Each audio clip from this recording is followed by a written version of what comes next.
Hey guys, welcome back to the channel. This is a story about what if Deku became the engineer's hero part 2.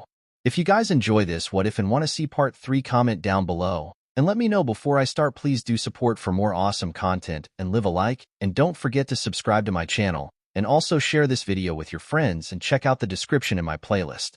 The author of the story 𝗬𝗵𝗃𝗁𝗍𝗵 from AO3. So let's start the video. Midoriya Izuku. So? Sonia prompted. Izuku looked up from his notebook. So what? So, what's your quirk? Izuku hesitated. He was planning on avoiding this topic for as long as he could. He didn't want to lose his new friends. But at the same time, there was really no avoiding it. The topic of his quirk, or lack thereof, would be breached eventually. I don't have one, Izuku said quietly. No way. What about your parents? Do they have quirks? 𝗵𝗃𝗃𝗁𝗍𝗵 asked. Izuku nodded. They do. My dad can breathe fire, and my mum can pull small objects towards herself. What about your siblings? I don't have any. EW. You're an only child? Gross, Sonia said in mock disgust. Sonia-chan has a million brothers and sisters, 𝗵𝗃𝗃𝗁𝗍𝗵 laughed. Did you ever want a brother or sister? 𝗵𝗃𝗃𝗁𝗍𝗵 asked. Izuku thought about this. I did for a long time, but as I've gotten older I've realized it wouldn't really work out. My dad's abroad, and it would be hard for my mum to raise a baby on her own. That's true. Children are gremlins, Sonia nodded solemnly. Hey, can I see your notebook? 𝗵𝗃𝗃𝗁𝗍𝗵 asked eagerly. Yeah, sure, Izuku stuttered, taken aback by the sudden change in topic. He was still a little apprehensive as they hadn't commented on his quirklessness. He was still waiting for the bomb to drop.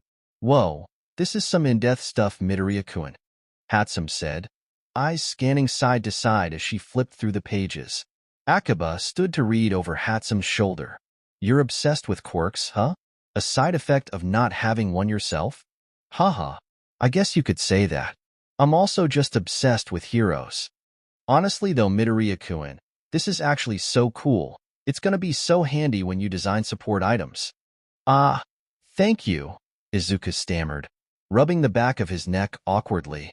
This was a complete 180 from the way Bakugou and his friends mocked him for writing in his hero notebooks whilst being quirkless.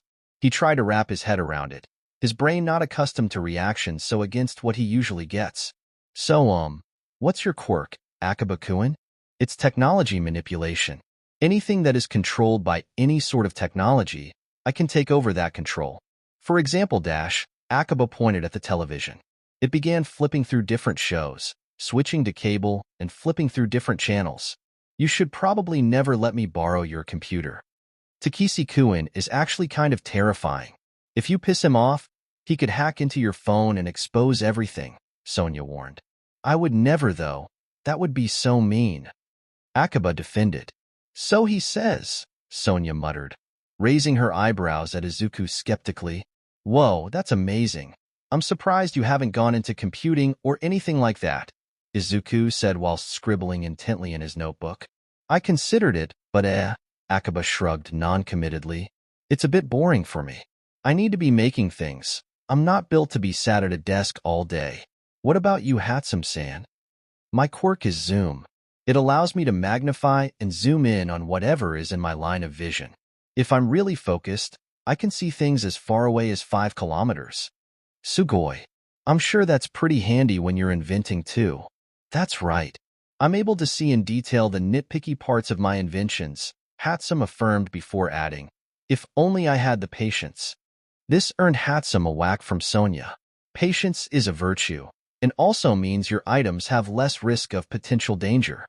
A virtue I have not been blessed with, 𝗵𝗃𝗃𝗁𝗍𝗵 said solemnly before cackling as Sonia raised another threatening hand. That's so cool, Izuku said in awe. You guys have some amazing quirks. Thanks, Midoriya, Sonia said, reaching over and ruffling his hair.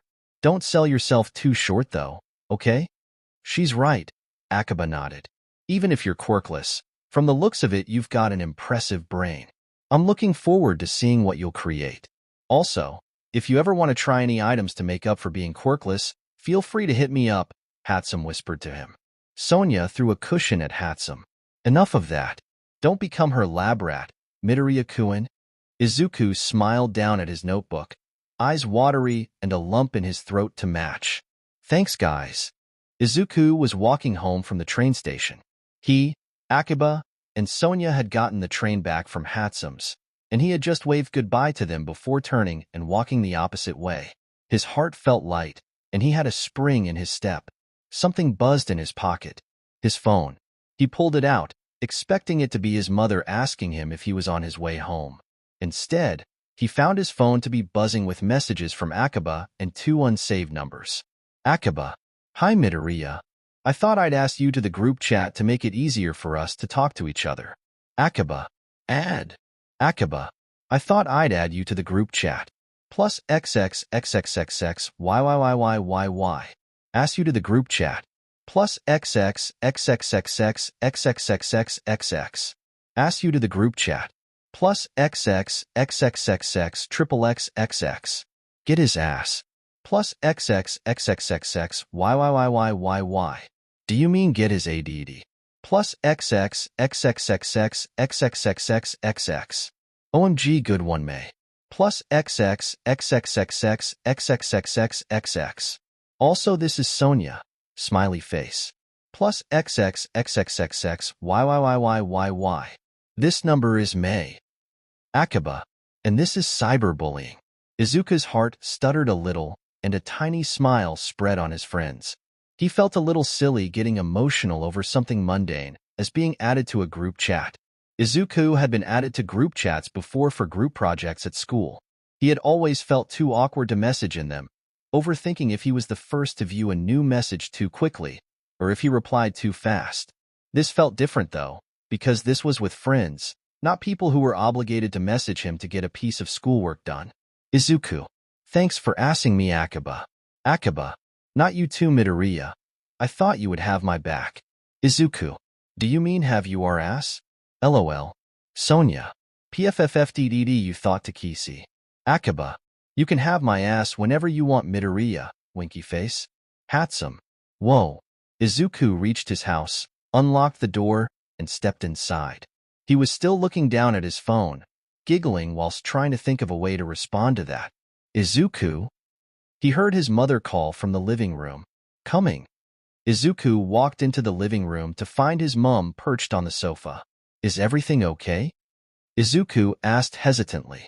A letter has come for you, Inko told him, holding out an envelope in trembling hands. Izuku took the envelope and looked at it. It was a thick letter and had the emblem of 𝗧𝗵𝗃𝗲 Middle School. He lets out a small gasp and looks up at his mother. This is... Izuku carefully ripped open the envelope and pulled out the letter. Dear Midoriya Izuku, I'm writing to inform you that we have assessed your application and we are delighted to inform you that you have been accepted into 𝗧𝗵𝗃𝗲 Middle School. In this letter, we have provided a list of things you will need before your start date, including a uniform list and equipment requirements. Your start date is the week commencing 26/03/XX. Izuku gasps. Next week. I've been accepted, he whispered. His mother sighed in relief. Congratulations, Izuku. Izuku pulled his phone out of his pocket, snapped a picture of the acceptance letter, and sent it to the group chat. Izuku. Guys, guess what? For the rest of the week, Izuku prepared for his first day at 𝗧𝗵𝗃𝗲. He and his mother went shopping for his new uniform. It was just as well that Izuku was transferring and was going to require a new uniform, considering Bakugou burnt his 𝗎𝙪𝙢𝙢𝙢 uniform. Every subsequent day at school since receiving his acceptance letter was spent unfocused, anxiously checking his watch, willing the hours to pass. Izuku had tried to convince his mother that there was no point in him still going to 𝗎𝙪𝙢, but she wasn't having any of it. Izuku's reluctance to go to school revolved around Bakugou, or rather the absence of Bakugou pestering him. Since that day after school at the gates, Bakugou and his friends had stayed away from him. In fact, the most interaction with Bakugou he had was the times when he had caught Bakugou scowling at him whenever he was smiling down at his phone, messaging his friends. Upon being caught, Bakugou would look away with a huff. A part of Izuku felt a little strange to be leaving Bakugou. They had attended the same schools together since kindergarten. It felt almost like leaving a friend behind, even though they had been nothing like friends for a long, long time. A bigger part of Izuku felt relieved. Though there might be some at his new school that might still bully him for being quirkless, Izuku would have friends this time. It was a fresh start with new people who wouldn't be influenced by Bakugou. Most of Izuku's remaining classes at 𝗎𝙪𝙢 were spent daydreaming about going to school with his friends, wondering if he would end up assigned to their class, what he would learn, what he would create. Then came Friday, Izuku's last day at 𝗎𝙪𝙢. Izuku was the most distracted, restless, and fidgety he'd ever been in class. His legs shook uncontrollably. He clicked his pen incessantly. He fidgeted about in his chair. His classmates turned to glare at him, but he was too busy checking his watch to notice. It seemed his teacher had had enough and called him out on it. "Midoriya-san," his teacher began, left eye twitching in irritation. "Whilst you may be transferring to another school next week, and therefore I'm not concerned about whether you're bothering to pay attention or not, your classmates are still stuck here, so at least be respectful enough to let them concentrate." Izuku shot up in his seat, heat flooding to his face. "Yes, sensei. Please excuse me." Instead of alerting his pupils to focus on the lesson at hand, his teacher's chastising had further ruined the concentration of everyone by announcing that Izuku was leaving as they began muttering around him. Midoriya's leaving? Since when? Where's he going? I don't know. This is the first I've heard of it. I wonder what school he's transferring to. Izuku shrank in on himself. He had just wanted to leave uneventfully without anyone knowing, just disappearing. He doubted anyone would have noticed. His teacher just had to go and ruin it. Izuku felt a pair of eyes glaring at him, making the hair at the back of neck prickle uncomfortably.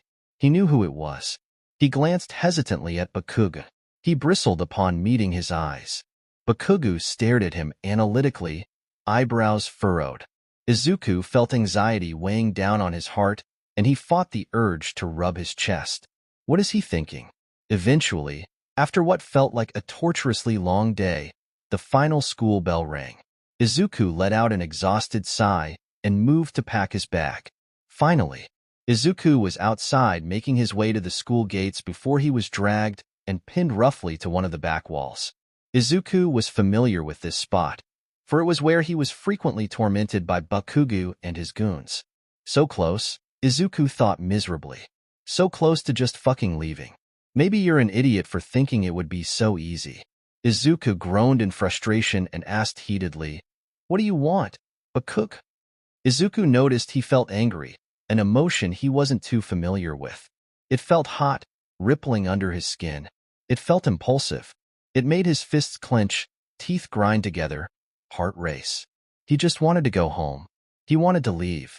He wanted to get the hell away from Bakugou once and for all. This wasn't fair. So close. So fucking close. What more did Bakugou want from him? Didn't he want Izuku to stay away from him? All those years complaining about Izuku following him. Isn't this what you wanted, Kaken? Don't speak to me like that, stupid Deku, Bakugou barked. Bakugou was alone, Izuku noted. I need to go home.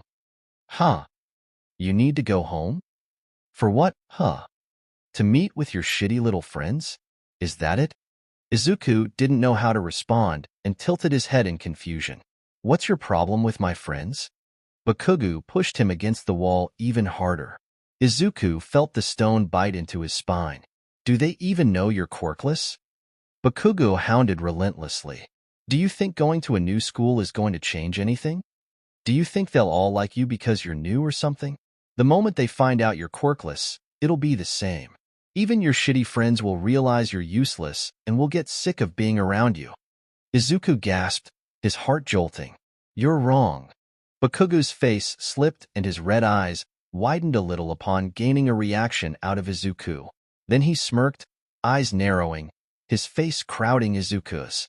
Izuku's eyes shifted uncomfortably, his anger waning, anxiety rising. What was that, Deku? You think they'd be any different from the lowlifes here? Do you think they'd treat you differently? Izuku looked up at this and scowled. Not everyone is like you, Bakugou. He wouldn't let Bakugou's words get to him. He already knew that his friends didn't care that he was quirkless. He reminded himself of Akaba's encouragement, Sonya's reassurance, and 𝗵𝗃𝗲's appreciation of his hero notes, and felt a little determination settle in his bones. Huh. What the fuck do you mean by that, Deku? He tugged Izuku forward by his uniform before slamming him back against the wall. Izuku held back a wince. I'm sure it's hard for you to believe Bakugou, but some people would still be friends with someone, even if they found out that someone was quirkless, Izuku said quietly, breaking his gaze with Bakugou and looking to the ground. Silence. Izuku shoved Bakugou away and freed himself. He didn't push very hard, but Bakugou gave way anyway. He put some distance between them. I've already told you I'm no longer aspiring to be a hero, but anyway, you don't need to worry about me getting in your way anymore. Both literally and, aspirationally. Bakugou didn't say anything.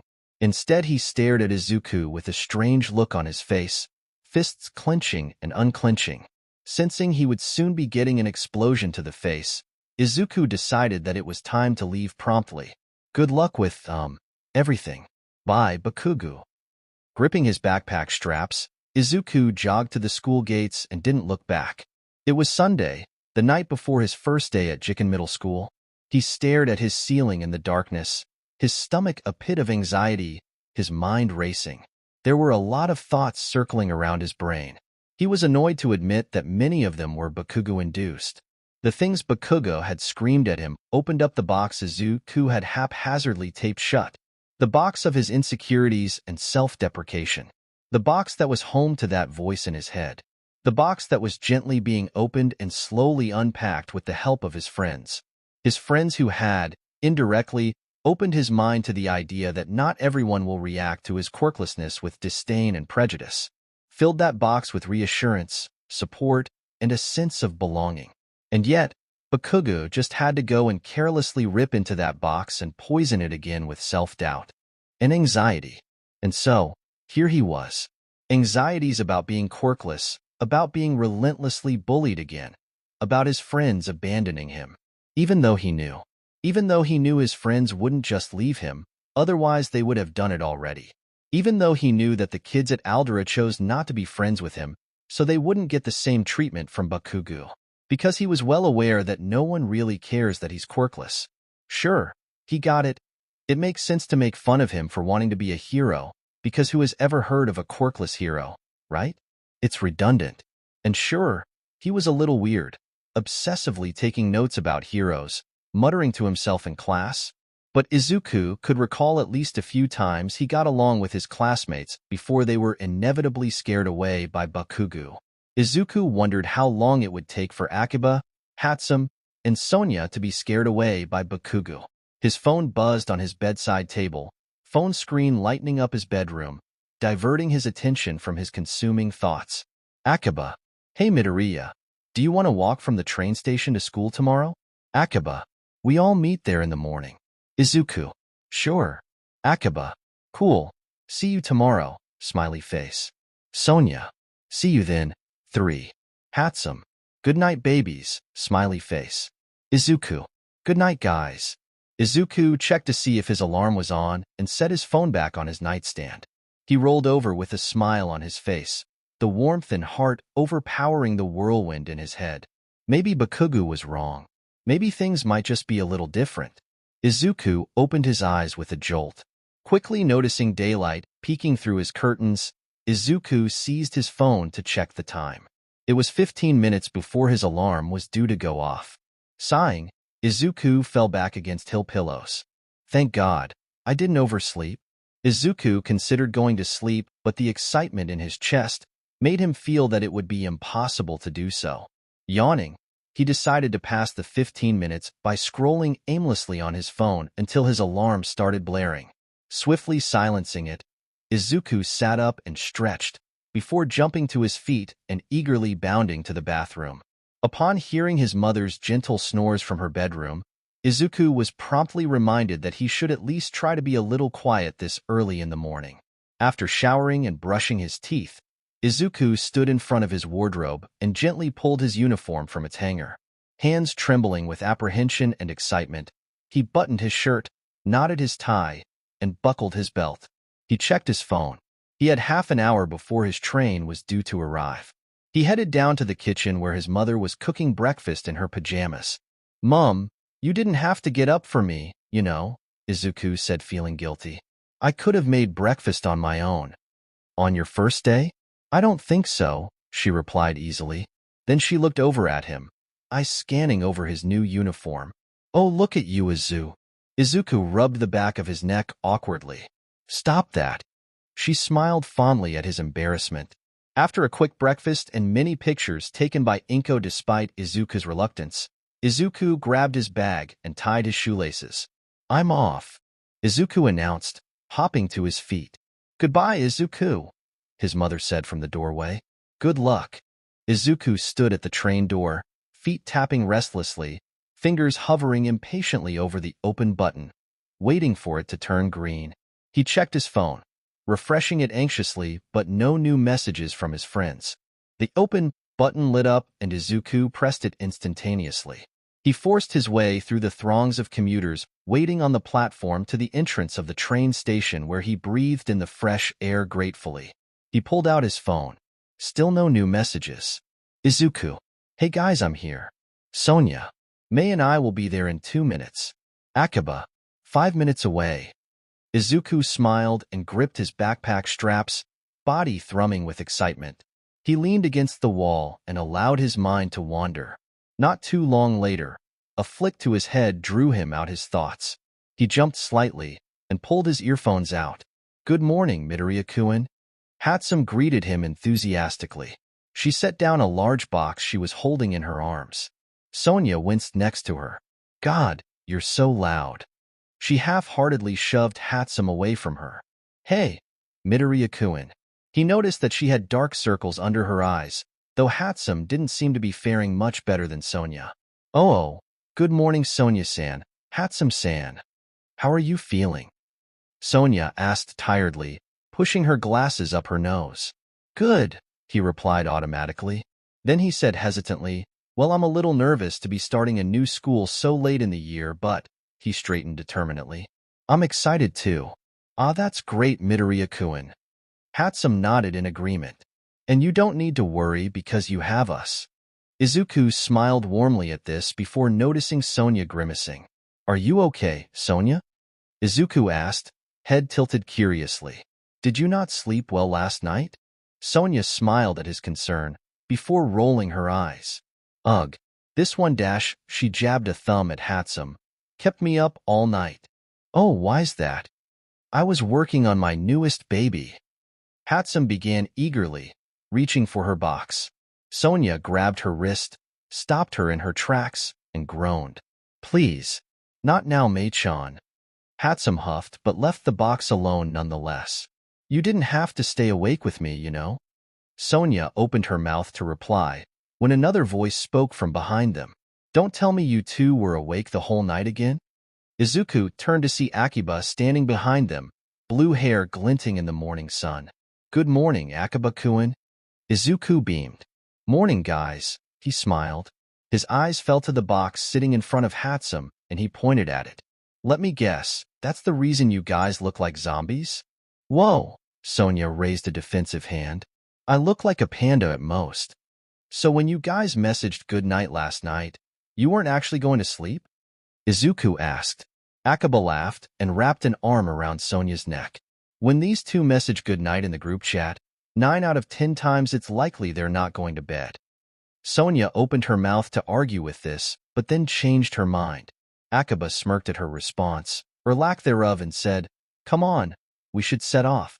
We need to show Midoriya-kun to the office and then get ourselves to class." "No, what we need is coffee," 𝗵𝗃𝗃 said, a little exhaustion seeping into her otherwise upbeat voice. "I don't think coffee is going to cut it at this point." "Just give me meth," Sonia groaned. "Please don't say that so loud." 𝗵𝗃𝗃 hushed her, eyes darting to the people around them. 𝗵𝗃𝗃 leaned down to lift her box when it started hovering before her. Sonia gave her a small smile and 𝗵𝗃𝗃's cheeks turned slightly pink. She turned her face away and mumbled, "You don't have to do that." "Perhaps, but I know you're just as tired as me. It's just easier for you to ignore, right?" 𝗵𝗃𝗃 smiled and hopped beside Sonia. Izuku moved to walk beside 𝗵𝗃𝗃, and the four of them headed off to school. As they chatted and giggled amongst themselves, a realization flitted through Izuku's mind that he couldn't remember ever feeling so light and content the morning before school. After collecting his timetable from the office, 𝗂𝗵𝗲 took it from him and scanned it, eyes squinting and flitting side to side. He announced cheerfully that Izuku would be joining their homeroom class and walked with him there. Meanwhile, 𝗵𝗃 and Sonia went off to drop the box off somewhere and to go and hunt for some coffee. One stuttering introduction to the class later, Izuku was finally seated at his desk. He was pleasantly surprised to be seated behind 𝗂𝗵𝗲 diagonally, who would occasionally turn around and shoot a smile at him mid-lesson. Sonia and 𝗵𝗃 were also in the same class and were sitting on the other side of the classroom next to each other. Their homeroom teacher was a woman called 𝗧𝗵𝗃𝗲. She had black, curly hair pulled back in a messy ponytail, exposing the pencil she tucked behind her ears at all times. She wore big aviator glasses that were often propped on her head and overalls that were tied at the waist. She held a strong demeanor but was easygoing in her teaching. During Izuku's first lesson, she assigned the class a task to do, and whilst they were doing that, called Izuku to the front and went through what he was to expect, what they had covered thus far, and that he would need to take remedial classes after school for a few weeks to catch up. Izuku found that he didn't mind this at all, and looked quite forward to one-on-one lessons with 𝗧𝗵𝗃𝗲-sensei. During Izuku's remedial classes, he was expected to show up at the workshops. 𝗧𝗵𝗃𝗲-sensei was waiting for him in the workshop and greeted him when he entered. Then her dark eyes drifted to 𝗂𝗵𝗲, 𝗵𝗃, and Sonia, who were standing behind him. "And what are you three doing here?" she asked, one eyebrow raised. Oh, they were just showing me the way here, since Izuku was cut off. Actually, we thought, since we're going to be waiting for Midoriya-kun anyway, we could work on our projects for Ando-sensei's class, 𝗂𝗵𝗲 said hopefully. Oh, you did you? 𝗧𝗵𝗃𝗲-sensei walked over to them, hands on her hips. She was silent for a few seconds, peering at them over her glasses. Then she sighed and said with a quirk of her lips, "Fine, but I want minimal noise, okay? No distractions whatsoever. I'm talking to you, 𝗵𝗃." "Yes, sensei. Thank you." The three of them bowed, before hurrying to the far end of the workshop. 𝗧𝗵𝗃𝗲-sensei shook her head exasperatedly before turning to Izuku, who was still standing there, hands resting on the straps of his backpack. "Okay, let's get started." Midoriya Izuku. It was coming close to the end of the third year for Izuku. He had long since caught up with his remedial classes and was finally caught up with the rest of his classmates, just in time for entrance exam season. The third years of Jiken Middle School had been given a form a few months ago to list the 3 schools they would like to be accepted into in order of priority. Izuku and his friends had yet to fill out the form. Majority of support course entrance exams have the same format, 𝗧𝗵𝗃𝗲-sensei had announced from the front of the classroom. Some vary a little, but it's all relatively the same. There are 3 parts to your entrance exam: the academic test, the theory test, and the practical test. Some schools like to skip the practical test, but the top-end schools do require you to do it. The academic test is there to test your proficiency in mathematics, science, and literacy. I advise you to prioritize maths and science because those 2 subjects do tie into engineering and schools will consider your grades in those very important. In regards to literacy, don't stress too much about it. It is important, but I know you guys can read and write, and that's all that really matters. The theory test is so schools can determine what you know about engineering. Do you know basic safety when operating big machinery, how to conduct a risk assessment, how to use certain equipment, and so on and so forth? Make sure you also go over your notes on textiles and costuming too, as some schools place an emphasis on that area of support engineering. And finally, the practical exam.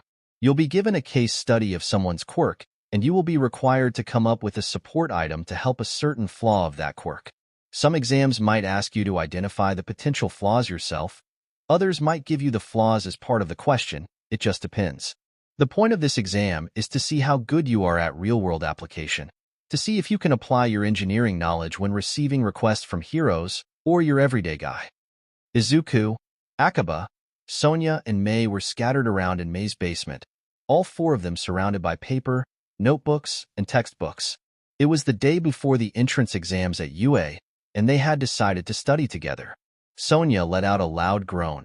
All the sheets of paper and the open books she had floating around her as she studied relentlessly fell around her unceremoniously as she released her quirk. Letting out a loud sigh, she removed her glasses, rubbed her eyes, and fell back on the sofa amongst various diagrams and textbooks. "I'm so tired," she groaned. "I'm not looking forward to tomorrow." "You've got nothing to worry about," 𝗵𝗃𝗲 said reassuringly. "I'm sure you'll get an easy peasy." "I don't know," she replied quietly. "I kinda regret applying for the support course and the hero course at UA. Huh. Izuku said abruptly, his concentration breaking instantly. At the same time, 𝗵𝗃𝗲 said with just as much surprise, "You did what?" Sonia sat up. "I only really told Mei-chan about this, but yeah, I applied for both the support course and the hero course, which means I've got to go through 2 entrance exams tomorrow." "I didn't know you wanted to be a hero," Izuku said excitedly. "Yeah, me neither," 𝗵𝗃𝗲 said whilst looking at her suspiciously. "After all, we all know your opinions on heroes." "Huh?" Izuku asked. "What opinions?" Okay, let's not get her started the day before the exams," Mei said loudly from her corner. "We don't need her to go on a hero rant." Izuku tilted his head in confusion. Sonia smirked in amusement and pushed her glasses back on her face. "Long story short, Midoriya-kun, I don't like heroes. Or at least the way heroes are treated in society. I don't feel like going into it myself right now. It's a conversation for another time, and honestly it's fine. I respect heroes and they do a lot of good work, and that's all that matters.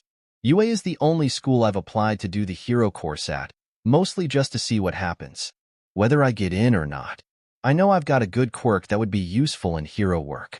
Part of me feels selfish for not using it to help people, but another part of me is like, why spend the rest of your life doing something you won't enjoy?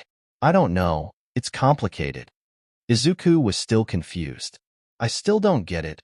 Why wouldn't you want to be a hero?" Sonia sighed. "See, that's exactly why I don't want to be a hero. The fact that it's seen as the most desirable career path when every day you'd be putting your life at risk. It feels kind of insidious to me, especially when it's pushed onto us at such a young age. And I don't want to put my life at risk. Is that selfish of me? Is it selfish to not want to die, even if it was for the lives of others? Is it selfish to not want to leave behind my family and everyone I care about?" Izuku shifted uncomfortably. He had never thought about it like that. In his daydreams, he has never really thought about the life-threatening aspects of being a hero and the possibility of dying and leaving his mum behind. Suddenly, a memory of a rooftop flashed across his eyes, and he felt the phantom sensation of wind blowing through him. He clenched his fists and dug his nails into his hands. "No, don't think about that. Don't think about leaving your mother behind that way." "I'm sorry, I didn't mean to kill the mood," Sonia said apologetically. I think too much sometimes." "To be fair, you went pretty easy on us this time," 𝗵𝗃𝗲 said teasingly, attempting to lighten the mood. "I thought you'd be ranting for hours and hours and hours." Sonia gave a quiet laugh. "My brain's too dead from trying to memorize the properties of these fabrics. Polyurethane. More like polyeuthanize me." 𝗵𝗃𝗲 snorted. Izuku smiled but looked away. He had seen on the news several times where heroes had died whilst battling a hero or whilst saving civilians from a disaster. Now that he thought about it, the friends and family that were left behind were often glazed over during the news stories, if they were even touched on at all, almost as if they don't want people to realize just how harrowing deaths of heroes can be.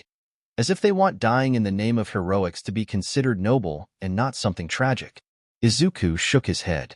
No, he thought, it's probably to protect the friends and family of the hero and give them the privacy they need to grieve. He tried to focus his mind back to the entrance exam tomorrow. "Sonia, I'm probably going to be at UA earlier than you guys, so I'll meet up with you just before the support exam." "𝗵𝗃𝗲, no, what are you saying? We'll come with you in the morning." "Sonia, you don't need to get up that early. I'll be fine." "Sonia, have a lie-in. You'll need the sleep."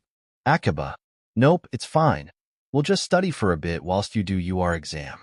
Izuku, that's right. Smiley face. "Sonia, I hate you guys, love." "Mei, love you too." Izuku, 𝗵𝗃𝗲, 𝗵𝗃𝗲 and Sonia were standing in front of the entrance of UA, craning to take in the whole of the building, its glass windows glinting in the morning sun. Sonia stepped forwards, turned to face them, and took a deep breath. "Right. This is me," she said. Her hands were shaking a little. May reached out and hugged her. When she pulled away, she took Sonia's hands in hers. "Don't worry, okay?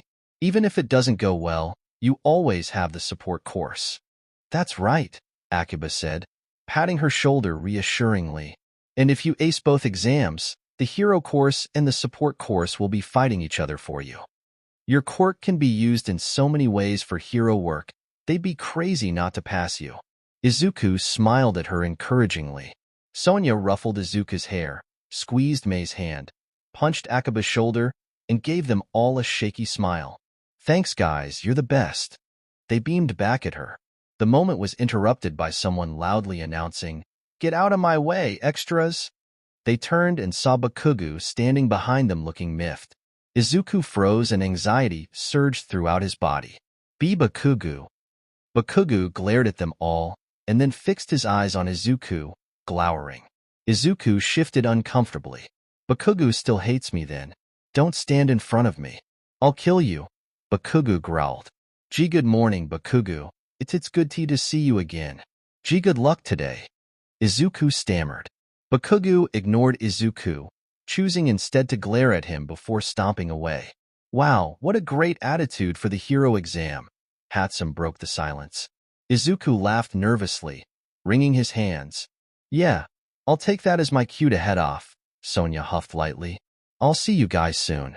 Good luck, baby." "Good luck. You can do it." She gave them a wave and headed inside. "Right," 𝗵𝗃𝗲 said. "Shall we find somewhere to wait?" They headed to the fields and sat down. Around them, other pupils were also waiting and anxiously going over their notes. Izuku chose against doing any studying. He doubted that there was anything more he could do. Instead, he put his headphones in, laid back resting his head on his backpack, and gazed up at the cloudy morning sky. His mind flitted to Bakugou. After many months of not seeing him, it felt strange seeing him again all of a sudden. He supposed he should have expected this. Bakugou always aspired to go to UA after all. He realized how little space Bakugou now occupied in his mind, to the point where it didn't even occur to him that Bakugou would probably be here today. Not too long ago, he'd be overthinking and stressing about coming across Bakugou, about what could happen, the trouble that could be caused. "That's a good thing," Izuku thought. "That means I'm getting better." An hour or so later, a shadow loomed over Izuku, blocking the sun. "Hey," the figure greeted casually, green hair falling around their face as they looked down at the three pupils sprawled on the grass. "Sonia-chan," May gasped, standing up to hug Sonia. Sonia tiredly returned the embrace before slumping to the ground next to Izuku and 𝗵𝗃𝗲. It was then that they noticed Sonia was covered in various scratches and plasters.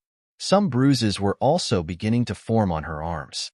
"Hey, are you okay? What happened?" 𝗵𝗃𝗲 asked, eyes frantically moving side to side scanning Sonia's body. Sonia grasped 𝗵𝗃𝗲's hand reassuringly. "Don't worry about it. I'm fine. Just a little scuffed up." "So, how was it?" Izuku asked. She sighed. I'm not sure honestly." "What do you mean?" 𝗵𝗃𝗲 asked. "The exam was basically just destroy as many robot villains as you can to earn points.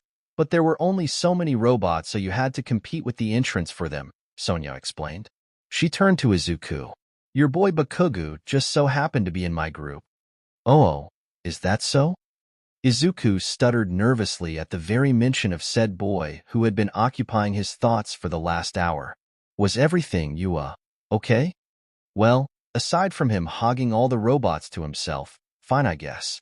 He kind of just glared at me whilst we were waiting for the exam to begin and then ignored me." Typical Bakugou. Izuku let out a huff of exasperated laughter. "Did you have enough robots to yourself though?" 𝗵𝗃𝗲 asked. "I don't know," Sonia sighed. "I think I fucked the whole thing up though." "Why do you say that?" 𝗵𝗃𝗲 asked. "Well, I think I might have destroyed enough robots to pass, but I think I fucked myself over at the end. There's this faux villain that turns up towards the end. There's really no point trying to defeat it like it was huge. You're just supposed to get away. So everyone's running away, and I'm still standing there frozen thinking, how is this allowed? That thing is massive. I managed to snap myself out of it, and I'm about to fucking leg it, but then I hear someone calling for help. It was one of the girls stuck under the rubble. So I start shouting that there's someone still stuck there, but everyone is like, yeah, and is running off. I'm now getting pissed because how could they just leave her there? I knew the whole point of the giant fucking faux villain was to see how well we knew, as future potential heroes, when to call it quits and retreat, but Sonia trailed off and looked down. I guess I failed that part, she said quietly. What did you do? Asked Izuku. I tried to push the faux villain back with my quirk, but it was so heavy and big that I could barely budge it. So instead, I tried to lift the rubble off the girl even though I could barely see because of the dust flying around. I managed to remove enough rubble to use my quirk, pull her out and fling her towards the exit, she smiled sheepishly. I think the force of me throwing her and her hitting the group probably injured her, but Sonia shrugged. It was either that or get crushed by a robot ass. Anyway, it's all well and good that she managed to get away, but I'm still stuck there whilst this giant fucking robot is still rampaging. I think at that moment I was so terrified of dying that my body was just in pure fight or flight mode, and all that adrenaline in my body powered my quirk enough to allow me to knock over the robot. It gave me enough time to get away and, my god, I fucking ran. Whoa. Holy shit, Sonia-chan. They sat there in stunned silence. That was really dumb, Sonia-chan, but what are you so worried about? May piped up, shattering the stillness. What do you mean? Sonia asked. You did everything right. You saved the girl. You did enough to keep the villain away from you. And you made it to the exit. Well, I guess. I don't know. Will they knock points off me for going back for the girl when I should have left her and gotten away with more ease? If they do, that's dumb. The whole point of being a hero is to save people, and you saved someone. And you managed to save yourself. She's right. There must be a deeper significance to the hero exam because there's more to heroics than just defeating villains, Izuku said, holding his chin in thought. If anything, you should get more points, 𝗂𝗵𝗃 huffed. 𝗵𝗃 and Izuku nodded in agreement. That's unlikely, but I appreciate it nonetheless, Sonia said, giving a small smile. So then what happened? 𝗵𝗃 asked. The school nurse came at the end handing out sweets. I think she has a healing quirk. She offered to use it on me, but warned me it would tire me out.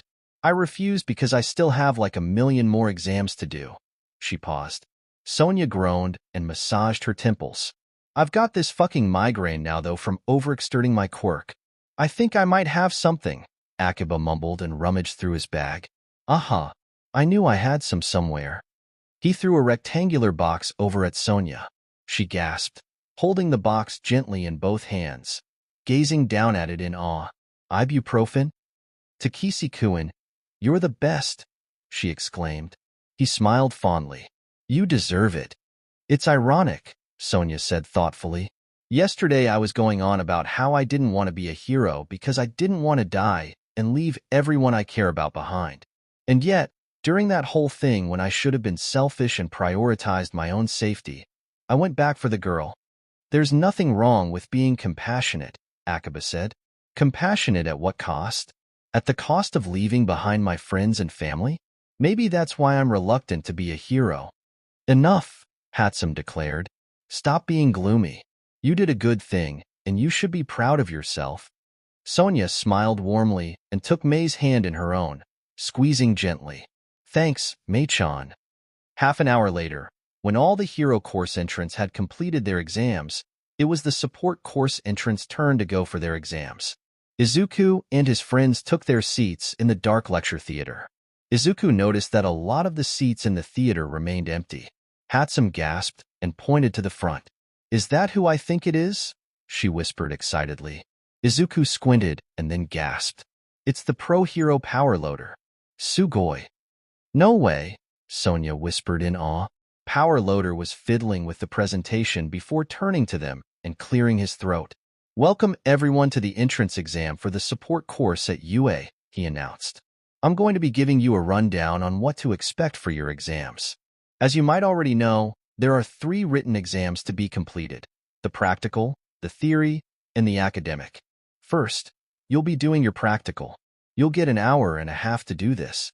Then, after a short break, you'll have your theory exam, also an hour and a half. Finally, you'll have your academic exam for which you'll have 2 hours. You'll also be doing this with all the other courses. Izuku's heart stuttered a little at this. Spending 2 hours in a room with Bakugou was something he just wasn't used to anymore. Does everyone have their exam tickets? 𝗵𝗃𝗺𝗺 asked. You'll be sitting in order of your candidate numbers for your exam. Izuku and his friends glanced at each other's exam tickets. Their candidate numbers were corresponding. I think it's because we go to the same school, 𝗵𝗃𝗺𝗺 whispered. Is everyone ready? We'll start heading towards the exam hall now. Everyone filed out of the lecture theater in a single line and took their respective seats one by one. With a shaking hand, Izuku filled out his details on the front of his exam paper and fiddled nervously with his pen as he waited for the exam to begin. Okay, 𝗵𝗃𝗺𝗺 called from the front of the exam hall. Best of luck, everyone. You may now begin. The exam hall echoed with noise of all the candidates simultaneously opening their exam papers. There was one question written upon the exam paper, followed by 2 large, blank, square boxes, labeled plan and diagram. Turning the page over, Izuku saw several pages of blank-lined paper. Taking a big, deep breath, Izuku turned the page back and began reading the question. You work for a support item company, catering to both heroes and non-heroes. You have recently received a request by someone who requires a support item to help with their day-to-day living.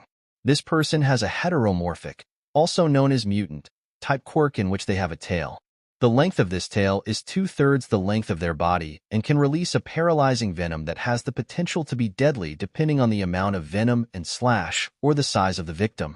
This person cannot control whether or not venom is released and has unintentionally hospitalized several members of the public.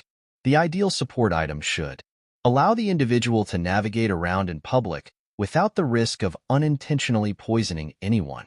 Allow the individual to navigate crowded environments risk-free. Allow the individual to sit in public seated areas without leaving any trace of harmful venom. Have an effective, sustainable, and manageable way of venom control. Be functional and discreet for day-to-day life. There is a space below for you to plan a support item for this person. Draw your final design in the box labeled diagram and use the lined pages underneath to explain your item. Izuku chewed his pencil thoughtfully, potential ideas flashing through his brain. One particular idea stood out most prominently. With a small smile on his face, Izuku brought his pencil down to paper and began drawing. Okay, time's up. Can everyone put their pens down and close their exam papers, please? 𝗵𝗃𝗺𝗺𝗺's clear voice sounded, breaking through the anxious, apprehensive silence. In between the rows of tables, robots wheeled by and collected their exam papers. They were muttering amongst themselves. Stupid humans, robots would never need to take exams. A fundamental flaw of being human, one said solemnly. Well, I can already tell what the outcome of this paper is, another snickered quietly. At the front of the exam hall, 𝗵𝗃𝗺𝗺 told them they had a 15-minute break before their next exam, which would be the theory, and dismissed them. Izuku arrived home, haphazardly throwing his shoes off. I'm back, he announced before hurrying to the living room. His mother was sitting at the kitchen table prepping for dinner. He looked at her with wide expectant eyes. Post. His mother sighed. This exact routine had been occurring every day for the past 4 days since completing the entrance exam. Well, his mother began, wiping her hands on her apron.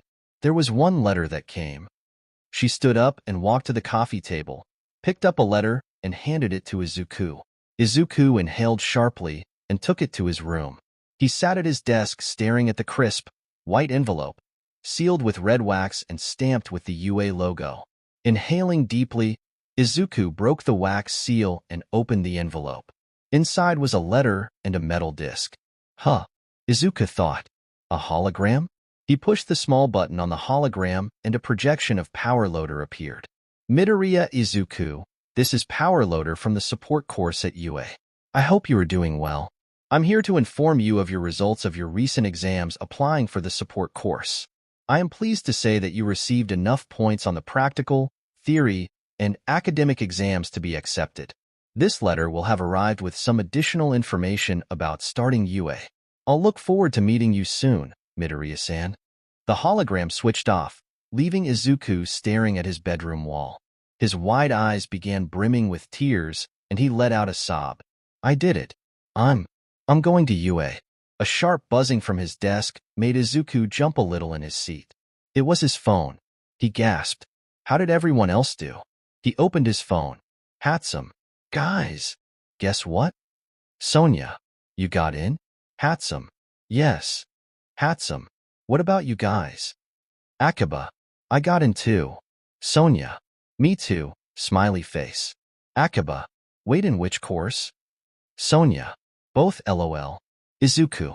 OMG, no way. Izuku. So what course are you going into then? Sonia. Ick. I'm gonna sleep on it. Izuku.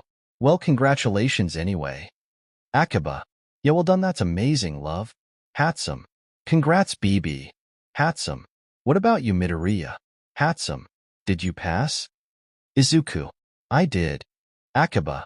We all made it. Congrats everyone, love. Izuku and his friends were sitting around a table in a coffee shop in town on soft, worn couches. It was a small place, tucked away in a little side street. The atmosphere was warm and cozy, and Izuku's heart felt the same as he held his mug of deluxe hot chocolate between both hands and listened to his friend talk amongst themselves. So, 𝗵𝗃𝗃 began. What happened when you got your letter? Sonia set down the plate holding her slice of chocolate cake and began stirring her tall glass of mocha. Well, I opened it and the hologram started playing. Scared the shit out of me. I was not expecting it. Then I see both All Might and Power Loader projected. Izuku began sputtering and nearly spat his drink. All Might? He choked out. No way. Why would All Might be doing acceptance letters? 𝗵𝗃𝗃 said in disbelief. So, get this, he's going to be a teacher at 𝗳𝗪𝙢𝗢𝗏? All Might, a teacher at 𝗳𝗪𝙢𝗢𝗏, Izuku whispered. That would mean Izuku might see him around school. I wonder if he remembers me.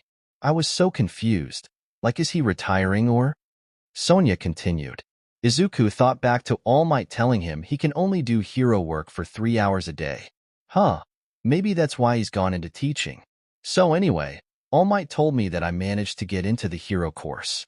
He told me that points were also awarded for heroic acts, so you guys were right. He also said even if I didn't do that, in combination with the written exams, I still would have gotten in as I earned enough points just destroying the robots. Whoa. Well done, Sonia-chan. Congratulated 𝗵𝗃𝗃. Sugoi. Izuku whispered in awe. Sonia-san is something else, huh? He thought wistfully. Sonia shrank a little at the praise. Thanks, guys. So what did Power Loader say? 𝗵𝗃𝗃 asked. Well, All Might was going on, and Power Loader was like awkwardly coughing and nudging, saying they didn't have long. Sonia laughed lightly. Then Power Loader tells me that I also earned enough points to get into the support course. He said that I should notify them by next Friday at the latest to let them know which course I've decided to go into. So, have you chosen? I'll support your decision either way, but also, if it isn't the support course, I might not speak to you ever again, 𝗵𝗃𝗃 said, nudging her playfully. Sonia laughed a little. Well, you're in luck. I think I'm going into the support course. 𝗵𝗃𝗃 and 𝗵𝗃𝗃 cheered at this, and 𝗵𝗃𝗃 wrapped her arms around Sonia's neck. A small part of Izuku couldn't help but disagree with her choice. Despite understanding her thoughts on heroes, he still didn't quite get it. If All Might told him to choose between the hero course and the support course, well, there'd be no choice to make. The memory of a rooftop and All Might in his skinny form flickered in his mind. I cannot simply say, you can become a hero even without power. Izuku's hands tightened around the mug he was holding, his knuckles turning white.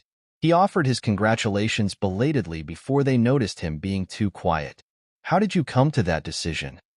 Izuku asked. Well, I feel like I could do some good work as a hero, but at the same time, my heart's not that into it, you know? And it feels unfair to take away a place on the hero course from someone who's really passionate about it. And I like engineering. I like making things. I don't want to give that up. Izuku could understand that at least. He too enjoyed creating things that helped others no less. Izuku was walking 𝗵𝗃𝗃, Mei, and Sonia to the train station. Along the way, they noticed a familiar face. "Hey, isn't that?" Sonia trailed off. She then called loudly, "Hey Bakugou," whilst waving. "Oh my god, Sonia-chan, what the fuck are you doing?" 𝗵𝗃𝗲 hissed. Izuku too tensed in shock at her calling him so casually. Did she want to die? He looked towards them, eyes wide then narrowing upon. "Huh? What the fuck do you want?" he snapped. "Did you get in?" Sonia asked simply, a smirk on her face. "What the fuck is it to you?" Bakugou yelled. "Oh," Sonia said sympathetically, but Izuku could hear the sarcasm hidden in her voice. "I'm sorry to hear you didn't get accepted." "Huh? I didn't fucking say that, you fucking extra. I did get it in. That's more that can be said for you after that stupid fucking stunt you pulled at the end." "Incorrect." Sonia grinned. "I got in too." Bakugou looked away, shoved his hands in his pockets and stomped away. Aren't you going to tell him that you're not actually going to be in the hero course?" Izuku said hesitantly. "No," Sonia sighed wistfully. "Don't want to break his heart." They all laughed at this. "Since when were you so friendly with Bakugou?" 𝗵𝗃𝗲 asked. "I don't think he even knows my name," Sonia snorted. "It's just fun to mess with him." Izuku had to stop himself from reeling in shock at this. Fun to mess with Bakugou? Messing with Bakugou is like poking a sleeping tiger. Dumb and deadly. Well, maybe it's fun if you have a strong quirk. Bakugou Katsuki. Katsuki glanced at his reflection in his bedroom mirror, wearing his UA uniform for the first time since buying it. He then grabbed his school bag, throwing it over his shoulder, and slammed his bedroom door shut. "Katsuki, what have I said about slamming your door?" his mother yelled, poking her head out of the kitchen. "Huh? It was an accident," he bellowed back. "Accident, my A." She stopped abruptly and took a double take as she saw Katsuki more clearly standing at the foot of the stairs. Katsuki's brow furrowed. She then gasped and called to the kitchen, "Masaru, come look. The brat's in his uniform." "Who the fuck are you calling a brat?" His father appeared out of the kitchen holding a mug of coffee, eyes scanning Katsuki from head to toe whilst smiling warmly. "You look great, Katsuki." Katsuki looked to the side with a huff, heat prickling his cheeks. "Except, where's your tie?" Katsuki scoffed and folded his arms. "I'm not wearing my fucking tie." Midoriya sighed in exasperation and took a big gulp from his mug. "Go get your fucking tie, Katsuki, and then get ready because we're gonna have a quick photo shoot," his mom demanded, pointing at the stairs. "Absolutely fucking not. Watch your fucking language. You watch your fucking language, hag." Mitsuki opened her mouth to yell back, but Midoriya stood in front of them. Okay, he said placatingly. "Let's compromise. Katsuki, we'll let you get away with not wearing a tie as long as you let your mother take a few pictures. But if you get in trouble at school, that's on you." Katsuki's father then proceeded to drain his mug. Fine. Ugh, fine. Katsuki's mother did not take a few pictures. She took near enough a fucking 100. As usual, when he is forced to have his picture taken, Katsuki refuses to smile, choosing instead to scowl and occasionally bare his teeth. Mitsuki sighed exasperatedly. "This is an important memory, Katsuki. Can you give me at least one smile?" Katsuki groaned. "The sooner this is over, the sooner I can fucking leave." Katsuki gave a smirk. Not a proper smile, but his mother didn't hesitate to flash the camera before it was too late. "Right enough. I'm fucking off." Katsuki stomped away to the front door and forced his shoes. "Bye, Katsuki. Have a good day." "Bye, brat. Don't fuck it up." Katsuki slammed the front door. Katsuki put his earphones in and began his trek to the train station. This was it. He was finally leaving behind his fucking middle school and all the extras along with it. He was finally on his way to becoming a hero, alone, just like he always wanted. The impressiveness that comes with coming from a shitty middle school to being accepted to the best hero school in Japan to then becoming the #1 pro hero. That would have only been watered down if any other fucking extra from 𝗎𝗪𝗏 was also accepted. A part of him still felt hollow, as though he was missing something. A space left vacant, empty. It was anything new. He'd been feeling it ever since that day Deku left.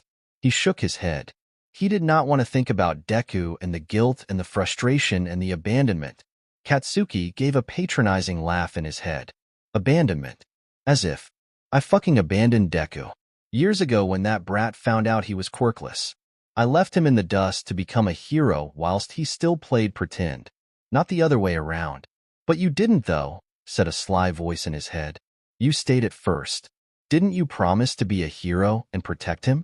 A memory flashed in his head. One so old Katsuki was surprised it was still tucked away in his head.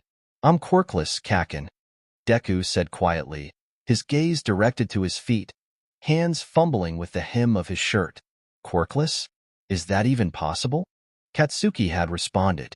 He remembered being confused because whilst his mom had a weak quirk, Deku's dad had a pretty strong one. 20% of the population are quirkless. Katsuki went quiet. If Deku-chan is quirkless, he remembered thinking, that means he's more vulnerable to villain attacks. I need to protect him. My quirk is powerful enough for the both of us. You really are a Deku, huh, Deku-chan? Guess it's up to me to be the hero and protect you, huh? Huh. Deku's face snapped, eyes wide and unbelieving.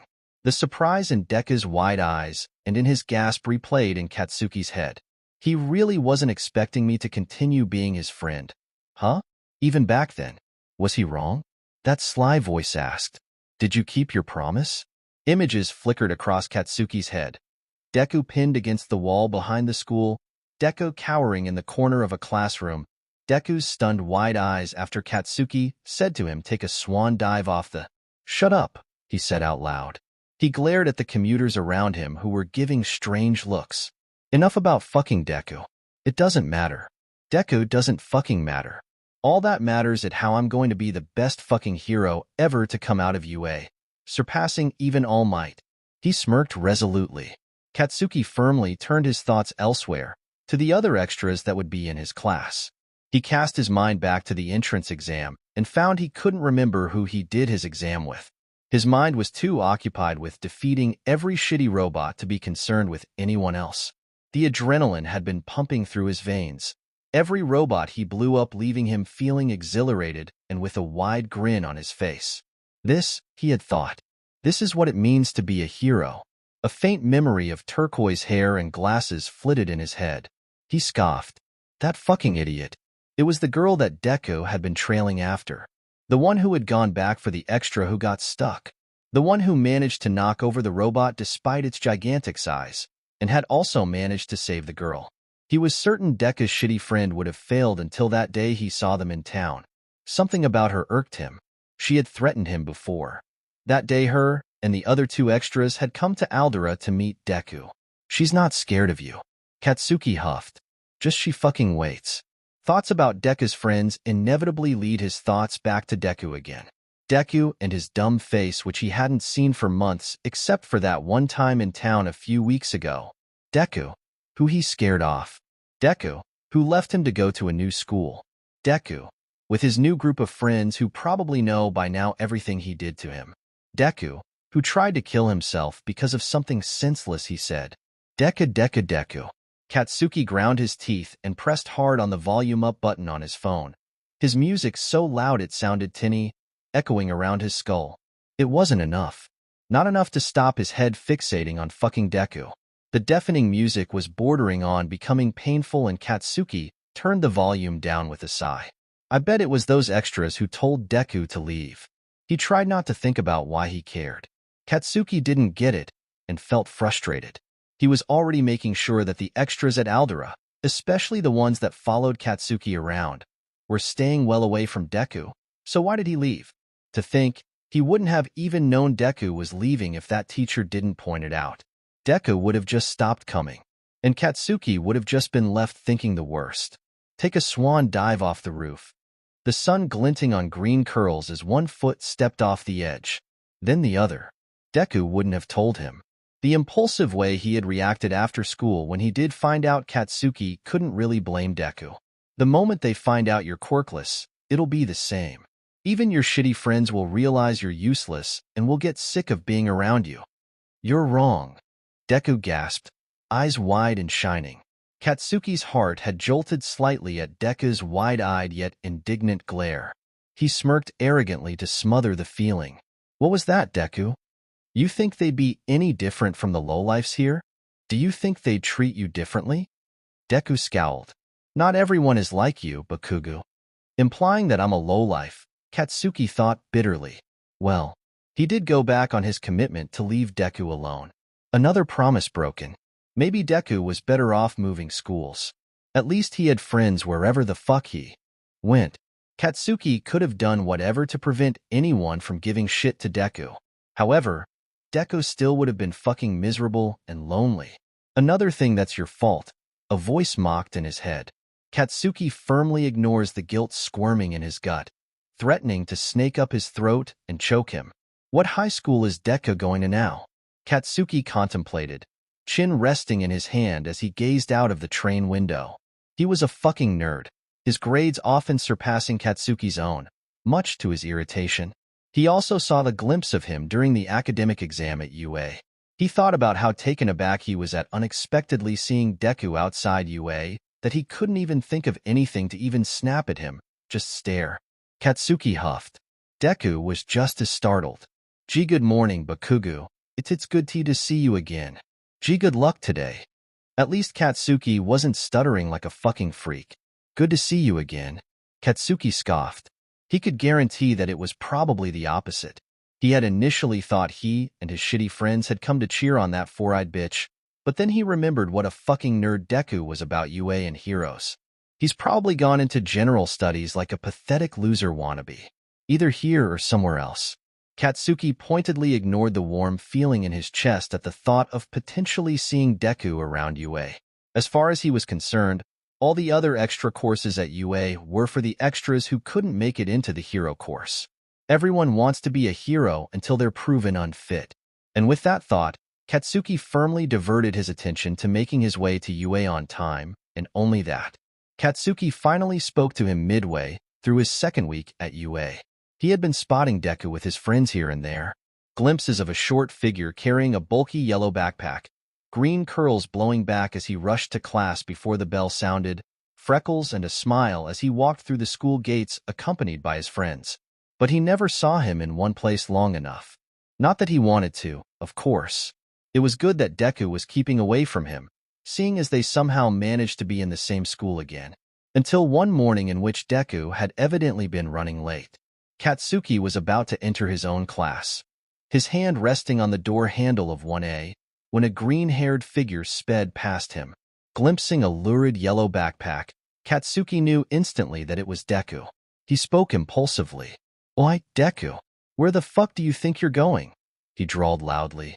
Deku's shoes squeaked on the shiny linoleum floor as he halted to a stop. "Oh, Bakugou, gee, good morning." Deku stammered in surprise. Despite his skittishness, he had a warm smile on his face. Katsuki's heart skipped a beat. He ground his teeth firmly. "I'm running late to class, so I can't stick around to talk, but it's good to see you." Katsuki scoffed. "What makes you think I want to talk to you, Deku?" Deku blinked. He opened his mouth to say something but was interrupted. "Bakugou," said a tired, deadpan voice. "Izuku, his homeroom teacher. Get into class before I mark you as absent." "And you?" His lazy gaze drifted to Deku. Deku jumped. "Get going to your own class instead of loitering outside mine." Sorry, sensei," Deku stuttered, giving Izuku a flustered, apologetic bow. "Bye, Bakugou." He waved awkwardly before speeding off into a classroom at the end of the hallway. Katsuki scoffed before heading into 1A and into his seat. He suppressed his frustration at Izuku for interrupting them. He hadn't been in UA long, but he already knew better than to test Izuku. Katsuki had also learned a few additional hard truths since starting UA. He was not the best, he did not have the most powerful quirk, and he was not feared one bit by his classmates. It was jarring. It was the opposite of what he was used to in middle school. During their first combat training, he and Four Eyes lost to that mind control freak and the girl with the round face. It was humiliating. And what was worse was that it was All Might teaching the class. Actually, no. What was worse was having everything he did wrong pointed out by the girl with the ponytail. Because she was right. He had acted impulsively and completely incorrectly. He had gotten too excited, his ego amplified by wearing his hero costume for the first time. He wanted to test out his grenadier bracers, despite warnings from All Might. He aimed towards the ceiling, knowing full well that he would kill that mind control freak Shinso if he aimed directly. By doing that, however, he unintentionally gave the other team the advantage and the Gravity Girl managed to capture the missile. It is foolish to launch a large-scale attack indoors. All Might had comforted him afterwards. The icing on his humiliation flavored cake. He had been taking his anger out on the trees in the UA grounds, yelling in frustration as he launched attack after attack, blowing holes into the bark till his hands were aching. All Might approached him from behind and placed his hands on Katsuki's shoulders. Underneath his rage, frustration, resentment, and shame, Katsuki did feel comforted in that moment from the warm, heavy weight on his shoulders.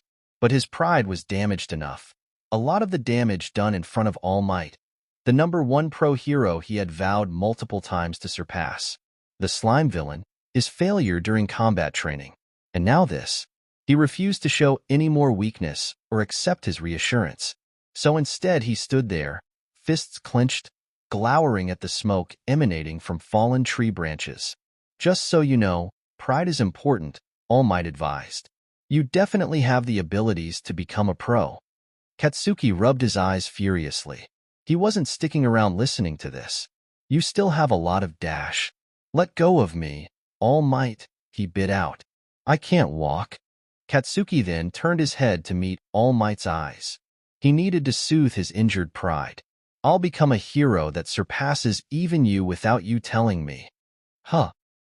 Right? From then on, Katsuki vowed to himself that that would be his last fuck-up during training, and that he would harder than ever to surpass everyone. Especially that guy with the ice quirk, Todoroki. Apparently his quirk wasn't even just ice. He'd overheard him talking to some extras about his quirk. According to him, one half of his body generates ice and the other fire. Katsuki wouldn't have even known that, considering that he had only ever seen him use ice, which was powerful enough alone. Katsuki could barely comprehend the sheer strength he'd possess if he used his quirk to its full extent. It was another blow to his ego, and he hated it. But it doesn't matter. It doesn't matter how powerful his stupid quirk is because Katsuki is still the better fighter. He will surpass him. He'll surpass everyone. He'll train and train and train to the point where Icy Hot could use his full power and Katsuki could beat him no problem. Anger flowed fresh through his veins, and with it, impulsivity. He craved a release, but Aizawa's droning voice reminded him that he was still in class. He stamped down on the heat broiling under his skin. Aizawa certainly would not appreciate Katsuki letting out an explosion mid-lesson, accident or not. Katsuki mentally shook himself. He needed to focus. His academic grades were also important, and he couldn't be falling behind. A month or so into his first year at UA, Katsuki was realizing a flaw in his hero costume. Specifically, his grenadier bracers. His grenadier bracers, Katsuki believed, were ingenious. A support item that not only reduces how much he strains his quirk, but also amplifies his explosive power. It means that during training or in battle, his sweat isn't going to waste. There were a few downsides to his gauntlets. The recoil from letting off a gauntlet has strained Katsuki's shoulders on numerous occasions, paining him to sit up at his desk and continue with the rest of his classes after training. However, Katsuki was soon able to manage this. He made sure to place emphasis on strengthening his shoulders during his workouts and regularly engaged in yoga to keep his muscles supple. Not before long, the recoil was causing little strain to his shoulders. However, despite overcoming this, there was another downside. The noise upon impact. Greater explosive power means louder explosions. Although loud was an inadequate word, deafening was a more fitting descriptor of what his grenadier bracers sounded like, and Katsuki's ears were often left ringing. The more and more he used his gauntlets, the more he couldn't ignore the potential long-term damage this could have on his hearing and, in turn, his hero work. But he didn't want to give up his grenadier bracers. They were an invaluable addition to his hero costume. Katsuki decided to speak to Aizawa about this for potential ideas. Perhaps he could adjust his hero costume in some way, or maybe he could get another support item. So, that afternoon, when Aizawa had dismissed the class for lunch break, Katsuki waited until everyone had left before approaching Aizawa's desk. Aizawa was just beginning to zip up his sleeping bag, but stopped in his tracks upon noticing Katsuki. Bakugou, to what do I owe the pleasure? I wanted to speak to you about my costume. He explained the situation to Aizawa, who listened patiently. I see, that is a problem, Aizawa said thoughtfully once Katsuki had finished. I'd say your best bet is to go speak 𝗵𝘃𝗲 at the development studio. He's better able to give you advice about your hero costume and support items than I am. I'm sure he'd be able to suggest ways to prevent or at least minimize long-term damage to your hearing. However, Bakugou, Aizawa continued, on the off chance he is unable to, I'd advise you to have a long think about whether your gauntlets are necessary enough to justify the damage they are doing to your hearing. Katsuki nodded, thanked Aizawa, and left to head to the cafeteria. He decided to go see 𝗵𝘃𝗧𝗺 after school. The idea of sacrificing his grenadier bracers and the advantageous power they provided was not sitting well with Katsuki. Katsuki was standing outside the development studio taking in the large, steel doors. He was briefly wondering what exactly went down in there to justify such heavy-duty doors when said doors blasted open. Katsuki's vision was overtaken by fire, smoke, and sparks. The sheer unexpected heat and force from the explosion blew him away, and he fell onto his back, a heavy weight falling on top of him. He winced and coughed harshly from the black smoke billowing out from the studio. The same black smoke was preventing him from seeing what had just fallen on him. Or, more specifically, who had just fallen on him. The figure sprawled across his body began squirming and sucked in a breath. Ow! Wait a second, is that... Someone began shouting, interrupting Katsuki's thought. You know, you really shouldn't just put everything you think of together. Failure is the mother of invention, 𝗵𝘃𝗧𝗺, as Thomas Edison once said. A different voice proclaimed in response, even if what I made doesn't work the way I planned, that doesn't mean it was a waste of time dash. Oh my God, Mei-chan. For once will you shut up? Came another exasperated voice. It sounded familiar. As the smoke began thinning out, he saw 4 people standing over where he and the figure were sprawled. One, Katsuki assumed, was 𝗵𝘃𝗧𝗺. The other 3 he recognized as the extras Deku trails around with, and wherever they were the nerd was sure to be nearby. So that must mean the person sprawled over Katsuki has to be... Bakugou. Deku gasped. He lifted his weight off of Katsuki and leaned over him, hands and knees on either side of Katsuki. One hand reached up to his face to lift the visor of his blackened face shield, and Katsuki was met with Deku's wide green eyes peering down at him in concern. I'm so sorry, Bakugou. Are you okay? 𝗵𝘃𝗧𝗺 was inventing again, and, as per usual, it got explosive. Haha. The few green curls that weren't held back by his face shield fell to frame Deku's freckled face. Deku was filthy. There were smudges of grease across his nose and forehead. The thick gloves he was wearing had left handprints of soot across Katsuki's white shirt, and the overalls he was wearing that were knotted at the waist showed off the black t-shirt underneath that was worse for wear. Katsuki vaguely acknowledged the pencil peeking through Deku's curls, tucked behind his ear. Support course. Deku is in the support course. Deku tilted his head in confusion at Katsuki's silence. Bakugou? Katsuki was sharply brought back down to reality and fully acknowledged the position they were both in. He drew in a sharp breath. Deku had yet to get off him. His face inches away, and those big, dumb eyes were staring at him in intent concern. Katsuki's face began heating up and his heart began quickening. Too close, too close, too close. Stop looking at me like that. He was getting hot because he was angry and his heart was racing because of the shock of the explosion. Katsuki was justifying defensively in his head. Get the fuck off me, Deku. What the fuck are you doing? Katsuki seethed. Deku looked down at their positioning and began stuttering like an idiot, his cheeks flushing red. Oh, of course, Baba. So sorry. I don't know what just happened to me, haha. Didn't realize. Are you okay? You're not injured, are you?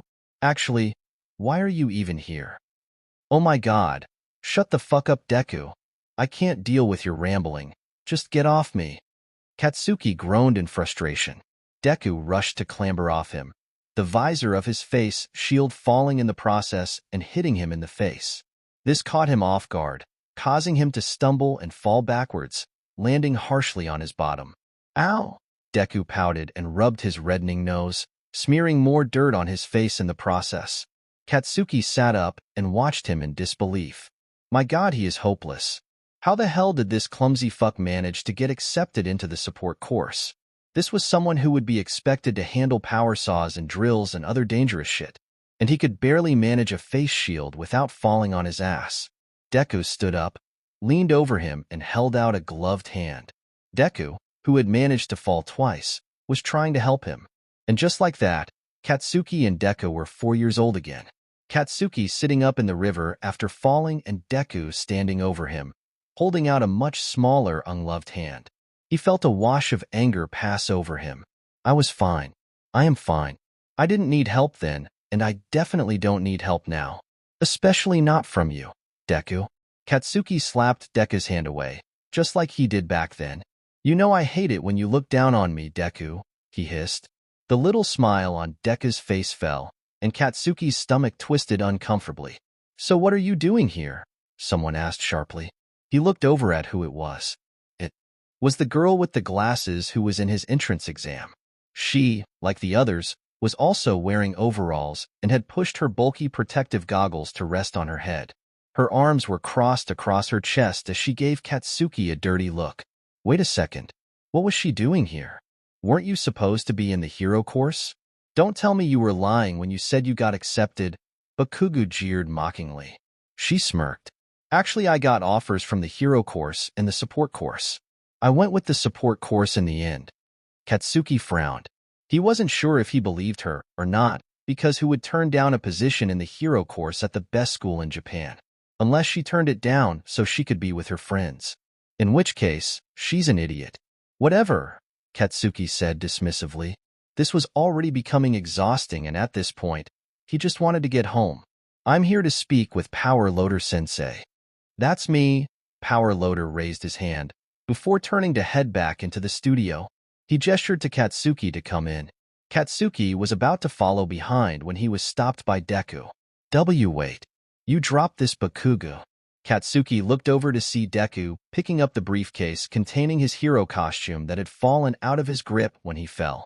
Deku was about to hand it over, before it was snatched out of his hands by the girl with the pink hair, the perpetrator of all of the chaos. Katsuki's eyes narrowed. What the fuck do you think you're doing? The girl, oblivious to his threatening tone, stormed past them all into the development studio. Katsuki stared at her in disbelief before stomping after her indignantly. Hey, I asked you a fucking question. Don't igno-dash. Are you wanting to improve your costume? She interrupted eagerly, coming in very close to Bakugou, her eyes glinting.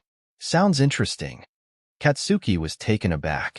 She was completely oblivious, invading his personal space with no consideration to the risk of threat he possessed. Before he could respond, he was interrupted by 𝗵𝗃𝗃𝗧𝗵𝗃. 𝗵𝗃𝗃𝗃, he scolded. I've explained this to you before. There are strict regulations about who can make adjustments to hero costumes, regulations that state you need an approved license. The girl, 𝗵𝗃𝗃𝗧𝗵𝗃, groaned. When will we be allowed to apply for our licenses, sensei? 𝗵𝗃𝗃𝗃 pinched the bridge of his nose. 𝗵𝗃𝗃𝗃, don't test my patience. All in due time. When 𝗵𝗃𝗃𝗃 looked like she was about to argue, 𝗵𝗃𝗃𝗃 spoke before she could get a word in. I've given you and the others permission to work here after hours, but if you keep pushing it, I'll be forced to revoke those privileges. 𝗵𝗃𝗃𝗃, Deku, and the other two simultaneously inhaled sharply. Does that mean us too, 𝗵𝗃𝗃𝗃-sensei? Deku asked, blinking innocently, earnestly peering up at 𝗵𝗃𝗃𝗃 through long eyelashes. 𝗵𝗃𝗃𝗃 waved a dismissive hand. Oh no, you guys are fine. It's just her, the crazy one, who pays no regard to safety. Deku, the blue-haired guy, and the other girl sighed in relief. Your puppy dog eyes truly are a powerful weapon to behold, Midoriya Izuku, the turquoise-haired girl whispered conspiratorially to Deku. Then in a louder voice, she said, Sorry, Mei-chan, you're on your own. 𝗵𝗃𝗃𝗧𝗵𝗃 didn't appear to be paying attention, her focus directed to Katsuki's costume. She dug around for the instructions before pulling out a booklet, eyes scanning intently from side to side, fingers fervently flipping from page to page. So, I assume you're on the hero course, right? 𝗵𝗃 turned his attention to Katsuki. I have a license, but I can only make small adjustments which I'll have to report to the design company. For bigger changes, we'll have to fill out an application and ask the design company to do it. Katsuki shook himself from his stupor. He wasn't even here for his fucking costume. I'm not here for my costume. I'm here for something else, Katsuki clarified irritably. I only brought it in case you needed it. Oh, I see. Take a seat, kid. What did you say your name was? Bakugou Katsuki, Class 1A. Katsuki claimed a stool closest to 𝗵𝗃's station. Okay, Bakugou, what can I do for you? Deku and his friends clambered onto stools along a nearby counter, also listening in. Katsuki felt a flash of irritation at this and was about to demand some privacy so he could speak to 𝗵𝗃 alone. But then, however, as he turned to glare at eavesdroppers, he noticed Deku opening up a familiar-looking notebook, fingers scrambling for the nearest pen, and the painful familiarity diverted his attention from any irritation he was feeling. It was like being at middle school again, trying to glance over at Deku from across the classroom without him noticing, always wondering what he could be writing that he was so eager about. It pissed him off. His attention always directed to his fucking notebooks, and he hated it. Like whatever basic quirk he was scribbling about was more fucking interesting than paying attention to Katsuki. Maybe that's what drove him to blow up Deku's notebook. He didn't like that Deku found interest in something that didn't revolve around Katsuki. An image of Deku's crestfallen face as Katsuki carelessly tossed his notebook out of the classroom window flickered in his head. Katsuki dug his nails into his palms. He was getting sick of these fucking flashbacks. Bakugou, 𝗵𝗃 waved a hand in front of his face. You there? Katsuki jolted. He had spaced out whilst staring at Deku's notebook. He looked up to meet Deku's eyes. He looked nervous and apprehensive, a wary hand placed over his notebook. Bakugou cleared his throat loudly. He began describing his issue to 𝗵𝗃, who made a few notes here and there. Deku, on the other hand, appeared to be writing a fucking essay with the way he was scribbling. An essay about him. He felt a strange jolt in his stomach every time he looked over at him, scrawling away. Always so fucking engrossed in his notes. Perhaps it wasn't a surprise that Deku got accepted into the support course. Fucking nerd. So Bakugou, let me know if I've missed anything, 𝗵𝗃 read through his notes. You fight using explosions from your hands. Your grenadier braces help aid you by providing more power and less physical strain. However, the noise upon impact when you use your gauntlets is having a detriment upon your hearing. Katsuki was about to ask if it would even be possible to design something to help with that when he felt a harsh tug on his ears. He let out an explosion in defense, caught unaware. It was the pink-haired clown, who was undeterred despite nearly being blown up. 𝗧𝗵𝗲. Deku gasped from where he was still sitting.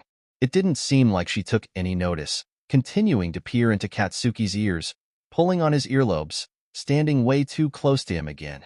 I see, murmured in amazement, oblivious and deep in thought. Katsuki pushed her away harshly and she fell, landing on her bottom. She appeared unconcerned, however, crawling away on all fours to a pile of junk in the corner of the studio.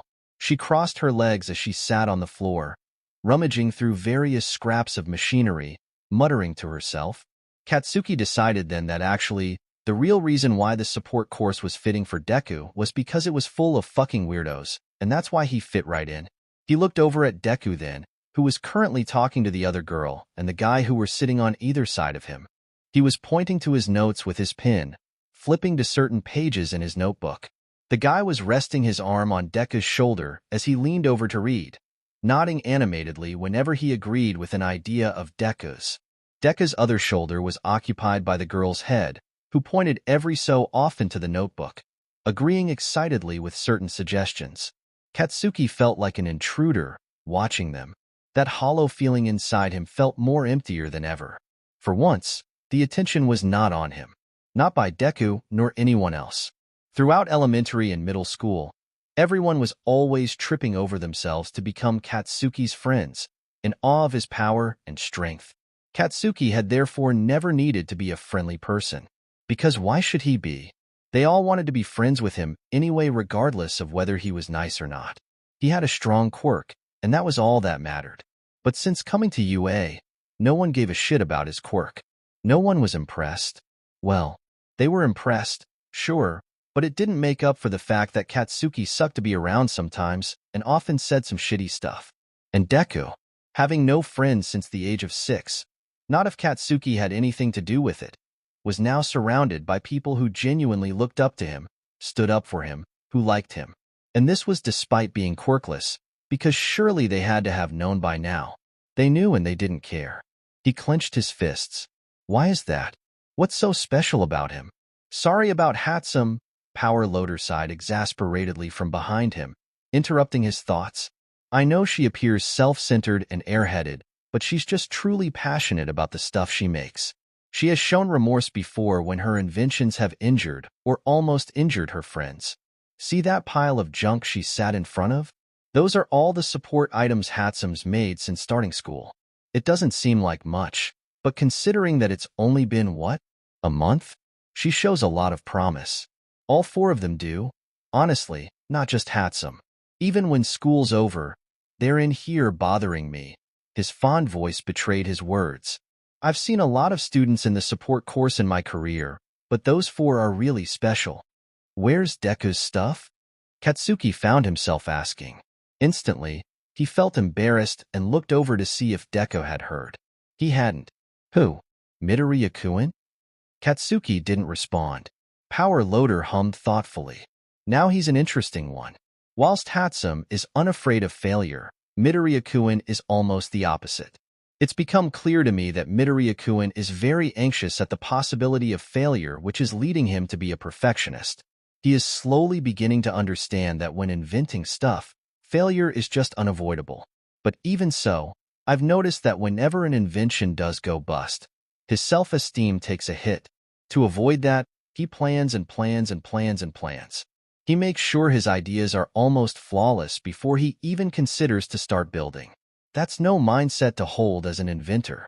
I hope we can change that in the next few months because there are a lot of ingenious ideas flowing through that brain of his. I don't want him to hold back just because there's a small chance an idea might not pan out the way he wanted. 𝗵𝗃𝗺 paused, tilting his head thoughtfully and looking at Katsuki. Are you friends with Midoriya Izuku? No, Katsuki said bluntly, not feeling the need to explain any further. I see. Well, regardless, I'm sure if you asked, Midoriya Izuku would be happy to show you some of the stuff he's made. Katsuki knew that if he asked, Deku would happily show him everything. Or at least, be obliged to. He didn't want that. He wanted Deku to show him out of his own free will. Katsuki simply grunted in response. Sensei, we've been thinking, someone piped up. It was the guy with the electric blue hair and mismatched eyes. Go on, 𝗵𝗃𝗺. We think Midoriya Izuku should be the one to design a support item for Bakugou. 𝗵𝗃𝗃 made an affronted sound. Deku looked embarrassed and refused to meet Katsuki's eyes. It makes the most sense since Midoriya Izuku knows Bakugou's quirk the best as they've known each other for years. Huh. Deku really did tell them everything. 𝗵𝗃𝗃 huffed. But I had such a good idea, though. Yeah, but you've got other projects to be working on, remember? That's true. I do need to work on my sharpshooting gear, she said thoughtfully. Appeased, she rushed over to her workspace and began unrolling blueprints. Wait a second. I thought 𝗵𝗃𝗺 was going to make my item? Katsuki demanded. I'll approve it and notify the design team. There's more leeway with support items, especially if they're simpler. And there's a reason I've allowed these 4 access to the development studio whenever they want. I wouldn't let them make support items if I didn't trust them. Katsuki wasn't convinced. They've only been here a month. How good could they possibly be? All 4 of them went to a specialized engineering middle school, so they have plenty of knowledge and experience. Katsuki narrowed his eyes. So that's where Deku went. Huh? And all 4 of them also scored in the top 1% in the entrance exam. Of course he did. Fucking nerd. If you're not happy with the final product, I'll remake it for you, 𝗵𝗃𝗺 continued. Katsuki huffed. Fine. I want it to be fucking good, Deku. Or else. Deku gave him a wide smile. Of course, Bakugou. He beamed. Katsuki looked away with a huff, heat rising to his cheeks. Too bright. Midoriya Izuku. Bakugou was in the development studio. Again. Izuku sighed exasperatedly. This was the third time he was back since Izuku had agreed to make his support item. His hovering was making him on edge, and he was struggling to focus. Hey, Bakugou? Izuku called tentatively. What do you want, nerd? Bakugou asked testily, arms crossed. You know you don't have to keep coming back, right? I can just find you to let you know when your item is done. Class 1A, right? Bakugou's eyes narrowed at him. Izuku felt a tantrum coming along. I'm not explaining this to you again, Deku. I'm keeping an eye on you. I want to make sure my item is perfect. Izuku sighed. I guess it was a stretch to expect Bakugou of all people to have some faith in me, he thought despondently. Still, he's getting in the way. The last time he was here, Bakugou had only come to drop off his grenadier bracers. However, he then decided to loiter around. He at one point had stood alarmingly close to Izuku whilst he was using dangerous equipment. Not only was this distracting and could risk putting them both in danger, he wasn't even wearing the correct safety equipment whilst he did it. When Izuku raised this valid point to him, gently of course, Bakugou immediately got defensive. And when he got defensive, he also got angry. Huh? Don't tell me what to fucking do. Who the fuck do you think you are? He yelled. Besides, do I look like I fucking own any protective gear? I'm a hero course student, Deku. Izuku blinked at him, arms raised weakly in defense. Wow, congrats, but you still need to follow the same protocols as the rest of us, Sonia deadpanned. Actually, could you please just leave? You're getting in the way. You've told us what you wanted your item to be. Your input is no longer needed. Bakugou had screamed expletives at them before storming out. Apparently that wasn't enough to get Bakugou to stay away, because here he was again, back to skulk around, and make Izuku feel tense. He ground his teeth. He had to put his foot down because there was no way he could work like this. Bakugou, I've shown you my idea. I've shown you the blueprints. I've explained the mechanisms.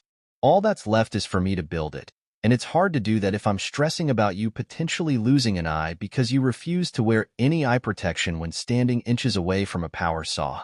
Please, could you just leave me to it? Izuku took a deep breath and braced himself for the eruption that was sure to follow.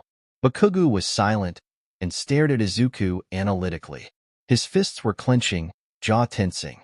Izuku sensed that explosions were on the horizon. Also, said 𝗵𝗃 from her spot where she was tinkering with her latest design. Even if Midoriya Izuku wasn't making your item properly, what input could you even give? You're a hero student, right? What do you even know about engineering? Izuku winced. 𝗵𝗃-san. Always so blunt. Huh? What's your fucking point? So what if I'm not a fucking support course student? If I was, I'd fucking be better than all of you combined, he screamed. Then he seized his school bag and stormed out of the development studio. They stared at the door, the studio silent except for the gentle hum of the laser cutter. Good job, 𝗵𝗃 quipped, breaking the silence. Any time. 𝗵𝗃 beamed, giving him a thumbs up. Izuku smiled nervously before turning his attention to his work in progress. He felt the remnants of the anxiety he felt when he was first assigned to this project. He had been excited, sure, but had also felt insecurity and doubt at whether he could pull it off to not only work, but to also meet Bakugou's standards. Izuku has only had one successful invention in his month at UA. 1 out of 3 attempts. His first attempt was when his class was assigned to build a support item that allows its user to help improve their speed and efficiency when attending rescues. Izuku's idea was to create boots with soles that absorbed the force applied to the ground when running and converted this into energy used to increase the length of the user's stride with every step taken. This would not only increase speed and efficiency, but also reduce energy exerted by its user, allowing them to reserve their stamina for rescue activities. Izuku named this invention bounce boots, and they were a success. When he was trying them out, it took his body and feet a little while to get used to moving along further than what was expected, as well as the floaty feeling. However, with practice, they were a great invention and Izuku received top marks for that assignment. For his second attempt, the support class was assigned to build a device that allows its user to detect activity from a remote distance. It was up to them to decide what activity that would be detected, whether it was sound, movement, body temperature, etc. It just had to be something that could be detected remotely. Izuku planned and designed an item that had the potential to work. In theory, that is. It was a device made from sensors that detected pulses. The sensors would be able to determine and relay to the user the amount of pulses in a certain area, giving it great potential for use in rescue work. However, the sensors he used were too weak to detect pulses through material denser than a plank of wood, and therefore would be useless in detecting victims under large amounts of rubble. Izuku got high marks for the theory and for his idea, but scored low on his execution. Izuku's confidence took a blow, but he was undeterred. Failure was to be expected. 𝗵𝗃 failed constantly, and that didn't stop her. Besides, it was a failure that could be easily remedied. If he were to remake it, he would simply need to implement stronger sensors. For Izuku's next invention, he wanted to make something independently and for himself. 𝗵𝗃 had somehow managed to persuade 𝗬𝗺 to allow them to use the development studio outside of classes, giving Izuku access to all the tools and materials he could ever need. His mind was racing with the possibilities. Izuku wanted to make a device that allowed him to bring forth objects to him. He was often envious of Sonya's quirk, which allowed her to fly over whatever she needed in that moment without breaking her focus or moving a muscle, whether it be a spanner, her sketch pad, or even a pencil that was in arm's reach but she didn't want to reach to grab it. He thought about what he used most whilst he was working: his notebook, pencils, blueprints, and the tools too inconvenient to carry around in his tool belt. Izuku's invention was supposed to bring things forward to him by using an electromagnet. He would apply magnets to his items and then, when he needed them, turn on his electromagnet and his items would sail right towards him. Depending on the weight of the item and how far away it is, Izuku could use the dial on his control pad to determine the strength of the electric current. However, Izuku forgot a key thing when designing this item. Whilst he could control the strength of an electromagnet by controlling its electric current, Izuku couldn't exactly pick and choose what item was magnetic at that moment and what wasn't.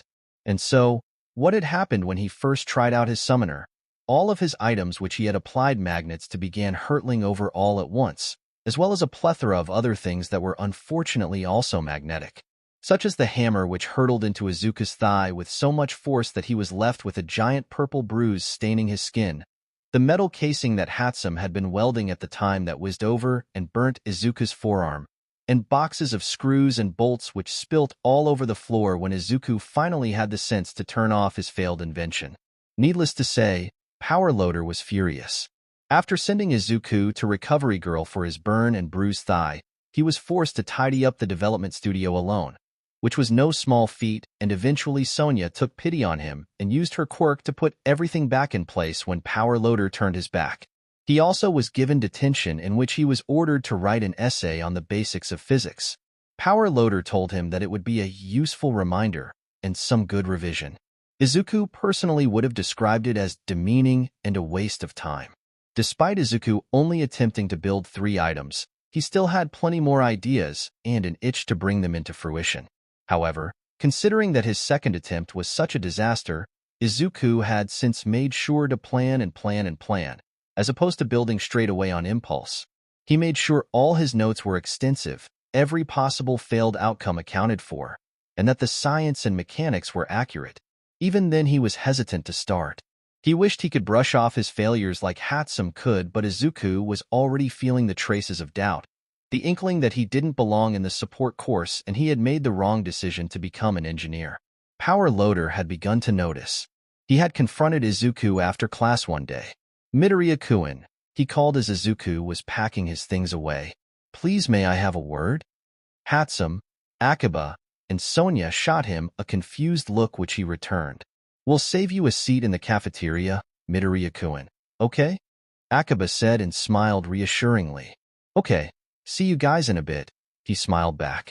He approached 𝗬𝗺's desk. "Is everything okay, sensei?" he asked nervously. Yes. You're not in trouble. Don't worry," 𝗬𝗺 reassured. Izuku relaxed a little. I have just been noticing that you've not been using the development studio as much recently. You do know that your punishment for your electromagnet invention is over, right? 𝗵𝘃𝗺𝗺 asked, sounding concerned. I understand that it was an accident, and accidents are bound to happen. I just don't want them to happen for silly reasons like last time, he added. Oh, I know, Sensei.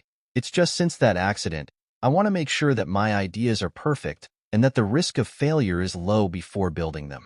I've been going to the library instead after school to work on my ideas. It can get noisy in the development studio sometimes, and I struggle to concentrate. I see, 𝗵𝘃𝗺𝗺 said thoughtfully. Listen, Midoriya-kun, there's nothing wrong with being thorough. In fact, it's a good trait to have. However, don't be intimidated by failure. Failure is good. Failure leads to more ideas. Yes, your idea of using an electromagnet to bring objects towards you ended up failing. Does that mean that there isn't another way you could invent a device like that? Were electromagnets the only potential way? Well, no dash. Exactly. Use that failure to come up with another invention that completes the same intended task, but uses a different method to get there. And if that idea fails, try again. And so on. But what if no matter what I do, it keeps on failing? Then ask yourself whether the invention is necessary. If yes, keep researching, keep innovating, keep trying. If not, then take a step back and think about your priorities. Do you have the time? The resources? That invention was after all something you were making for yourself. Would you have the energy to focus on it when you may also need to focus on items requested by your clients? Sometimes ideas are a bust. Sometimes some things just aren't possible. Don't let something out of your control get you down, Midoriya-kun. There's a reason I gave you permission to use the development studio outside of classes. Don't pass up on that sort of advantage by going to the library to overthink instead. Okay? Izuku sniffed and swallowed the lump in his throat. He remembered feeling very grateful then that 𝗵𝘃𝗺𝗺 was his homeroom teacher. A stark contrast to the much less encouraging homeroom teachers he's had in the past. Yes, sensei. Upon reflection, perhaps that was why 𝗵𝘃𝗺𝗺 was quick to agree with Akiba when he suggested Izuku should be the one to make Bakugou's device. Up until that day on which Bakugou came to the development studio, Izuku had limited interaction with him despite seeing him around the UA campus. He thought it best to just keep his distance. He didn't want a repeat of elementary and middle school in which he was Bakugou's punching bag and well known by all as a quirkless loser. Izuku just wanted to enjoy his time at UA without any trouble. So he would go opposite ways to avoid crossing paths with Bakugou. He would wait until Bakugou had sat down before joining the queue at the cafeteria. He would even make sure that he would get into a train carriage far away from the one Bakugou was in whenever they just so happened to be commuting to and from school at the same time. Izuku wasn't taking any chances. So, when Bakugou had come to the development studio for the first time, Izuku had been a ball of nerves. Immediately, he had pissed Bakugou off. It wasn't his fault, but regardless, he had. The moment 𝗵𝗃𝗺𝗺's invention had exploded into a cloud of smoke, fire, and sparks, launching Izuku out of the development studio, he remembered questioning why he had ever felt any insecurity over his inventions. Then he landed, sprawled over someone who was unlucky enough to be in the vicinity. Someone who just had to be Bakugou. He was surprised Bakugou didn't fire an explosion at him, especially when he realized just who had fallen into him. Izuku's anxiety throughout his visit wasn't helped by Bakugou's constant staring. It was then that he came to the conclusion that Bakugou stared a lot. Sometimes, whilst he was walking to class or sitting around campus on his breaks, the back of his neck would prickle like someone was staring at him. Whenever he turned around to see who it was, his eyes would meet Bakugou's red ones that widened upon being caught, then narrowed, before looking away entirely. It was confusing and unsettling. Is he intending to be threatening? Izuku would contemplate. He'd then reassure himself, if I was going to get a punch or an explosion to the face for whatever reason, Bakugou would have done it by now. As he was about to explain the reason for his visit to 𝗵𝘃𝗺𝗺𝗺, Bakugou had stared intensely at his notebook and Izuku had gotten nervous. The memory of Bakugou exploding his hero notebook and then carelessly throwing it into a fish pond playing like a warning in his head. Is he planning on doing that to my support item notebook? Now that he knows of my new aspiration, is he going to mock me for it and blow up my notebook? Upon being caught staring, Bakugou had immediately looked away. Izuku let out a breath. Maybe he was just spacing out. As Bakugou proceeded to explain his problem to Power Loader, there were a few ideas teeming in Izuku's head. He knew Bakugou would never allow him to be the one to make the item, but that didn't mean he couldn't plan out some potential ideas. He was chatting to 𝗵𝗃𝗲 and Sonia about one particular idea, and not before long they were both trying to convince him to put himself forward to build the item. "Guys, I've had more failures than successes," he protested. "So what? You've not been here long anyway," 𝗵𝗃𝗲 reassured him. "If it comes down to it, you've got us and Power Loader to help you. But you won't need it, because you not only know his quirk better than any of us ever will, you've also got a solid idea." "I don't know," Deku fidgeted, unsure. "It doesn't even matter because I don't think Bakugou would even let me be one to make his item. And even if he does, I'd be scared of messing up. He's, not the most pleasant to be around when he's angry." "Okay, on the off chance you do mess up, how's he gonna know? Just tell him it's not ready and build a new one." Izuku opened his mouth to argue, but found he couldn't. Really, it was his own insecurity stopping him. And his fear of Bakugou, of course, but he knew better than to be allowing that to stop him from his own self-improvement. Without hesitating, 𝗵𝗃𝗲 went forth and convinced Power Loader that Izuku should be the one to make the item. As expected, Bakugou was against the idea, but somehow Power Loader had managed to convince him. Bakugou huffed. "Fine. I want it to be fucking good, Deku. Or else." The vague threat couldn't have put a damper on his excitement at being given a chance, and by Bakugou no less. Izuku couldn't help but smile widely. He bounced back to his notebook, the excitement putting a spring in his step, and began sketching out his idea. Bakugou's first return to the development studio was 2 days later. Izuku was on his own that day as Sonia had babysitting duties. 𝗵𝗃𝗲 was behind on his homework, and 𝗧𝗵𝗲 was in detention for setting off an explosion in the studio again. Izuku was standing on a stepladder, trying to reach a box someone had conveniently placed so far out of reach. "Where is everyone?" Bakugou had grunted from behind him, taking him by surprise. Izuku had jumped in shock, causing him to lose his balance. He yelled out as he fell. His eyes squeezed shut and his body braced itself, but the impact did not come. Instead, he felt someone catch him. Hesitantly opening his eyes, Izuku looked up to see a wide-eyed Bakugou holding him in bridal style.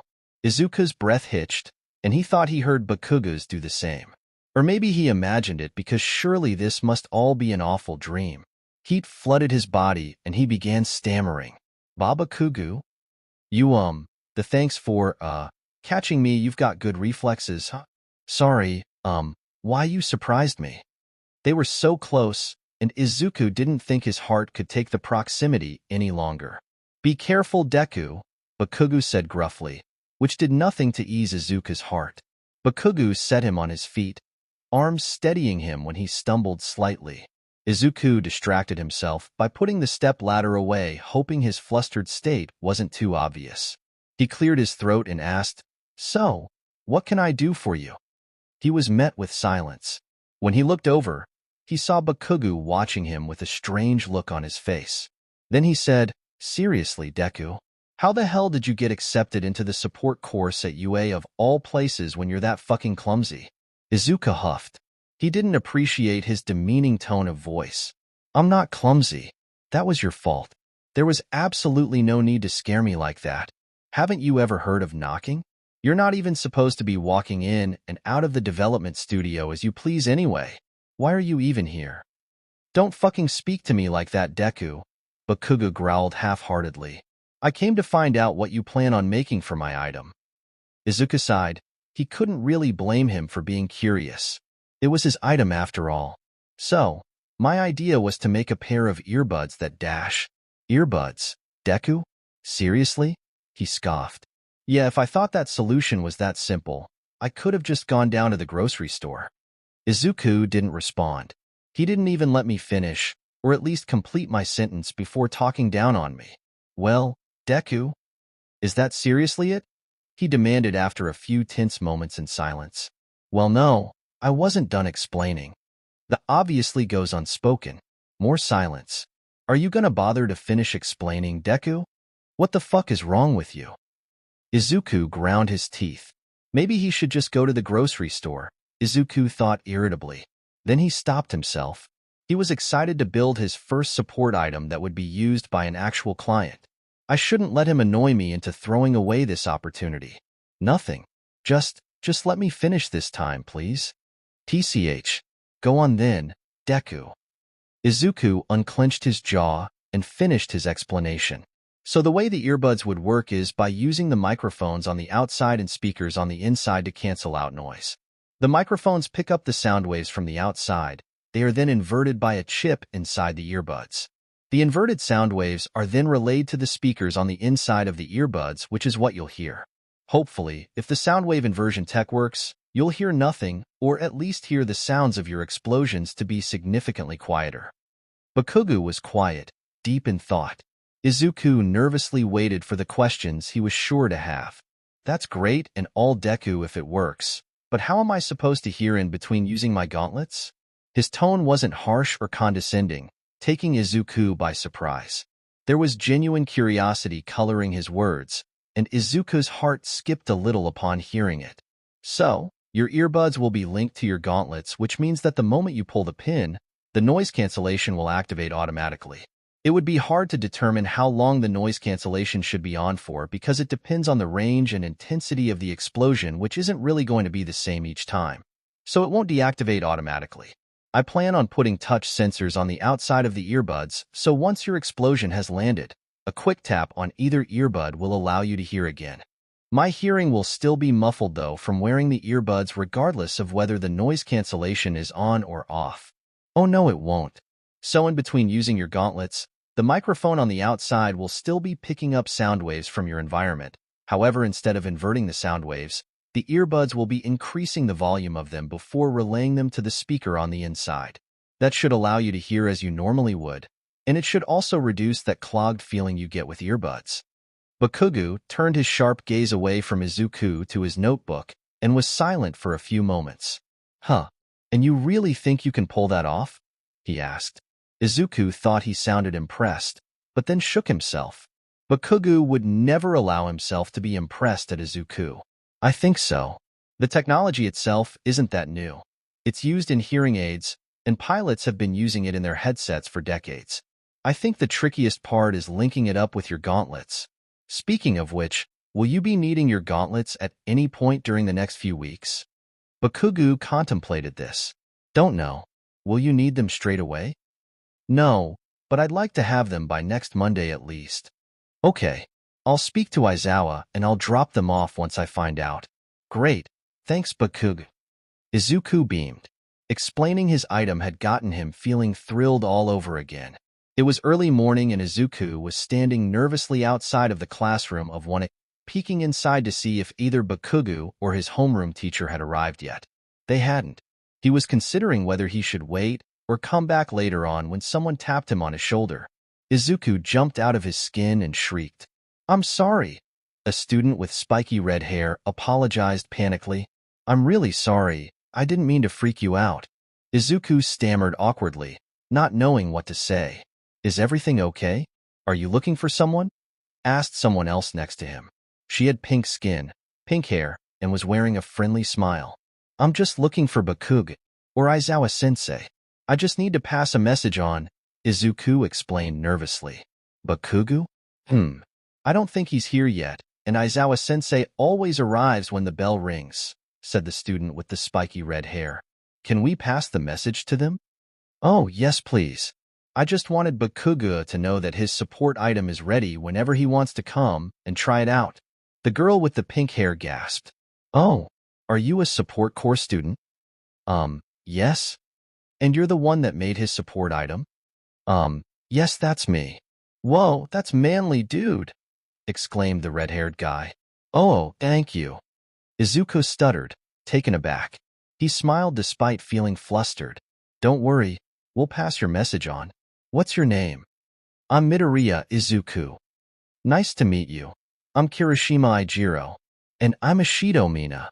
We're friends of Bakugou, the girl with the pink hair said brightly.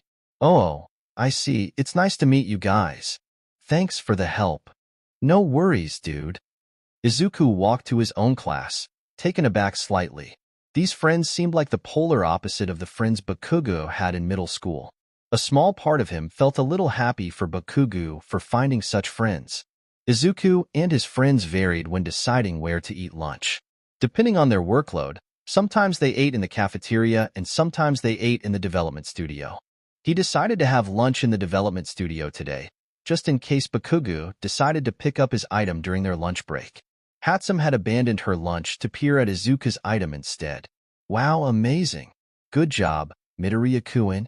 This is one hell of a baby, she said excitedly, holding one earbud in each hand. Thank you, 𝗵𝗃-san. Izuku smiled. Despite his heart feeling warm from the praise, his stomach squirmed with nerves, and he found he had little appetite to finish his lunch. How did you test them? I just played an explosion on my phone whilst wearing them, so the noise-canceling aspect works, but that's all I could really test. It's up to Bakugou to inform us if the noise-canceling kicks in when he pulls the pin on his gauntlets. I have no doubt it will, Midoriya-kun, reassured 𝗂𝗵𝗃. 𝗵𝗃 jumped in front of Izuku, her face very close to his. What have you named this adorable baby? She asked eagerly. Izuku had to admit, whilst it took a while for him to get used to 𝗵𝗃's complete lack of awareness of personal space, he still felt unnerved sometimes. I've not really thought about it, Izuku said awkwardly. No way. This is the first item you've made for a client. It has to have a cool name. 𝗂𝗵𝗃 exclaimed. A cool name, Izuku echoed. Yeah, something like, 𝗵𝗃𝗵𝗃. Sonia began sputtering and coughing, seeming to have choked on her food.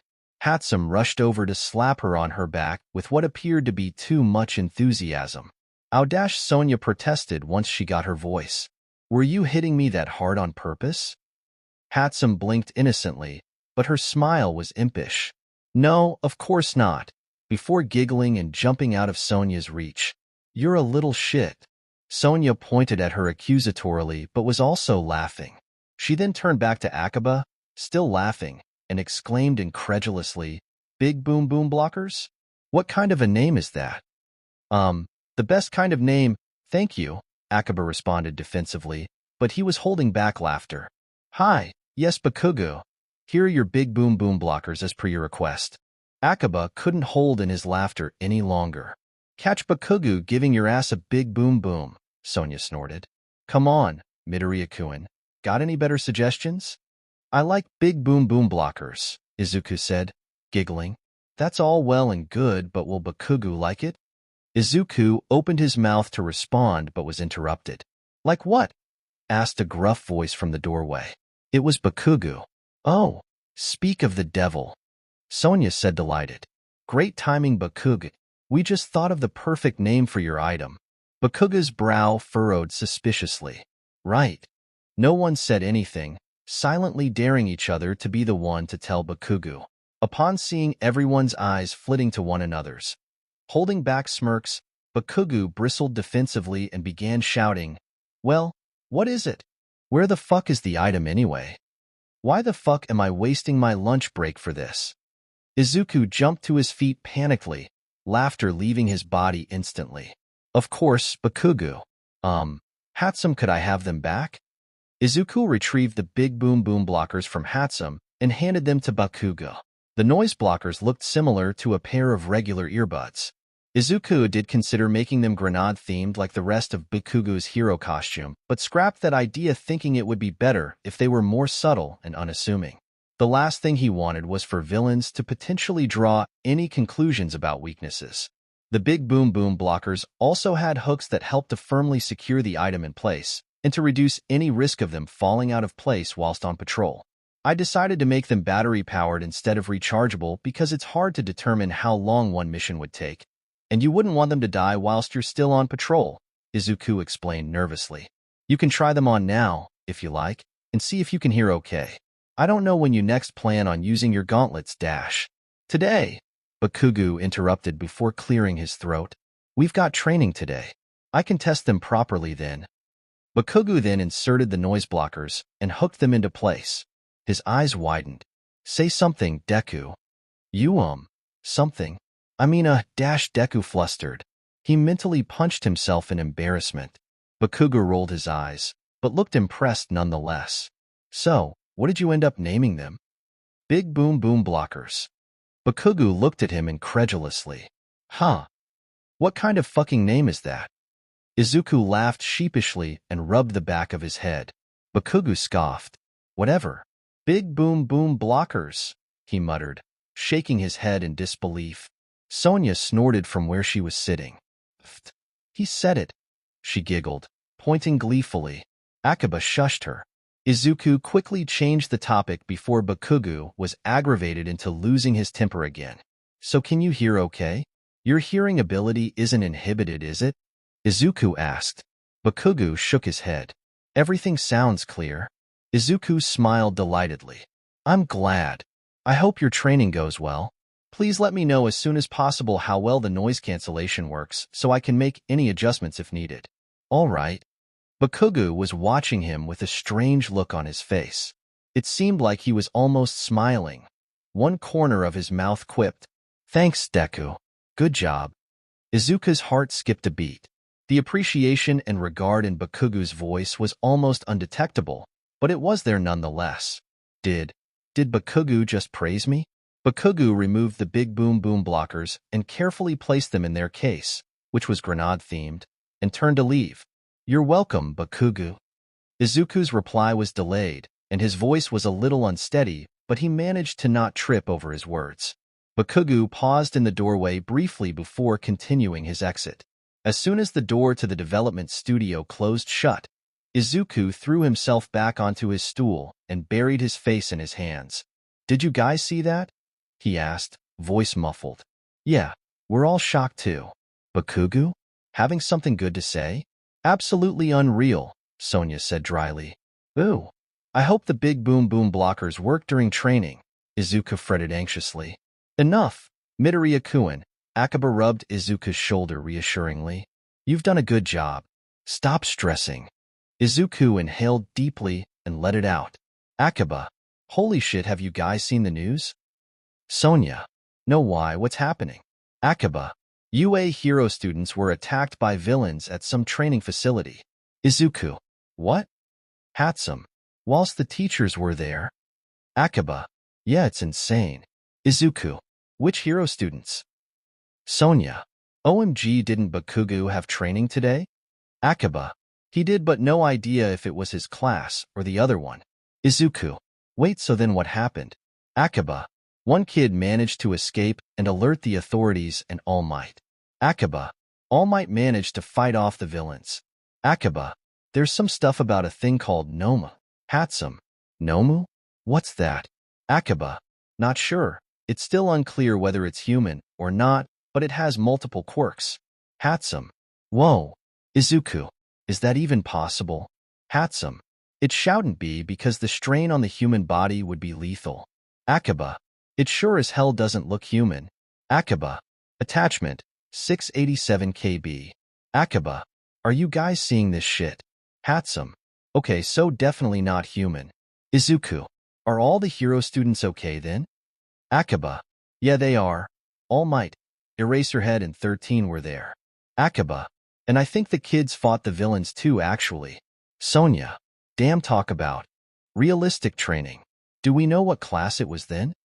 Sonia asked the next day. The four of them were in the development studio. However, 𝗵𝗃𝗁 was the only one who was able to concentrate on doing any work. It was Class 1A, Izuku blurted. Huh. How do you know? 𝗬𝗂𝗵𝗃 asked. I overheard my mom talking with Bakugou's mom. Apparently Bakugou is fine. Yeah, I've heard a lot of talk around school about it being 1A, 𝗵𝗃𝗁 chimed in from her corner. That's wild, Sonia murmured incredulously. Those villains sure had some balls attacking UA of all places. Tell me about it, 𝗬𝗂𝗵𝗃 replied in equal incredulity. They went quiet. Is this what you extras do all day? Just piss about? Someone voiced disparagingly from the doorway, interrupting the silence. Izuku looked up to see Bakugou watching them disdainfully. Izuku had been resting his head in his arms on the table. Sonia was lazily spinning herself on a nearby swivel chair. 𝗬𝗂𝗵𝗃 was trying to see how tall of a tower he could build from a nearby pile of hex nuts and 𝗵𝗃𝗁. the only one being productive, was soldering a circuit board deep in concentration. Izuku gasped. Standing up abruptly, he rushed over to Bakugou, knocking over the stool he was sitting on in the process. "Bakugou, are you okay? I heard what happened at USJ. Were you hurt? Did you manage to get out okay? You didn't have to fight any villains, did you? How long were Eraserhead and 13 having to fend off the villains until All Might got there? We're really lucky that Dash." Bakugou cut off Izuku's rambling by smothering his face with his hand. "Shut the fuck up, Deku. Do you know how to speak without fucking rambling like that?" Bakugou scoffed. Izuku froze instantly, adrenaline flooding his system. Explosion, explosion, explosion. He's going to fire an explosion right in your face in front of everyone. Why can't you keep your mouth shut, Izuku? Why do you have to be so annoying? He released Izuku, walking further into the studio, looking around with an air of disinterest. Izuku remained where he was, back facing the studio, staring out the open door. His eyes unfocused, body frozen in place. His ears were ringing, heart pounding. "Ryakuen?" Izuku heard a concerned voice ring through the cotton wool muffling his head. "Midoriya, are you okay?" He jumped and turned around to face whoever called him. Akiba and Sonia were looking at him in concern. Bakugou was staring at him with an unreadable look. Izuku rubbed the back of his head and laughed awkwardly. "Haha, sorry guys, I spaced out." He wiped his sweaty palms on the trousers of his overalls and cleared his throat. "Back again, Bakugou?" he asked lightly, digging his nails into his palms to keep the tremor out of his voice. "𝗵𝗃𝗲. I just thought I'd come and let you know that your noise blockers work, seeing as you were so interested," he said, attempting to appear indifferent by averting his gaze. Izuku felt his face split into a smile despite the panic that was lingering in his veins. "Oh, I'm really glad. So when you pulled the pin, did the noise cancellation kick in? And did the touch sensors work as well?" Yeah, Deku. Everything worked as it was supposed to." Izuku's smile widened. "Finally, another success. Nice one, Midoriya-kun." Sonia congratulated. "Knew you could do it." Akiba grinned. "I was kind of hoping you'd mess up so I could step in, but I'm glad you didn't." Izuku assumed that was 𝗵𝗃𝗲's idea of praise. Thanks, 𝗵𝗃𝗲-san." Bakugou moved to leave. Before opening the door, he paused. He turned to look at Izuku, appearing like he wanted to say something.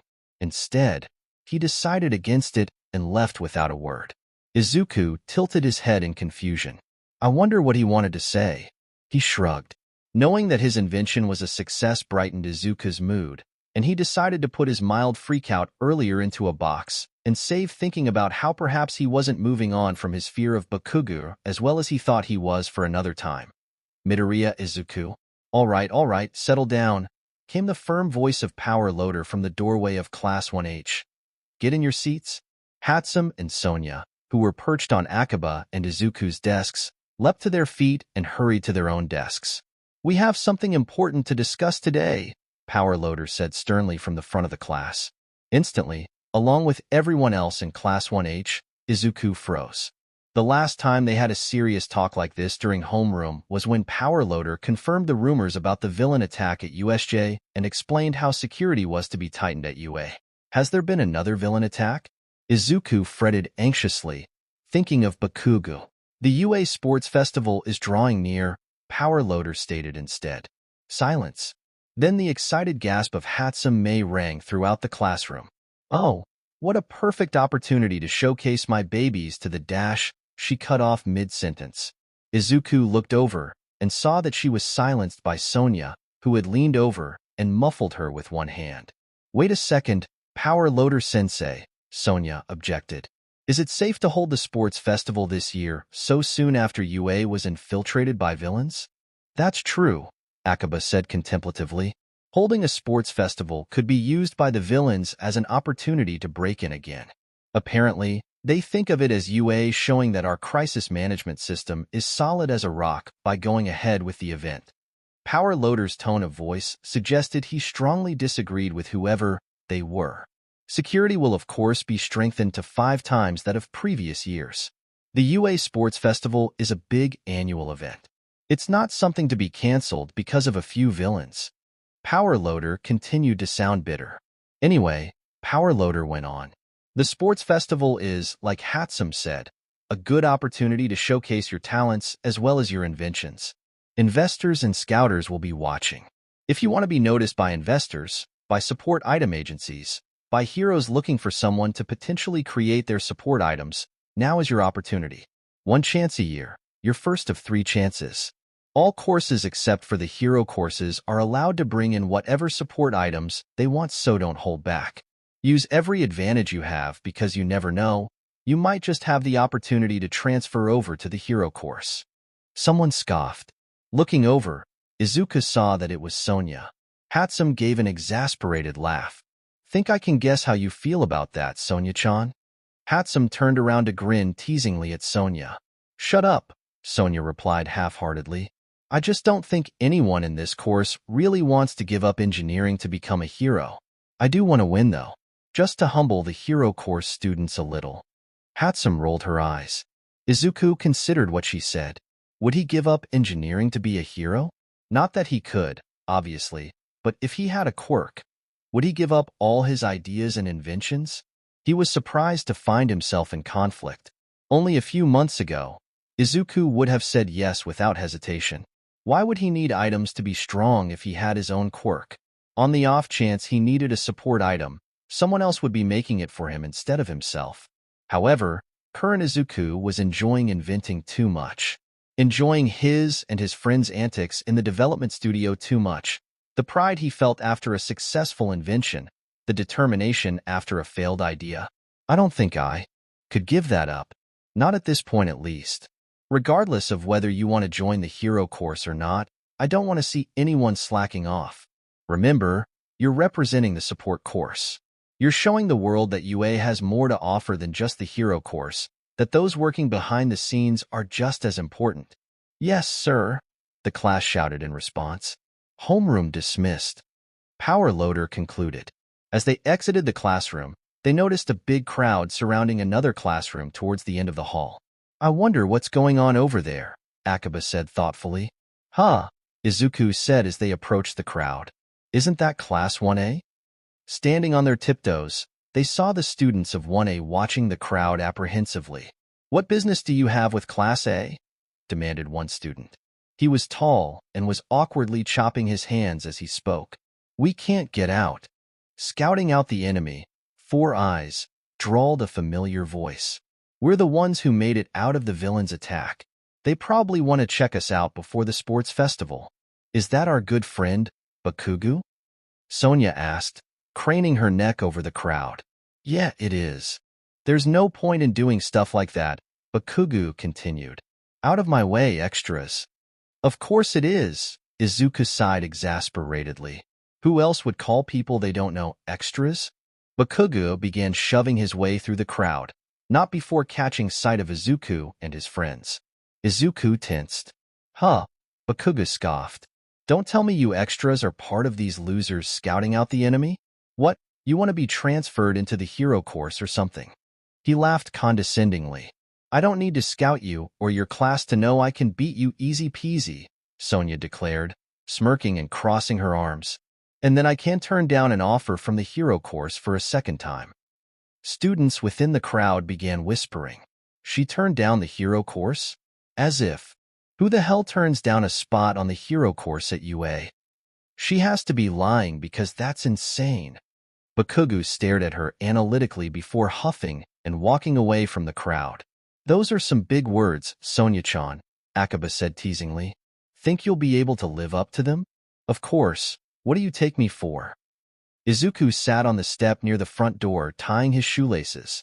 Izuku, be careful not to get hurt, Inko fretted behind him. Yes, Mom, he replied absently. I'll record it. Okay? In high resolution. Izuku rolled his eyes. Okay, but you do realize that the focus is going to be on the hero students, right? It doesn't matter, his mother huffed indignantly. My son's going to be competing in the UA Sports Festival regardless. Izuku smiled. He reached out and squeezed his mom's hand. Thanks, Mom. She smiled warmly in return before looking at him determinedly. Do your best. Izuku and the rest of Class 1H made their way out of their designated prep room and towards the arena, laden with their items and gear. Izuku was trembling. Are you okay, Midoriya-kun? 𝗵𝗃𝗲 asked, nudging his elbow. Not really, Izuku stammered. All the confidence instilled in him from his mum this morning was leaving his body at a rapid pace, and was instead being replaced with nerves and the impending feeling of doom. His racing mind was not helping to put him at ease. What are they thinking, making a quirkless student compete in the UA Sports Festival? Against all those hero students no less? Even with all these items, I'm screwed. Oh God, my items. What if they explode or stop working or end up injuring me? Everyone is going to see me fail miserably, not only at the sports festival, but as a support course student. Everyone from Aldera is going to see, and I'm going to end up proving all of the doubts they ever had about me correct. Ooh, what if 𝗧𝗵𝗃𝗧 from Jiken Middle School is watching? I'm going to end up disappointing her so. Midoriya-kun? Midoriya-kun. Someone was shaking his shoulder. It was Sonia. You good? You're muttering like crazy. Yeah, it's really creepy, said 𝗵𝗃𝗧𝗵 brightly, turning around and beaming at him. Oh, I'm sorry, guys, Izuku said, sheepishly rubbing the back of his head. It's okay. 𝗵𝗃𝗲 grinned at him reassuringly. We've got this. 𝗵𝗃𝗧𝗵 gripped Sonia's hand. Sonia's other hand squeezed Izuku's, who in turn reached for 𝗵𝗃𝗲's. Yeah, he swallowed determinedly. We've got this. The sound of Present Mick's bellowing voice and the thunderous roar of the audience rumbled through the never-ending corridor, reverberating in Izuku's bones. As the light towards the end of the corridor drew nearer, 𝗵𝗃𝗧𝗵's spurring voice asked, Are we ready, babies? Giving each other one last squeeze, they let go of each other. 𝗵𝗃𝗧𝗵 lowered her steampunk goggles, Sonia adjusted her tool belt, 𝗵𝗃𝗲 tightened the fastenings on his jetpack, and Izuku pulled up his gloves. One by one, they spilled out into the arena. Support course classes F, G, and H are here too. Present mic boomed. Izuku looked around the arena in disbelief, awed by the sheer number of people gawking down at them. There's so many people. Izuku stuttered. Don't look, Midoriya-kun, said 𝗵𝗃𝗲𝗧𝗵, looking steadfastly ahead of himself. You'll only feel worse. Izuku forced his eyes away. When all the first years had been introduced, Present Mic went on to introduce their umpire Midnight. Standing on the umpire podium, she told everyone to shut up. Izuku absently wondered if over the years, she had grown tired of everyone commenting on her appearance and costume. It can't be easy having the label R-rated hero. Representing the students is Katsuki Bakugou from Class 1A, Midnight announced. Izuku gasped. Bakugou? Sonia scoffed and smirked, crossing her arms. 𝗵𝗃𝗧𝗵 giggled. 𝗵𝗃𝗲𝗃 grinned and tilted his head. Around them, whispers arose. That guy did finish first in the entrance exam. Someone huffed in response. Yeah, in the hero course. He finished first? Izuku thought in surprise. Well, that's Bakugou for you. The crowd around them parted. Bakugou, slouching, hands in his pockets, strolled towards the podium. His narrowed eyes glanced over to where Izuku was standing with his friends.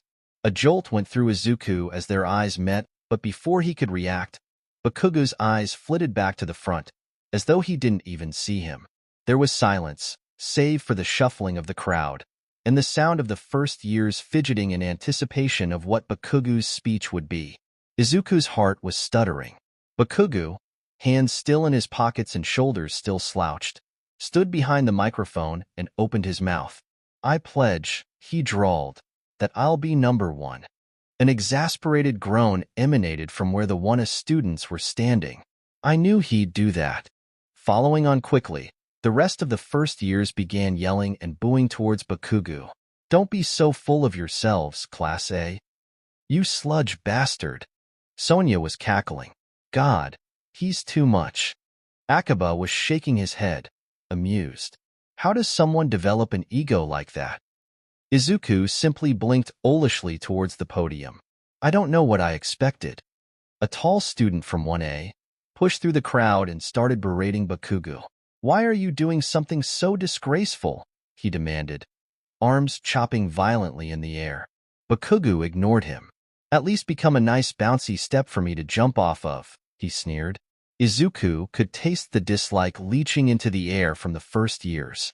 Izuku thought a little bit was coming from himself. "Now, let's get started." Midnight's amplified voice drowned out the first year's yelling. The first game is what you'd call a qualifier. A hologram was projected behind Midnight of a spinning reel. This year it's Izuku's fists clenched in anticipation. The wheel stopped on obstacle race. All 11 classes will be participating in this race. The course will be the outer circumference of this stadium, roughly 4 kilometers. Midnight grinned cunningly. "As long as you stay on the course, it doesn't matter what you do. Now, take your places, everyone." Everyone congregated at the starting point. Standing towards the back of the crowd, Izuku and his friends braced themselves. Realistically, without a quirk, it's unreasonable to think that I'll make it into the top 10, or even the top 20. But even so, with all the effort I put into my items these past few weeks, I have to try. The countdown began beeping. "Good luck," 𝗵𝗃𝗲 whispered.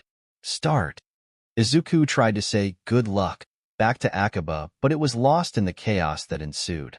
Elbows jostled around Izuku, limbs kicking him, arms shoving him as everyone forced their way through the narrow tunnel. Izuku feared for his items and desperately hoped nothing got broken. The first years were packed in the tunnel like sardines. It was suffocating. The hot and claustrophobic air, combined with the inability to move freely, threatened to send panic crawling up his throat. "It's fine," Izuku reassured himself firmly. He swallowed the bitter taste of panic down with a grimace. "It's fine. We're almost towards the end. I'll be able to breathe soon." He had long since lost sight of his friends. He was on his own now. Suddenly the humid, muggy air chilled sharply and Izuku was jolted out of his thoughts. It had suddenly become so cold that Izuku was rooted to the ground. To his horror, Izuku realized he actually was rooted to the ground, ice holding him in place steadfast. He fruitlessly tried to move his feet, the chill stiffening his bones and muscles. A few 1A students managed to free themselves. Of course, Izuku thought bitterly. Amongst them was Bakugou, explosions blasting forth from his hands, expression twisted into a feral grimace as he screamed after the student responsible for the ice. "Okay, Izuku, how are we going to get out of this?" The ice was slowly melting away enough for Izuku to snap the ice and force his feet free, but a thick layer of ice still coated the course. "I should be able to use my items now." On his feet, Izuku had his bounce boots 2.0 on, which allowed him to get ahead of the other students at a quicker pace. During his prep for the sports festival, he had upgraded them to allow him to move even further, which was proving invaluable now. Izuku also had a new invention with him today. His hydraulic bracers. His hydraulic bracers were similar in appearance to shin pads, except they surrounded his calves too and went just past his knees.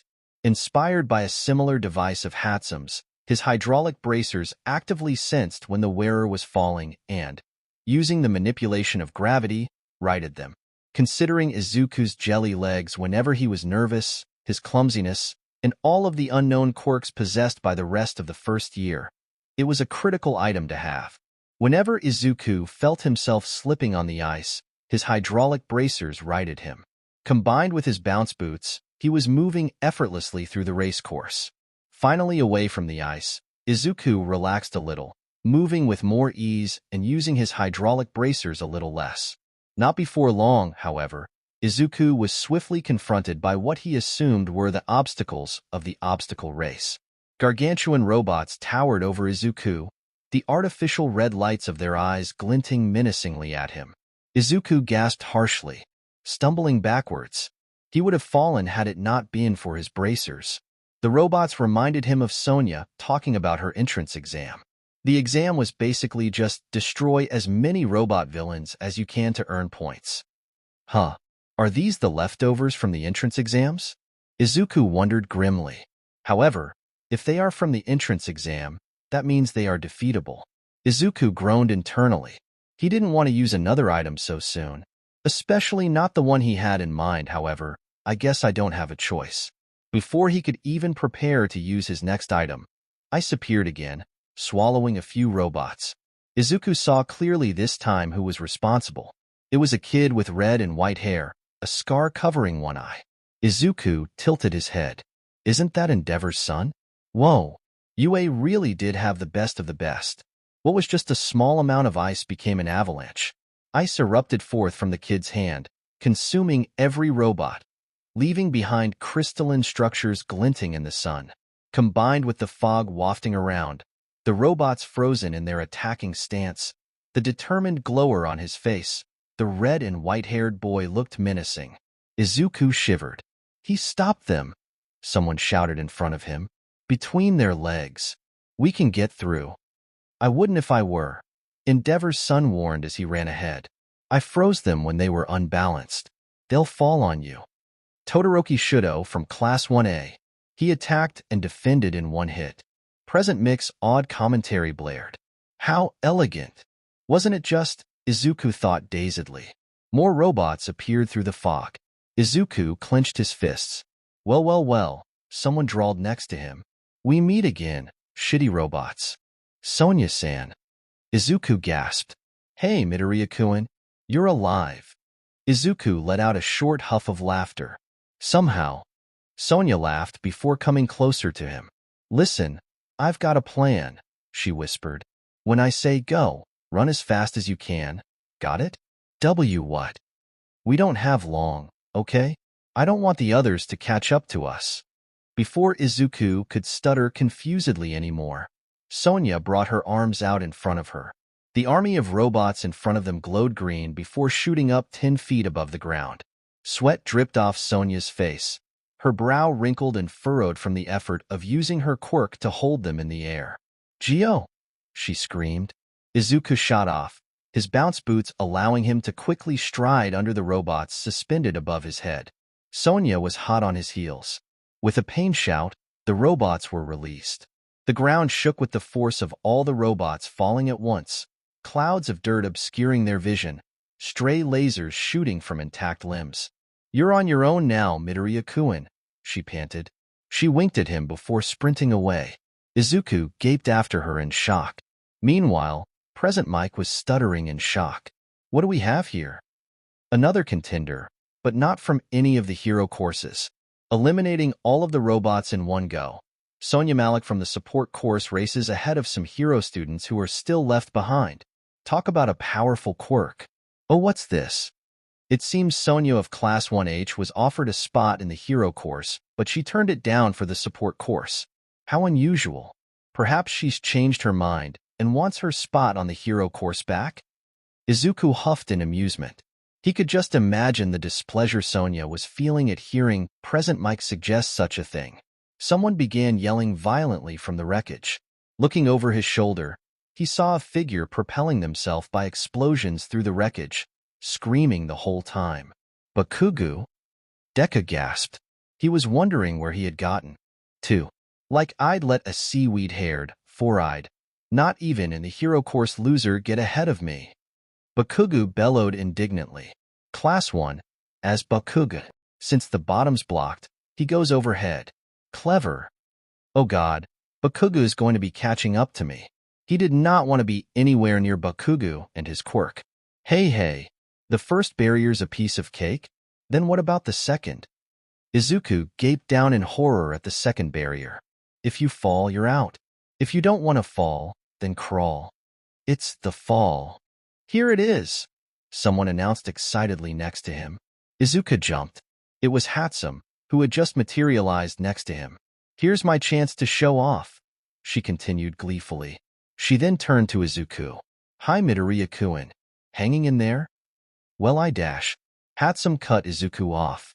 It's time for my support items to be in the limelight, she giggled menacingly. Look, all you support companies across the country. Izuku sighed exasperatedly. 𝗵𝘃𝗃𝗀𝗺, no shame, huh? Wire arrows and hover saws. Two hero course students made affronted noises. Izuku recognized one of them as Bakugou's friend, Ishido. What? It's okay to bring in items. Ishido asked, pointing accusingly at 𝗵𝗃 and Izuku. The hero course undergoes combat training regularly, right? In order to keep things fair, a wire arrow shot out of 𝗵𝗃's item. At the same time, 𝗵𝗃 seized Izuku and threw him bodily over her shoulder. Izuku cried out in surprise.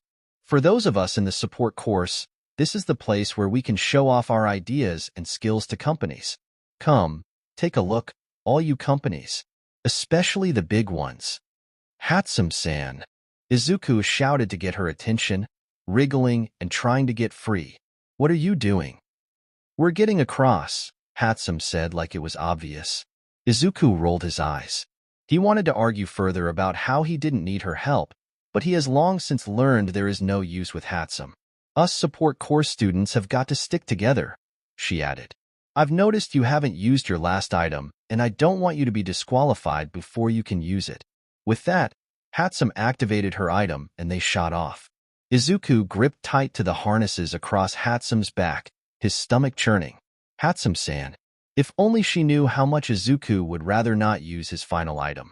Look at my super cute babies, she yelled as they whizzed over the ravine. 𝗵𝗃 and Izuku reached the final obstacle where Todoroki was already standing in contemplation. And now, we've quickly arrived at the final barrier. The reality here is that it's a minefield. God, Izuku huffed. They really do want us dead. It's set up so that you can tell where the mines are if you look carefully, so you have to exploit your eyes and legs.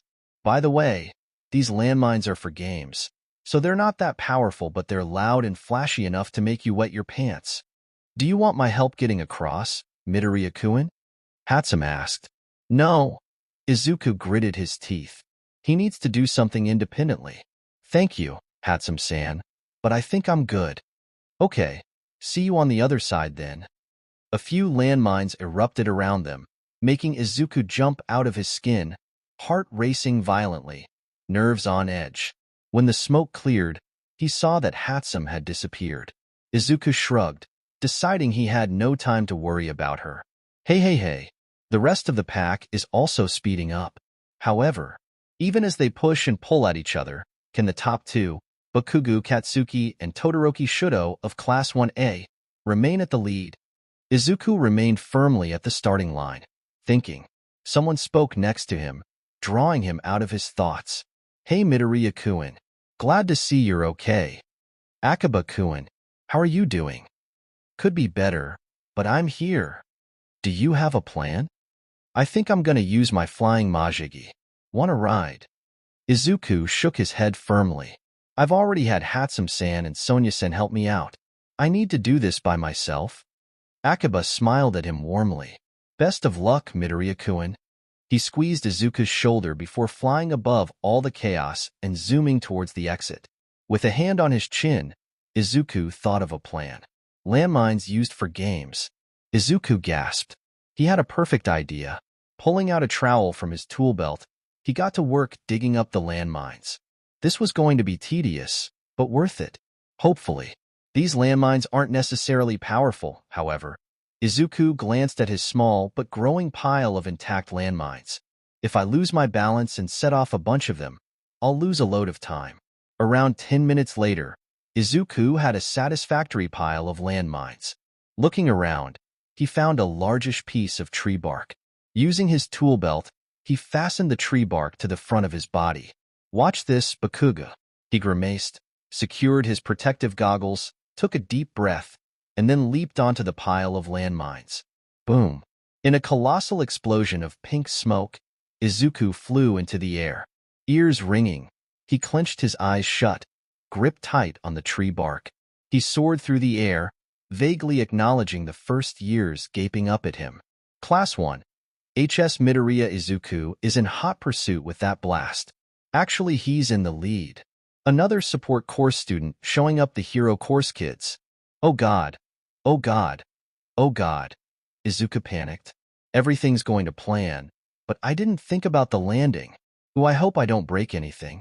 Izuku tried to kick his brain into gear as the ground came closer and closer. However, before he could come up with anything, someone was screaming his name. DKU. Don't go ahead of me. Bakugou. God, not now. Bakugou blasted towards him. The two formerly in the lead have stopped trying to slow each other down and are chasing Midoriya. Now that they have a common enemy, they've stopped fighting. The fight's not over yet, though. Oh no, Izuku fretted. I'm losing momentum. Todoroki and Bakugou will overtake me in an instant. Thinking about the time I'd lose landing, there's no way I'd be able to take back the lead.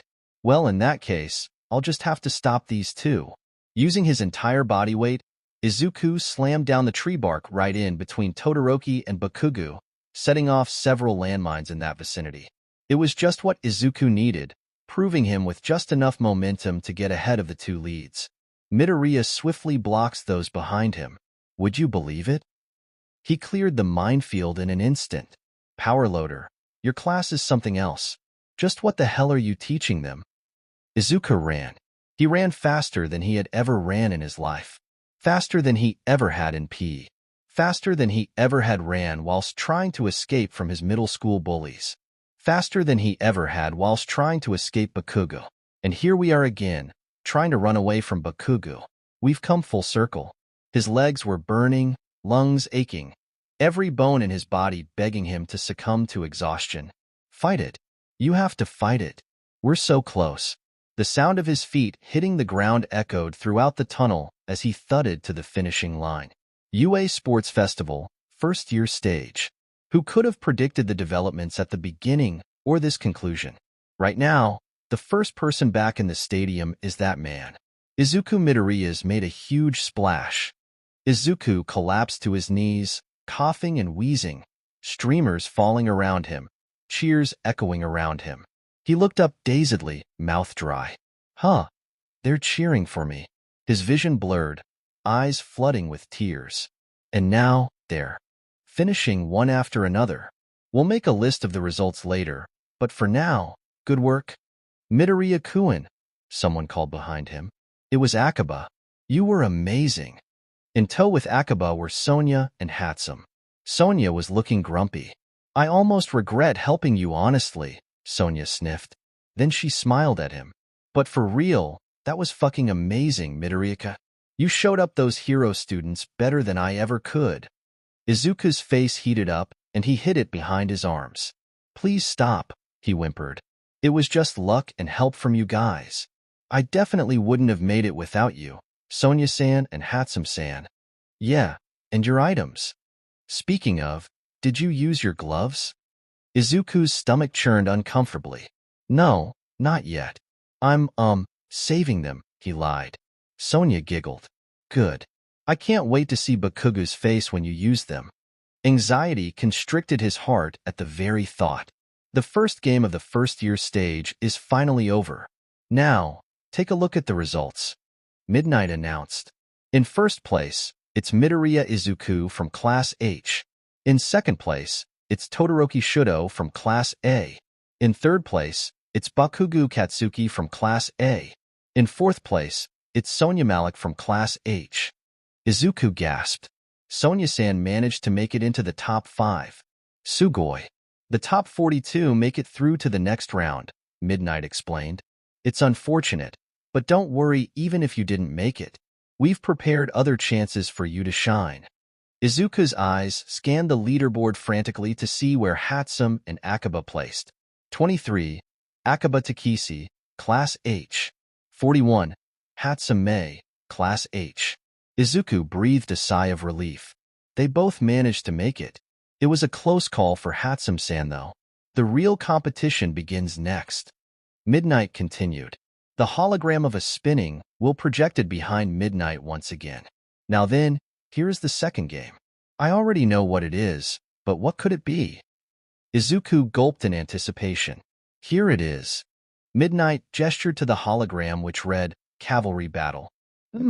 Sonya hummed thoughtfully. A cavalry battle? That's not an individual event. Yeah, 𝗂𝗵𝗲 replied in contemplation. I wonder how it'll work. Let me explain, Midnight began. The participants can form teams of 2 to 4 people as they wish. It's basically the same as a regular cavalry battle, but the one thing that's different is based on the results of the last game. Each person has been assigned a point value. So in other words, Each team is worth a different amount of points depending on who's on the team, Izuku said contemplatively. The points assigned go up by 5 starting from the bottom. So 42nd place gets 5 points, 41st gets 10 points, so on and so forth. And the point value assigned to the first place. Izuku tensed in anticipation. 10 million. Izuku blinked. 10 million? Around him, students were echoing the same number, eyes on him. In other words, Midnight continued as if she hadn't just shaken Izuku to the core. If you take down the first player's team, you can stand at the top no matter what place you're in. It's survival of the fittest, with a chance for those at the bottom to overthrow the top. The arena began spinning around Izuku, his legs trembling. There's no way this is going to end well, Izuku.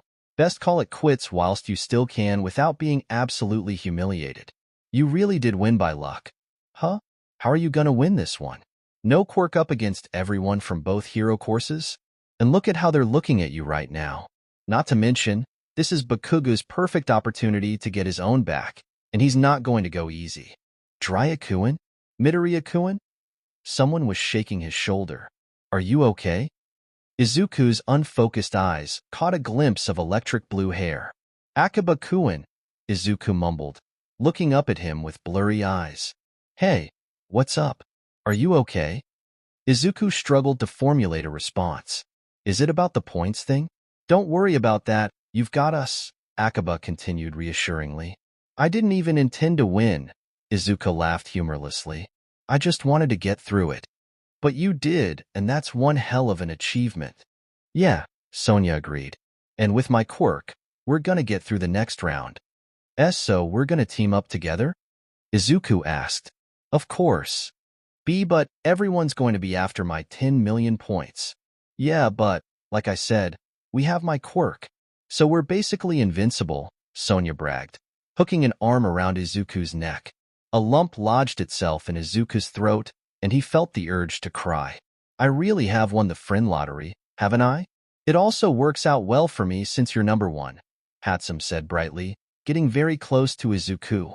Everyone's focus will be on you, and if I'm on your team, my super cute babies will inevitably be seen by the big companies. Sonia shoved her.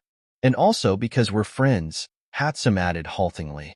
I want to team up with you also because we're friends, and not only because I want to take advantage of your position on the leaderboard. Izuku smiled exasperatedly. 𝗵𝗃𝗃𝗁's the same as always. Thanks, 𝗵𝗃𝗃𝗁, I appreciate it, Izuku said warmly. She grinned brightly in return. So, what's the plan? 𝗧𝗵𝗃𝗃𝗁 asked. 𝗧𝗵𝗃𝗃𝗁, you're the strongest and we also have your flying 𝗵𝗃𝗲. So I think you should be in front, Izuku said, hand on his chin, trying to focus. Oh, you know, 𝗧𝗵𝗃𝗃𝗁 said, grinning and flexing his arms. Nothing like handling heavy machinery on a daily basis to give you a good workout. Sonia rolled her eyes. Shut up, Takeshi-kun. 𝗵𝗃𝗃𝗁, Izuku continued. You should be left wing. You can use your items to keep the enemy away, and your electromagnetic salts can help with mobility. Got it, 𝗵𝗃𝗃𝗁 replied cheerfully. My babies are gonna get so much attention. I'll be on the right wing. I've got my bounce boots to help us get around easier, and I can use my gloves to keep away any attackers. Izuku prayed desperately that they wouldn't get to that point, hoping his friend's items and quirks would be enough. Sonia-san, you'll be the rider. It makes the most sense. We're going to be the target of everyone. Our best bet is to keep the others away until the time's up. On the off chance someone steals my headband, Sonia-san will use her quirk to get it back. Got it, Midoriya-kun, Sonia replied in affirmation. They huddled together in a circle, arms around each other.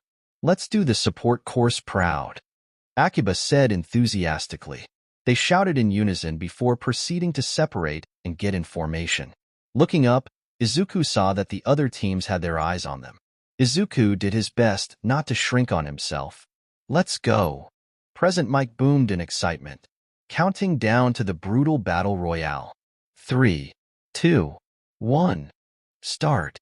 Midnight bellowed. Immediately, feet began thundering their way to Izuku's team. Izuku froze in fear, teeth clenched. Midoriya-kun, mate-chan, are your goggles down? 𝗧𝗵𝗃𝗁 asked firmly. Yes, they said together. Mine are also down if you care, Sonia said flippantly. Good, 𝗵𝗃𝗲 shouted before activating his jetpack. Huh. They flew? Someone shouted in frustration. Goddamn support course. Someone else's quirk targeted them in the air, shooting what looked like 2 flesh-colored headphone jacks at them. EW, keep your shitty music away from me, said Sonia in disgust, using her quirk to fling the wires away. Nice one, Sonia-chan. 𝗵𝗃𝗲 praised. I just know her playlists are whack. Focus, Sonia-san. Izuku warned from the right. Looking down, he could see more teams contemplating ways to target them. Okay, we're gonna land now, guys.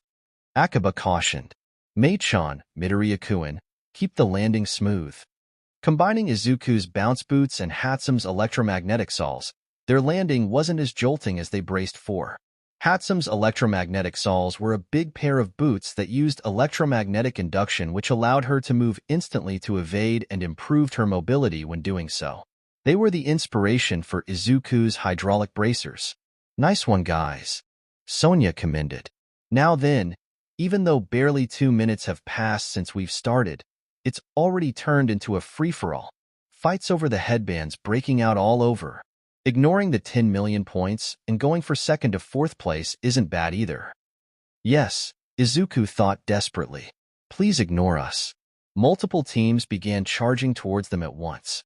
We need to evade, 𝗵𝗃𝗲 shouted. To where, huh? Sonia demanded. To where are we evading, Takeshi-kun? Don't shout at me. It's not my fault. Okay, we need to calm down, Izuku said firmly. They were backed into a corner. Sonia-chan, 𝗵𝗃𝗲 called, seemingly having had an epiphany. You use your gun, and I'll use mine. Oh, good idea, Mei-chan, Sonia replied eagerly. Sonia pulled out what appeared to be a paint gun from her tool belt, but Izuku knew that what it shot was not paint. He had been unlucky enough to be in the development studio at the same time she was testing her goo gun. The solidifying gunk that shot out of her item effectively glued him to the table he was sitting at. In an attempt to free him before Power Loader returned, Sonia had pulled out a hammer to try and chip away at the glorified cement. Unluckily, Power Loader had walked in just as Sonia slammed the hammer down at Izuku's arms. Izuku still wasn't sure why he had also ended up in detention for that. At the same time, 𝗵𝗃𝗲 pulled out her gun, an item that shot out something more manageable than solidifying goop but equally as effective. It was a support item that she designed to shoot out nets to capture villains. Izuku was, again, the test subject for this item as well. At least they didn't end up in detention that time. 𝗵𝗃𝗲 shot at the team to the right, causing them to collapse to the ground as they helplessly tried to free themselves. Sonia shot at the team in front of them. The players from the wings and front rooted to the ground as they fruitlessly tried to free their feet. Sucks they don't have a hammer, huh, Midoriya-kun? Sonia smirked down at Izuku. He grinned in return. That's right. There was still their left to worry about. The team targeting their left had not been deterred by Sonia and 𝗵𝗃𝗲's guns. The player from the front had encased the other players on his team in wings? Izuku wasn't sure what his quirk was, but it was shielding his teammates away, protecting them with cartilage and bones. It looked like a tent had grown from his arms. Suddenly, a pink rope shot out at them from said arm tent. Izuku quickly realized it was a tongue. Oh my god, that is disgusting, Sonia shouted in distaste above them. Duck. 𝗵𝗃𝗲𝗏, 𝗵𝗃𝗲, and Izuku squatted their legs, narrowly avoiding the tongue. The tongue continued to target the headband on Sonia's head as she feverishly dodged it. Gross. Gross. Gross. Sonia cried with every duck and dodge. Okay, I've had enough of this. Brace yourselves, guys. Sonia shot her arm out in the direction of the arm tent team. A green glowing wave of energy emanating from her arm. The team flew backwards, their front unable to keep himself and his team standing. At the same time, 𝗵𝗃𝗲, 𝗵𝗃𝗲, and Izuku braced their legs to also avoid stumbling from the force of the attack. Okay, Takeshi-kun, we need to get the fuck away, Sonia panted. 𝗵𝗃𝗲 firmly jerked the lever, sending them into the air. Izuku let out a breath. They had a short while to collect themselves. Or so he thought. Looking down, he saw someone zooming up towards them, powered by explosions bursting forth from their palms. Bakugou! Izuku shouted. Don't get carried away. Bakugou bellowed back. He came up in front of them and made a ferocious grab for Sonya's forehead. Sonya screamed and 𝗵𝗲𝗄 turned them sharply out of the way. Bakugou, you fucking dick! Sonya yelled indignantly. 𝗵𝗲𝗄𝗁𝗍 of Class H dodges Bakugou Katsuki of Class A's bold attempt for the 10 million point headband. Bakugou's face dropped as he began falling down to the ground. He was swiftly caught by someone's quirk. That was close, Izuku panted. 𝗵𝗲𝗄 lowered them back to the ground. Just a heads up, guys, 𝗵𝗲𝗄 cautioned. In terms of fuel, we can't spin this whole round in the air. I don't have much left, especially not after round 1. Sonya began fake laughing haughtily. Das thou mock me? She drawled. Huh. I can't believe that you, one of my closest friends, would just forget my quirk like that, she cried overdramatically. Then, in a more serious tone, she said, Don't worry about fuel, Takisuka. I've got my quirk. I'll just lift us. Will you be able to do that? 𝗵𝗲𝗄 asked skeptically. Your head might explode. And they're 𝗧𝗵𝗲𝗄𝗁𝗍, mocking me further, Sonya cried again in the same theatrical tone. Please stop talking like that, 𝗵𝗲𝗄 said, trying to keep his face straight but failing. Sonya huffed before grinning down at 𝗵𝗲𝗄. Don't worry about me. I've bought myself some fast-acting ibuprofen. As a treat. All right, my bad, 𝗵𝗲𝗄 grinned in return. It's been 7 minutes. Let's look at each team's points. Here are the current rankings up on the screen. Noises of disbelief emanated from the crowd, distracting Izuku and his team. They turned to see what was with the rankings to gain the response. What? Wait a minute. Class A isn't doing so well. Bakugou? What? Oh my god. Izuku mumbled in disbelief. Bakugou's team is last. At that moment, they heard someone screeching. Bakugou, of course. Give that back. Bakugou bellowed in outrage. I'll fucking kill you. Izuku couldn't hear clearly but, judging from the way Bakugou's face was twitching, his mouth grimacing, and the sparks flickering from his palms, the Class B student was taunting him. A dangerous game, Izuku thought, wincing reflexively. Okay guys, Izuku said. It's clear Bakugou's target has changed, so that's one less team to worry about. Yeah, now we need to worry about him, 𝗵𝗲𝗄 said, pointing in front of them. Izuku jerked his gaze away from Bakugou's rampage to see their next obstacle. Todoroki Shudo from Class A, sitting astride his classmates, mismatched eyes glowering at them behind mismatched hair. Less than half the time is left now. I'll be taking that now, Todoroki stated coldly. Izuku shivered, the intimidation rolling off the boy in waves. Only half the time is left, Izuku told his team. We can't stop moving. We have to keep an eye out on our surroundings. It's not just one team coming for us. We might need to use that move of yours again, Sonya-san. No problem, she replied determinedly. At that moment, Todoroki drew forth a sheet, pulling it over himself and his teammates, leaving only the left wing exposed. The left wing, a blonde guy from Class A, began sparking electricity. He grinned cunningly. Indiscriminate shock, he yelled. 1.3 million volts. Izuku flinched backwards instinctively, however before he knew it, something was blocking his vision. He quickly recognized it as the compact shield designed by Sonya. Every team that was unlucky to be in the vicinity screamed in pain. It was deafening. Nice try, losers. Sonya yelled delightedly. It's fucking insulating. Using everyone's quieting screams as judgment, once they had determined the attack to be over, Sonya swiftly pressed a button, and the shield tucked itself away back into the casing on her forearm. Todoroki takes care of the crowd of teams in an instant. Izuku blinked and saw all the teams that had been chasing them frozen to the ground. Oof, 𝗵𝗲𝗄 winced. Electrocution and freezing? Cruel. 𝗵𝗲𝗄, Izuku, and 𝗵𝗲𝗄 maneuvered themselves hastily away from Todoroki's team. I don't think we can get away, 𝗵𝗲𝗄 yelled. Leave it to me, Sonya shouted. She drew her hands out in front of her firmly, a strong wave of energy drawing forth from her arms.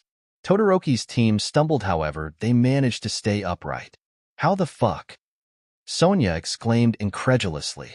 Narrowing his eyes, Izuku saw that it was their front, the class president of Class A. Izuku's eyes focused on the students' bulky calves, which had what appeared to be protruding exhaust pipes. He must be the reason why they were able to keep themselves upright. It's his legs. His quirk is engine legs or something. Izuku exclaimed, pointing. Sonya-san, goo him. Goo his legs. Sonya shouted in affirmation. However, upon seeing Sonya drawing out her goo gun, Todoroki shouted, Yaoyorozu. A shield spawned from their right wing's stomach, extending protectively to protect their front legs. A creation quirk?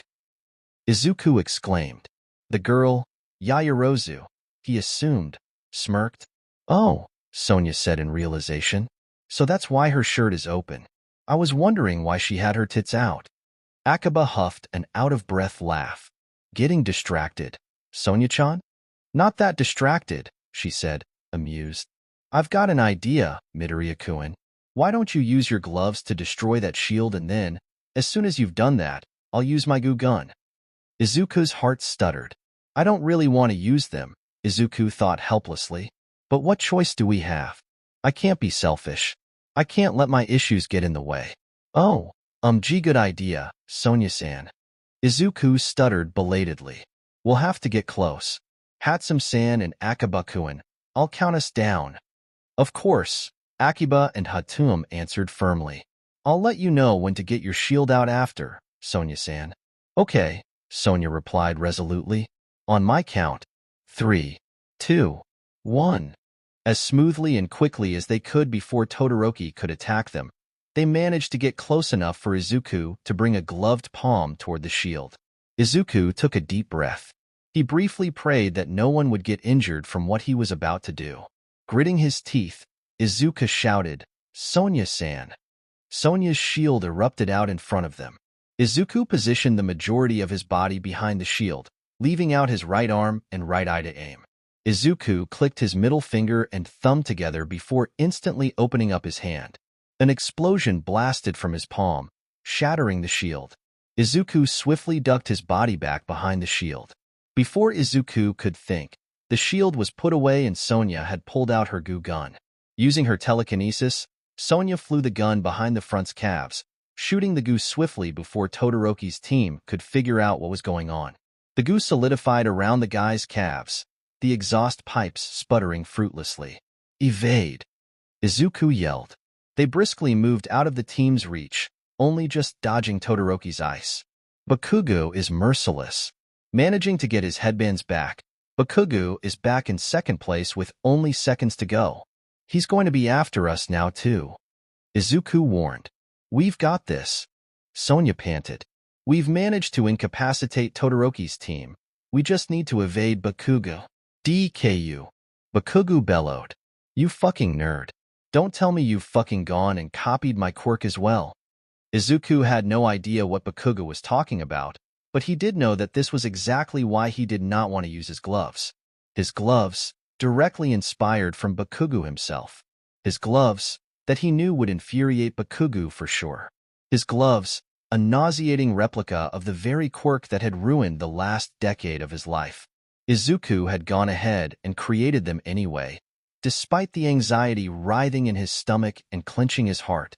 Kaken, look, I've made your quirk. Now we both have explosion. What do you think, Kaken? Do you like it? Now we can be the same. Aren't you proud of me? Or do you hate me even more now? Izuku grimaced at his brain's recreation of his 5-year-old voice. Out of everything Izuku had created thus far, his gloves were the inventions he felt the most conflicted about. On one hand, he's thrilled he was able to come up with a way to make such an idea work. On the other hand, he'd rather set the whole invention on fire. He kept this to himself, of course. He didn't want his friends to know that he feels ill just looking at the gloves, and worse, actually wearing them. That would mean Izuku would have to explain why, and he wasn't ready to have that conversation with his friends. His friends, completely unaware of how they had saved his life. Literally and metaphorically. They saved him from making a tragic mistake and ending his life. Saved him from a life of unfulfillment. saved him from his bullies, saved him from his demoralizing middle school, saved him from Bakugou. He was unsure if he could ever repay that debt. And now, he had recreated the very reason why Izuku became someone who needed to be saved. The very catalyst that led him to the edge of that roof. A recreation of the weapon used to humiliate him, intimidate him, hurt him. How painfully ironic. Shut up. It doesn't matter. I invented these gloves to use them for good, not to hurt people. A weapon is a weapon. Time's just about up. Start the countdown. 10, 9. 𝗬𝗧𝗵𝗃𝗲. Bakugou screeched, launching himself in the air. Where are the 10 million points? Midoriya-kun, your gloves. You need to use them again. We can't let him get the point, someone shouted. He wasn't sure who, since his ears were ringing and his vision was making it appear as if there were multiple Bakugous charging at him from the air. Not now, Izuku thought muddily. We can't lose now. Not when we've come this far. I need to. 5, 4, 3. Brain foggy, Izuku aimed both hands at Bakugou. His movements felt sluggish, as though he was wading through a dream. Clicking his fingers, 2 explosions burst forth, one from each hand. Izuku's vision cleared enough to see Bakugou's body fly backwards upon impact, vermilion eyes widening, face dropping to reveal shock. His eyes never left Izuku's during his fall, face unreadable. Bakugou only looked away when he was seconds away from hitting the ground, his eyes squeezing shut reflexively. Time's up. That's the end of the second round, the cavalry battle. The crowd was cheering, or at least Izuku assumed they were. He couldn't hear, the ringing in his ears silencing everything, the tinny sound echoing in his eardrums. His team had separated, both of Sonya's feet on the ground.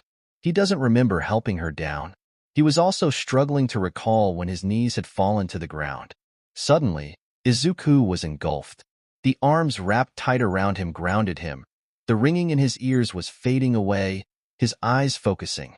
My friends, Izuku thought dazedly. The fog in his brain dispersed enough for him to force his arms to encircle his friends in return. We did it, Izuku. He jolted at the use of his given name. He looked up to see Akaba's eyes, warm brown and deep blue, gazing at him in awe. Izuku, we won. We came first. We managed to keep hold of the 10 million points, someone else exclaimed. It was Sonya. Izuku, you're insane. How have you managed to win both rounds so far with no quirk? 𝗵𝗃𝗃 cried in disbelief. Beck, because of you guys, he managed to get out. I've only managed with your help. We did it together. Izuku's throat closed up and tears began streaming down his face for the second time that day. Now, let's take a look at the top 4 teams right away. Present mix amplified voice boomed. Takeshi gripped one of Izuku's gloved hands with his own and pulled him to his feet. Izuku inhaled sharply, panicking all over again. Dangerous. Those gloves of yours are dangerous, Izuku. You risk hurting your friends. You can't be like him. Once he was on his feet and had regained his balance, Izuku hastily pulled the gloves off, gingerly hooking them onto his tool belt. Izuku and his friends stood in a line, arms around each other. In first place, Team Midoriya. In second place, Team Todoroki. In third place, Team Bakugou. In fourth place, Team Shinso. A short way away on the field, they heard Bakugou scream in frustration. He was on all fours, punching the ground. His teammates watched him in exasperation. Izuku grimaced. He was fucked. There was no way he would be getting away with this. The somewhat okay terms he and Bakugou had been on were now shattered, destroyed by Izuku's gloves. Exhaustion began to settle in Izuku's bones as he and his friends made their way to the cafeteria. Izuku hoped desperately that he got his energy back during this break as he contemplated what would be coming next. He at least hoped that his brain would be able to recover, as he'd be reliant on that the most. He vaguely wondered what he was playing at by coming in first place in both rounds. All the attention was on him. As they walked, he was getting stares. Wait till they all find out you're just some plain, boring, quirkless nobody. It wasn't intentional, Izuku wailed internally. I wasn't trying to come out on top. I just wanted to get attention from some support companies and then maybe finish in a comfy middle position. I don't really want to be number 1. and I certainly don't want any trouble with the hero course. Oi, someone called, forcing Izuku out of his thoughts. It was Bakugou standing in front of them, hands in his pockets. Izuku froze, adrenaline flooding his veins, suddenly alert. Bakugou was glowering but surprisingly not at Izuku. Izuku wasn't even spared a glance from him, Bakugou's gaze firmly fixed on 𝗧𝗵𝗃𝗲. I need to speak to you, Bakugou said gruffly. 𝗧𝗵𝗃𝗲 looked around in confusion, but Bakugou's stare remained solely on him. To me? 𝗧𝗵𝗃𝗲 asked confusedly, pointing to himself. Yeah, to you. Bakugou Katsuki. 𝗬𝗵𝗲, what did you want to talk about then? Standing in a dim alley near the arena was Katsuki and Deku's friend, 𝗳𝗍𝗄, who was shuffling awkwardly. Katsuki's eyes narrowed. Something had been niggling at him since the second round when 𝗳𝗍𝗄 had swerved to dodge Katsuki. The feeling of déjà vu had been distracting him to the where he had fucked up, and he needed to get to the bottom of it so the same thing doesn't happen in the third round too. Bakugou? I need to eat, so could we hurry this along? Katsuki continued to stare at him analytically. 𝗳𝗍𝗄 fidgeted nervously. How did you meet Deku? Katsuki blurted. 𝗳𝗍𝗄 blinked owlishly at Katsuki. Huh? Who? Katsuki didn't feel compelled to satisfy that with a response. This guy should be familiar with Katsuki's nickname for Deku. Do you mean Izuku-kun? 𝗳𝗍𝗄 asked, head tilted. A sour taste filled Katsuki's mouth that he couldn't explain. Izuku-kun? Since when were they on a first-name basis? Katsuki then clenched his fists, embarrassed at himself for being taken aback about something so irrelevant. He made a noise as a reply. Why? 𝗳𝗍𝗄 asked. There was a challenge in his eyes. Katsuki didn't like it. Just answer the damn question, Katsuki said through ground teeth. 𝗳𝗍𝗄 hummed thoughtfully. Well, it was just after school one time, like about a year ago now. Wow, it's been so long already. He smiled to himself. Katsuki ground his teeth. That wasn't what he was looking for. This blue-haired dick was being vague on purpose. I didn't ask when, I asked how, Katsuki ground out. 𝗳𝗍𝗄's eyes narrowed. He looked at Katsuki and thought for a while. Katsuki was about to say something when the support corps student spoke. Why? He asked again. None of your business. 𝗳𝗍𝗄's brow furrowed. Yeah, it is. Huh? Who does this freak think he is? It doesn't take a genius to figure out you've got a problem with Izuku-kun, though I really have no idea. I can't come up with a single possible instance of someone like Izuku-kun upsetting you. But anyway, it's pretty clear that whatever I tell you you're gonna use against him. You have no idea what you're talking about, shitty extra, Katsuki growled. You're right, I don't.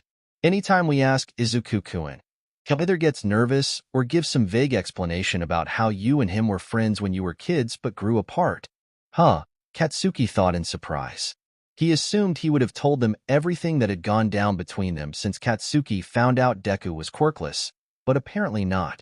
He probably doesn't want to think about it, or just wants to forget and move on. It's why he transferred after all. Then Katsuki thought angrily, like I fucking care. Like I fucking care about Deku being too embarrassed to talk about he couldn't defend himself because he was a weak fuck. If Deku didn't tell you anything, then there's nothing more to it, Katsuki said dismissively, folding his arms. 𝗳𝗍𝗄 blinked. Great. Good talk, Bakugou.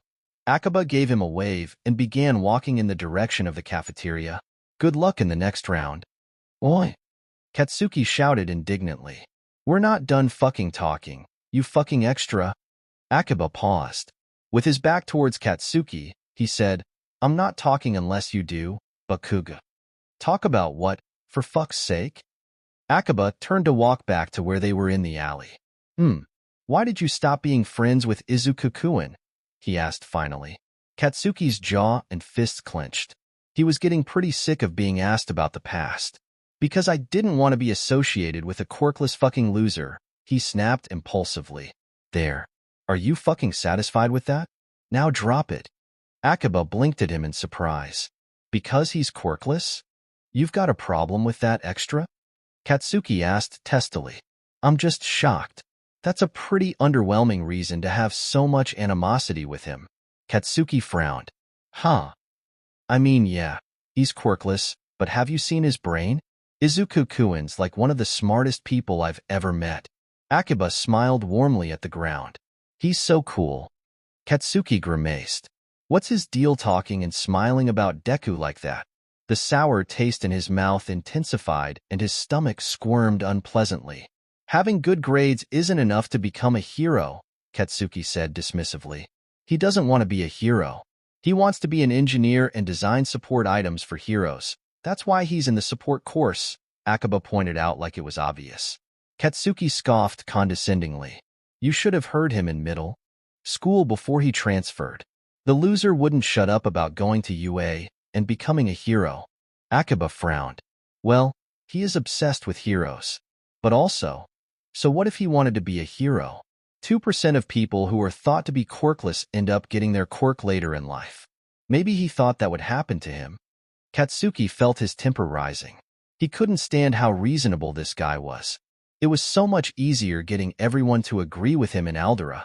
Whatever. I don't fucking care about Deku. I answered your question, now answer mine. How did you meet Deku? You don't care about Izuku-kun, but here you are interrogating me about him, 𝗬𝗏𝗂 huffed. When Katsuki began growling and raising his hands threateningly, 𝗬𝗏𝗂 raised his own placatingly. Yeah, I'll answer your question. It was after school in middle school, before Izuku-kun had transferred. Me, Sonia-chan and Hatsum-chan were on some roof in town testing an item. This item actually, he said, twisting his back to show off his jetpack. At some point during testing, I'm flying and I see this kid fall off a nearby roof. Next thing I know, I'm zooming off to catch him. The kid was Izuku-kun. Katsuki's fists clenched slightly. This was, so far, aligning with his suspicions. 𝗬𝗏𝗂 laughed lightly. It sure is one hell of a way to meet someone. Katsuki's voice cracked. He cleared his throat firmly, averting his eyes awkwardly. Did he tell you why he jumped? Why he fell? 𝗬𝗏𝗂 put a finger to his face thoughtfully. Yeah, he said he saw All Might and was trying to get a glimpse of him but ended up falling in the process. Actually, come to think of it, it was the day All Might rescued you from that sludge villain. Katsuki felt nauseous at the memory. Right, Katsuki grunted. They stood in silence for a short while. I still don't know why you want to know, but I'm not gonna keep bothering you about it, 𝗬𝗏𝗂 said finally. See you later, Bakugou. Best of luck with the rest of the sports festival. Katsuki didn't respond, watching him walk away, leaving him to stew in the alley with his thoughts. He tilted his head back to rest it against the stone wall and let out a low groan. Katsuki recognized 𝗬𝗏𝗂. He recognized him from that day. That day when Deku had tried to end his own life. Katsuki standing in the entrance of the alleyway, frozen as he stared at Deku falling, his green curls fluttering and glinting in the afternoon sun. Uniform billowing around him. Then, someone swooping in, catching Deku. Who was that? Katsuki had contemplated during sleepless nights, remembering nothing but a glint of blue hair. Katsuki had previously considered that it was 𝗬𝗏𝗂 who had rescued Deku that day, but from what he had seen of the guy, he didn't appear to have a flying quirk, so it couldn't have been, right? Was it even blue hair?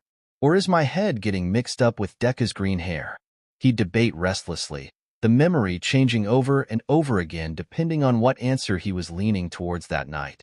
However, during the second round, when Deku and his team had been in the air and 𝗬𝗏𝗂 had swerved away from Katsuki with that jetpack, something clicked in Katsuki's head. This guy might have been the one who saved Deku from dying. So it was blue hair after all. Katsuki wanted to know if he knew. If Deku had told him that he was trying to end his life. If he had told him why he had tried to end his life. Take a swan dive off the roof and pray you'll be born with a quirk in your next life. Katsuki knew this was probably unlikely. Deku's friends would be much more hostile towards him if they knew what he had said to Deku. However, they had all been friends for a year at this point, so perhaps he had confided in them the truth? Apparently not. 𝗬𝗏𝗂 didn't appear like he knew the real reason why Deku fell off that roof, but he definitely was going to be suspicious now. They all met the day I was saved by All Might from the sludge villain? That was the day I said that to him, and he did what I said. Maybe he hadn't been trying to jump. Maybe he actually did see All Might, started freaking out in his typical nerd-ass way, and then ended up falling. But that raises the question of what the hell was he doing up on some random roof in the first place? Katsuki commended the nerd for somehow coming up with a believable lie, but there was no doubt about it. Deku was up on that roof on that day because he wanted to end his life. And pray you'll be born with a quirk in your next life. And whether he decided not to go ahead with it because he saw All Might changed nothing, no matter how badly Katsuki wished it did. No matter how badly he wanted the hollow pit in his stomach to be gone. Now that lunch is over, it's finally time to reveal the last game. Present 𝗵𝘃𝗲 from the commentating booth. The 16 from the 4 teams that made it to the final round will duke it out tournament style, one-on-one. Now, let's draw lots to determine the bracket. Midnight announced. Once the bracket is determined, we'll have the recreational games and then start. The 16 finalists can choose whether or not they want to participate in the recreation. I'm sure some of you want to rest or save your strength. After some students withdraw and 2 others from Class B are moved up, Midnight calls out the brackets. Katsuki scans the board for his name. And there, in the bracket, are Katsuki's and 𝗵𝗃𝗲's names. Bakugou Katsuki versus 𝗵𝗃𝗲 𝗧𝗵𝗃𝗃. Katsuki groans internally. This has to be a sick joke. He then clenches his fists. It doesn't matter. He hasn't revealed his quirk yet, and if he uses his items, I'll just blow them up. Katsuki was sitting in the viewing box reserved for Class A, awaiting the first match. Audience, the finals you've been waiting for are finally starting. Get ready for match number 1. Even though he's done well, what's with that face? The screens around the stadium displayed Deku, frozen and trembling from nerves, walking stiffly into the arena. Katsuki scoffed. He'd like to see how he manages with Shinso, or Mind Freak as Katsuki liked to call him. Katsuki himself has had several run-ins with Shinso, and he can draw one certain conclusion. He fucking hates that freak and his quirk. The times he has been influenced by that shitty quirk have been humiliating. And those were times when he knew what Mind Freak's quirk was. It was unlikely Deku was going to win, especially without knowing how Shinso's quirk works. That's what he fucking gets for that trick he pulled in the second round. And the first fucking round as well for that matter. From the support course, it's Midoriya Izuku versus, sorry, he hasn't done anything to stand out yet. From the hero course, it's Shinso Hitoshi. Shinso walks into the arena from the opposite end, his bored expression a stark contrast to Deku's terrified one. The rules are simple. Force your opponent out of bounds or immobilize them. You can also win by making your opponent say, I give up. Katsuki could already see Shinso speaking to Deku. Start. Deku could be seen saying a few words in response, before freezing. The crowd made noises of confusion. Hey, what's the matter? There we go, Katsuki thought. Deku's putty in his hands now. So unlucky to be going up against Shinso's quirk for the first time. Huh? Kaminari said from beside him. Kinda boring for a first match. Katsuki made a noise in response. Wasn't that the kid who made your noise blockers, Bakugou? Kirishima asked. I feel kinda bad for him. Katsuki didn't respond. Secretly he agreed. It was unlucky. Midoriya. The match just started. And he's completely frozen? Ah, there it is, Kaminari said sympathetically. Damn. And he was doing so well too, for someone not in the hero course. He's got a blank look on his face and isn't moving a muscle. Is this Shinso's quirk? He didn't stand out at all, but could he be someone amazing? Shinso Hitoshi has gotten the better of Midoriya Izuku. What more could we have expected of someone from Class A? As if in a dream, Deku slowly turned around and began walking. Huh? What? Midoriya's walking out of bounds. A small part of Katsuki felt a little bad for Deku. Grudgingly, he could admit that Deku was doing well. For a quirkless loser, that is. It was underwhelming for him for all his effort that he had put in to be thrown away like this. Katsuki watched as Deku stepped closer and closer to the out-of-bounds area, placing one boot in front of the other. Closer and closer. Just a few more steps and then, bang, Katsuki jumped. The crowd collectively shouted in surprise. From the Class A viewing box, a few of his classmates let out their own startled screams. Something exploded from Deku where he was standing. Katsuki's breath hitched in realization. Those fucking gloves. He must have used them to snap himself out of it. But how? Dust billowed from the explosion. A mere centimeter away from the out-of-bounds area, Deku threw himself backwards. He stumbled but didn't fall, one of his items riding him mid-fall before he could fall on his ass. Katsuki huffed. Deku and his fucking items. Just how much does he have up his fucking sleeve? Deku was doubled over gasping, hands on his knees. Those gloves. Did he remove the brainwashing by making them explode? That's crazy. Kaminari murmured in shock. God, this kid is something else. Kirishima said in awe. Deku turned to stare at Shinso with wide eyes. Shinso, in turn, was also staring at Deku in astonishment. Shinso began to shout at Deku, likely demanding what the fuck had just happened. Immediately, Deku slapped his hand to his mouth to muffle himself. He's figured it out, Kamari said in a defeated huff. Not sure if there's much hope for Shinso now. Shinso interrogated Deku further, who continued to bite his tongue. Deku began to run at Shinso, his speed fast and strides long. Must be those boots, Katsuki thought absently. Upon reaching Mind Freak, Deku began shoving him, his boots providing him with an advantage as they got closer and closer to out of bounds. All the while, Shinso was screaming in his face, trying to get Deku to slip his tongue. When it failed to work, he punched Deku in frustration. Katsuki's hands flexed reflexively, rage churning in his stomach for reasons he didn't want to think about. However, Deku is undeterred, continuing to shove Shinso determinedly. Inches away from out of bounds, Shinso somehow manages to flip them around, so he was the one shoving Deku.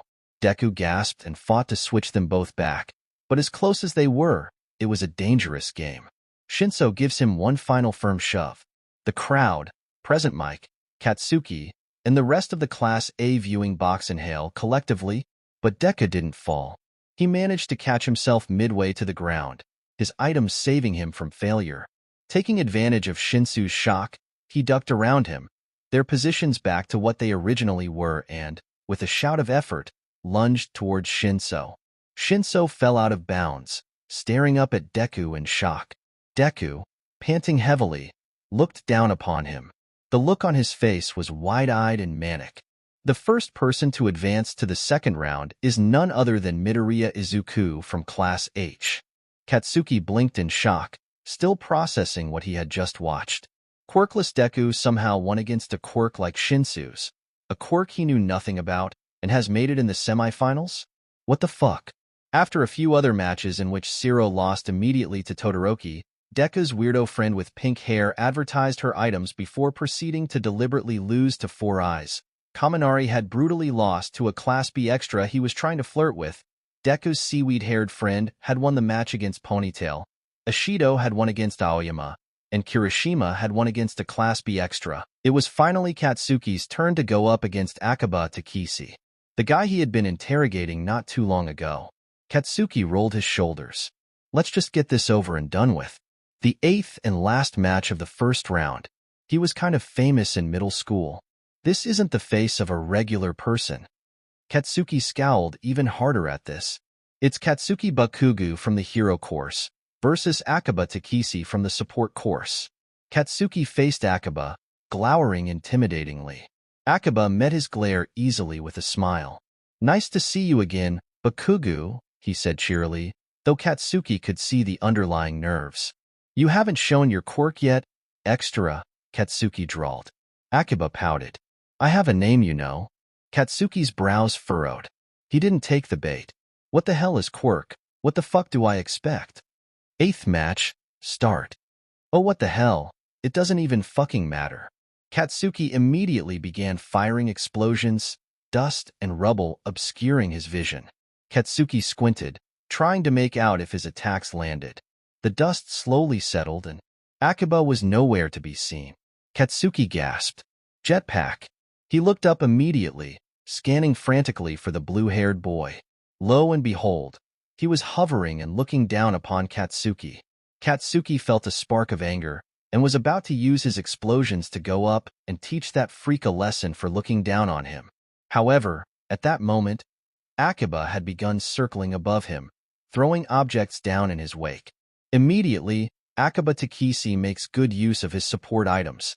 But what's this? He's throwing more items down at Bakugou. Whatever could they be? Katsuki narrowly dodged a few and held back from exploding them. He eyed them suspiciously. They looked like steel spiders the size of his fists. They began walking towards him on spindly legs, forcing him to back away to the edge. Spiders? They sure are giving me the heebie-jeebies. I wonder what they do. Meanwhile, 𝗵𝗃𝗃𝗃 had flown back to the ground and had his arms splayed out in front of him. His heterochromatic eyes began glowing electric blue and laser red, and electricity the same colors as his eyes began sparking forth from his fingertips and flowing into the spider robots littered on the ground. Turrets began to pop from the tops of the robots and began shooting lasers towards Katsuki. A few hit Katsuki in his shins and thighs, causing his legs to stiffen. He growled and began firing explosions at the robot spiders. Unbelievable! 𝗵𝗃𝗃𝗃's spiders are activated by his quirk and shoot immobilizing lasers. Bakugou responds by exploding them, but is it effective? Waiting for the dust and rubble to settle, Katsuki eyed the ground to see whether his explosions had done the job. They hadn't. Looking over at 𝗵𝗃𝗃𝗃, he had his spiders resting all up his arms and shoulders, watching Katsuki with a smirk. Katsuki bared his teeth and let out a frustrated shout. He tried to force his legs to move, finding that he could only move slowly and sluggishly, as if he was wading through thick mud.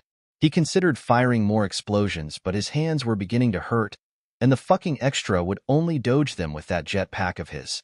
Shit, what do I do? Struggling to walk? The bastard asked smugly. Fuck you. Don't worry, Bakugou. Your nerves have just been paralyzed, but don't worry, it's not permanent. Don't get so cocky, extra. You're forgetting I still have my arms free, Katsuki hissed. Katsuki's legs were getting fatigued from being forced to move. I suppose you're wondering what my quirk is, huh?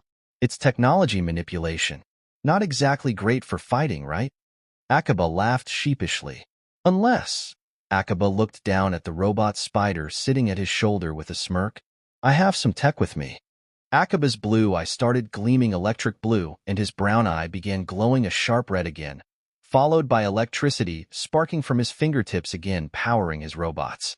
The robot spiders began scuttling off 𝗵𝗃𝗃𝗃's arms, crawling down his legs, and surrounded Katsuki in a circle. Frustration and fury boiled under Katsuki's skin. Fuck this. I'll kill all of your fucking spiders.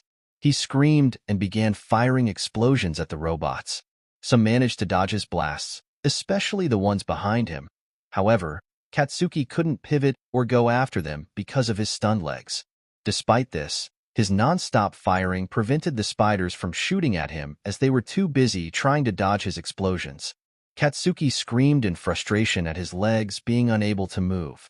𝗵𝗃𝗃𝗃 just stood in front of him, watching in amusement at his struggle with glowing eyes.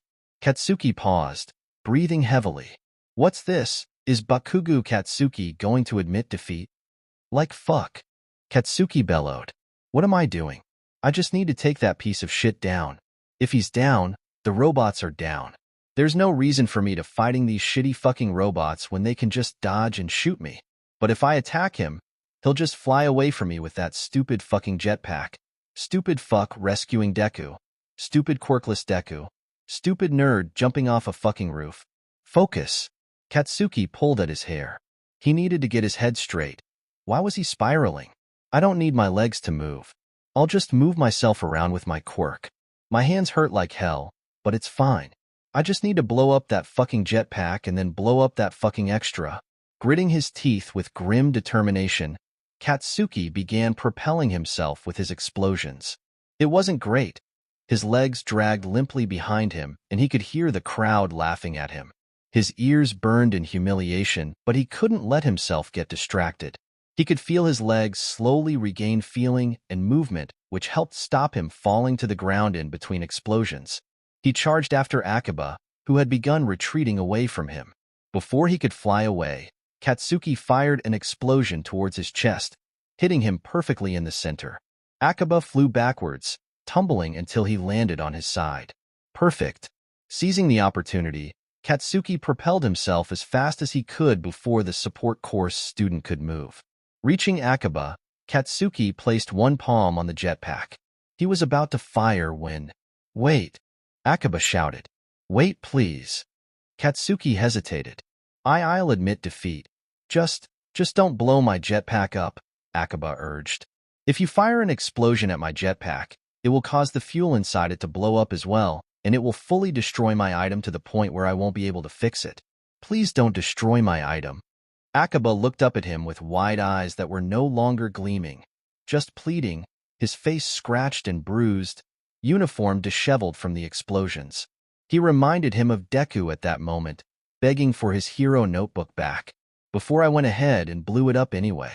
Katsuki's stomach squirmed with an unpleasant feeling. Guilt, he realized. He drew back with a huff. 𝗵𝗃𝗃 to 𝗧𝗵𝗃, do you give up? Midnight asked. Yes, 𝗵𝗃𝗃 replied in a pained huff. I give up. Bakugou Katsuki wins the 8th and final match of the first round. The crowd roared, but all Katsuki could hear was static. Feeling had regained in his legs now, but he found he couldn't move, watching numbly as medic robots lifted 𝗵𝗃𝗃 onto a stretcher. Panicked shouting alerted him. 𝗧𝗵𝗃𝗃, 𝗧𝗵𝗃𝗃. 3 voices called in unison. Looking up, Katsuki saw that it was Deku and his friends. Deku met his eyes. He looked at Katsuki reproachfully before averting his eyes to 𝗵𝗃𝗃. Katsuki's stomach writhed with that same guilty feeling from earlier. Oh shit, 𝗧𝗵𝗃𝗃, Sonia murmured as soon as they reached 𝗵𝗃𝗃. You guys, 𝗵𝗃𝗃 mumbled. Then he grinned. I'm fine. I'm just a little bruised. No need to be running after me like that. You put up a really good fight, 𝗧𝗵𝗃𝗃. Deku praised. Yeah, your spider robots were amazing. 𝗵𝗃𝗃 added excitedly. Their voices drew away from him as they followed 𝗵𝗃𝗃 to the infirmary. Katsuki was feeling strangely hollow and empty, despite just winning. Can you walk? Someone asked him. It was 𝗵𝗃𝗃. Do you need help getting to Recovery Girl? No, Katsuki grunted, and made his way to the exit. He had regained full movement in his legs again, so there was no reason to see Recovery Girl. He just needed to rest his hands. He had come out of that fight relatively uninjured, he realized. Midoriya Izuku. Upon reflection, Izuku couldn't really explain how he managed to get through the first round of the finals. Really, it was just an accident, just a brush of his fingers. He was standing across from Shinso Hitoshi, wondering what the hell he was doing there. The thousands of people watching him at that moment had his whole body shaking with anxiety. Not knowing what this hero course student's quirk was also didn't help, and Izuku had no idea what to expect. Well done on making it to the final round, Shinso said. Izuku braced himself with grim determination and managed to choke out, Thanks. I'd say the same for you, but I honestly don't remember seeing you. A smirk. Then, why don't you go and walk out of bounds for me? His body stiffened against his will, moving itself on its own as he walked step by step to the edge. No matter how hard he tried to break free, force his legs to just listen to him, he just kept on walking. Mind control. His quirk is mind control. But how is it activated, and how do I stop it from being activated again? If I even manage to break free, that is, was it when he gave me a command in the form of a question? But I didn't respond. Doesn't matter. I need to break free first and worry about that after. He considered how a mind control quirk might work. It would be the kind of quirk that would require a lot of concentration. So I would need to break Shinsu's concentration? I would need control of my body to do that, Izuku thought in frustration. He thought back to his gloves. His Bakugou-inspired gloves. He had gotten the idea one day when ruminating on how he could recreate quirks with support items. It helped with inspiration because not everyone could be like 𝗵𝗃𝗃 with nonstop ideas flowing out of them. Izuku, sadly, was not immune to creator's block. Izuku was thinking of how he would recreate Bakugou's quirk. The obvious method would be using gloves of some form, but how would they work? Then Izuku had pulled out his notebook and got to sketching out how he might go about making these gloves. This was never a good idea, because as soon as Izuku got his ideas down in a notebook, he just had to make them. He lacked the self-control to just leave an idea as an idea once it was down on paper. The idea was to make gloves that stored a flammable liquid, which could be ignited on command. The flammable liquid in question was probably not going to be nitroglycerin like Bakugou's quirk, as it was very volatile and explosive, and there was no way in hell Powerloader would allow such a substance within a mile of 𝗳𝗵𝗲 𝗧𝗃 eventually decided on acetone. It was much less volatile than nitroglycerin, it was explosive but only when exposed to flame, and it was easy to get hold of. In fact, it was Sonia who had given him some for his first prototype. "I use it to take my nail polish off," she had shrugged. The next hurdle was determining how he would create a flame. It would have to be a method that was simple and could be executed instantly. He decided on using Pyrotex, a material made from flammable fibers that sparked when rubbed together, but was also heat-proof, minimizing risk to the user. So when he snapped his fingers, a spark would be generated, thus igniting the acetone, creating an explosion. Izuku's mind had been whirring. He had created a feasible idea to replicate a powerful quirk, but it was also that very quirk that was used to torment him, and would he really be okay replicating such a quirk? In the midst of his moral dilemma, Izuku made the mistake of telling his friends who, naturally, encouraged him to make the gloves. Relentlessly. Actually, May had even threatened to stop being friends with him if he didn't make his idea. So he did, and they worked, which brought him back to the present in which he was heading closer and closer to the out-of-bounds area. "I just need to make some friction with my hands." Using all his willpower, he forced his pointer and middle finger to brush against each other. "Just one spark," he pleaded. "I just need one spark." His fingers brushed together weakly. He wasn't even sure if it was him that caused them to brush, or if it just happened spontaneously as he walked. It didn't even matter because his fingers weren't brushing together strongly enough anyway. Inches away from the line separating the field and out of bounds, Izuku was prepared to admit defeat when, boom, an explosion erupted out his right palm. He got his spark. Izuku wrenched his body away from the edge the moment he realized he had control again. Shinso tried to get him to speak again, but Izuku muffled himself straight away. "Don't respond. Don't think. Just focus on getting him out of bounds." A punch in the face later, and a lot of aggressive shoving. Izuku ended up winning.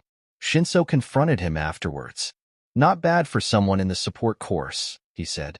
"Let me guess, you're wanting to get a spot in the hero course?" Huh? Me?" Izuku stuttered. "And no, that's not what I'm trying to do." "Is that so?" Shinso huffed disbelievingly. "There's nothing wrong with that, by the way. The way the UA entrance exam is set up, it's hard for people with certain quirks that have great potential in heroics to be accepted. Honestly, I'm not trying to get into the hero course. I'd never make it there anyway. I'm just trying to show off my items. I'm probably going to lose in the next round," Izuku added, sheepishly rubbing the back of his neck. "What makes you so sure of that?" "My luck's gonna run out soon and my quirklessness is gonna bite me in the ass." "You're quirkless?" Shinso murmured in shock. "No kidding." "Haha, yeah," Izuku said, closing in on himself self-consciously. "You're pretty amazing for a quirkless guy, Midoriya Izuku. I'll be watching out for you in your next match." Izuku had blushed and flustered in embarrassment, not accustomed to getting such praise, from a hero course student no less. Now that he had finished the round, he found he desperately wanted to know more about Shinsu's quirk. "Hey, can I ask you about your quirk? It's for my notebook." Izuku fidgeted in the hard plastic infirmary seats beside the bed in which 𝗧𝗍𝗄 was lying. Opposite him were Sonia and May, also seated in uncomfortable chairs. "That Bakugou sure has one hell of a quirk, huh?" 𝗧𝗍𝗄 said once Recovery Girl had seen to him. "That explosion he fired at my chest broke one of my ribs and bruised the rest." Izuku gasped.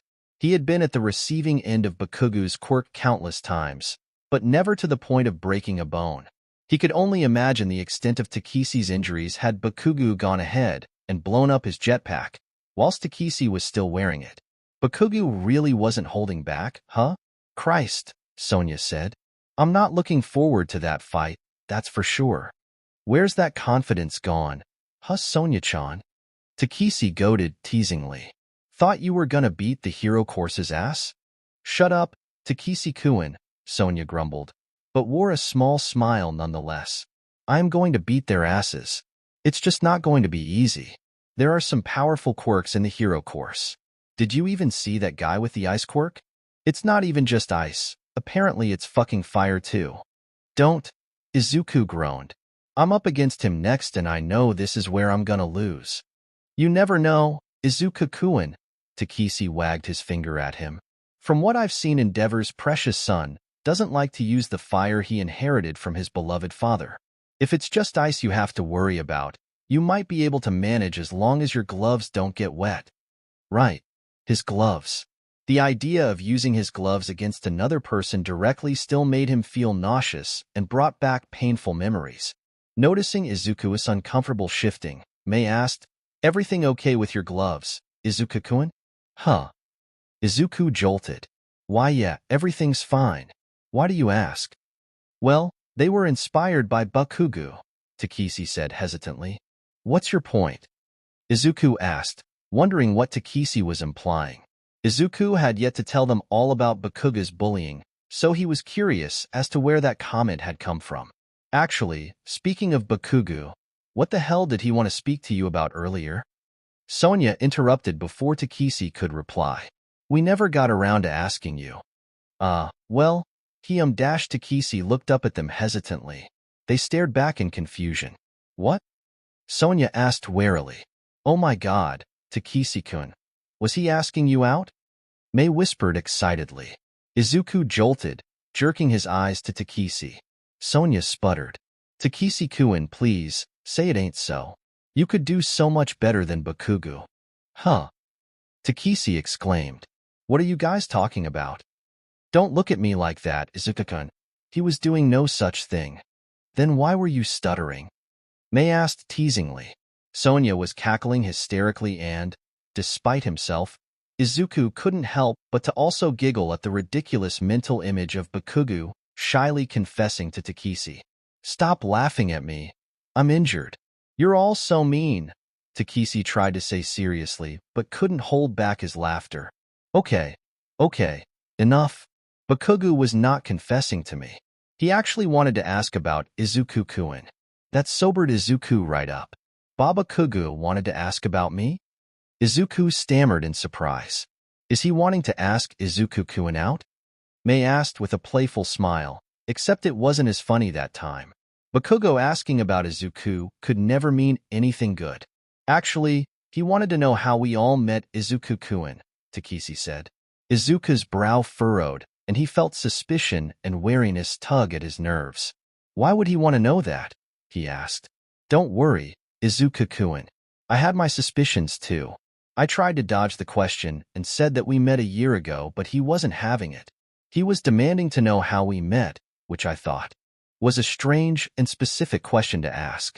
He was also not telling me why he wanted to know so bad, which just made me all the more suspicious. Izuku's gut writhed with anxiety.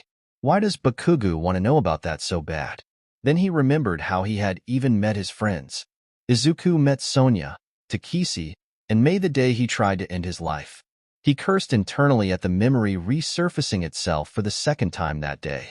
He really did not want to think about the lowest moment of his life minutes before an important fight. But that was also the day he said he told me to jump off the roof. Is that why he wants to know how we met? What conclusions is he drawing in his head? He doesn't know I actually tried to jump off a roof. So why? Hey, Izuku-kun, you good? 𝗧𝗵𝗃𝗁 asked gently, nudging Izuku's fists that were clenched on the bed. I'm fine, Izuku stammered weakly. He tried to think of something to say. I'm just confused. What did you end up telling him? Sonia asked. Well, the truth, I guess. 𝗧𝗵𝗃𝗁 said unsurely. I just told him that I saved you from falling off a roof. He asked why you fell. I said you saw All Might, and that it was also the day All Might saved him from that slime monster. Izuku drew in a sharp breath. So now he knows I fell off a roof. What is he going to do with that information? What if he figures out that I was doing what he told me to? Would he even care? Will he tell my friends? I am not ready to talk about that. No, I don't want to talk about that. His mind raced frenziedly. Izuku-kun, we don't have to talk about this now if you don't want to, 𝗧𝗵𝗃𝗁 said lightly, watching Izuku with careful eyes. 𝗧𝗵𝗃𝗁's attempt at covering his pity made Izuku's stomach writhe even more. Izuku forced a laugh. Why not? he asked as steadily as he could manage. Well, I'm gonna be honest, you and Bakugou don't exactly have the best history. You've got a match coming up with 𝗳𝗏𝗄𝗃 𝗧𝗪𝙢, and you look, well, you don't look great. It's fine. I'm fine. Seriously, Izuku tried to say reassuringly. Takeshi didn't look convinced, and looking over, neither did Sonia or May. Right, okay, Takeshi said finally. I'll tell you guys the rest later, okay? No, Izuku blurted. Please could you just tell me now? Takeshi hesitated. Fine, he said eventually. There's not really much else. He told me that he stopped being friends with you because you're quirkless. Izuku was starting to feel dizzy. Not much else, my ass. He couldn't believe Bakugou would bring up the bullying to his friend. I told him that was dumb, Takeshi said bluntly. Izuku's breath hitched, and he looked up. Takeshi was smiling at him warmly, and Izuku's heart stuttered. Honestly, Izuku-kun, it was pretty underwhelming to hear. But at the same time, what did I expect? Of course Bakugou would cut someone off for something as petty as that. Are you being for real?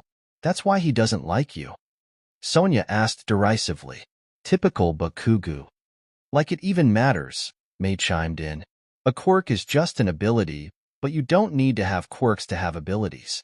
You've demonstrated that by making it to the quarterfinals of the UA Sports Festival. Izuku-kun, Takeshi began, taking one of Izuku's fists in his warm hands.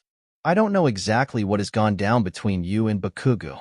What I do know is that it can't have been good judging from his behavior around you, and also how he acts in general. You don't have to tell us about Bakugou if you don't feel comfortable doing so, but I just want you to know, Izuku-kun, that we're here for you.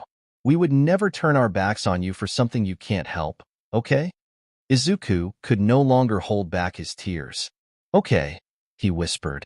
Izuku tucked away the whole conversation in the infirmary in a box in the back of his head to unpack later.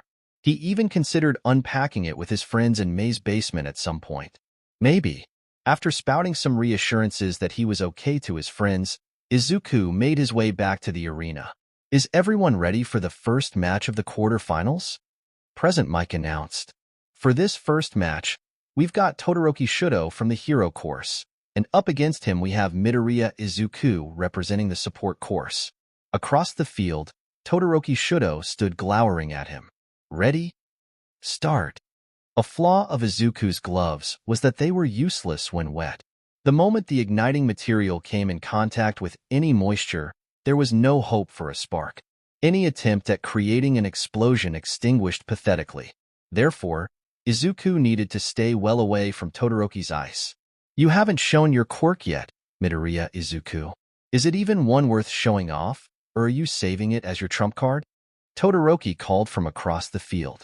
𝗳𝗏𝗄𝗃 gave off the same intimidating aura as his middle school bullies, and Izuku felt the instant urge to curl up into himself. He swallowed the feeling. He had to fake confidence.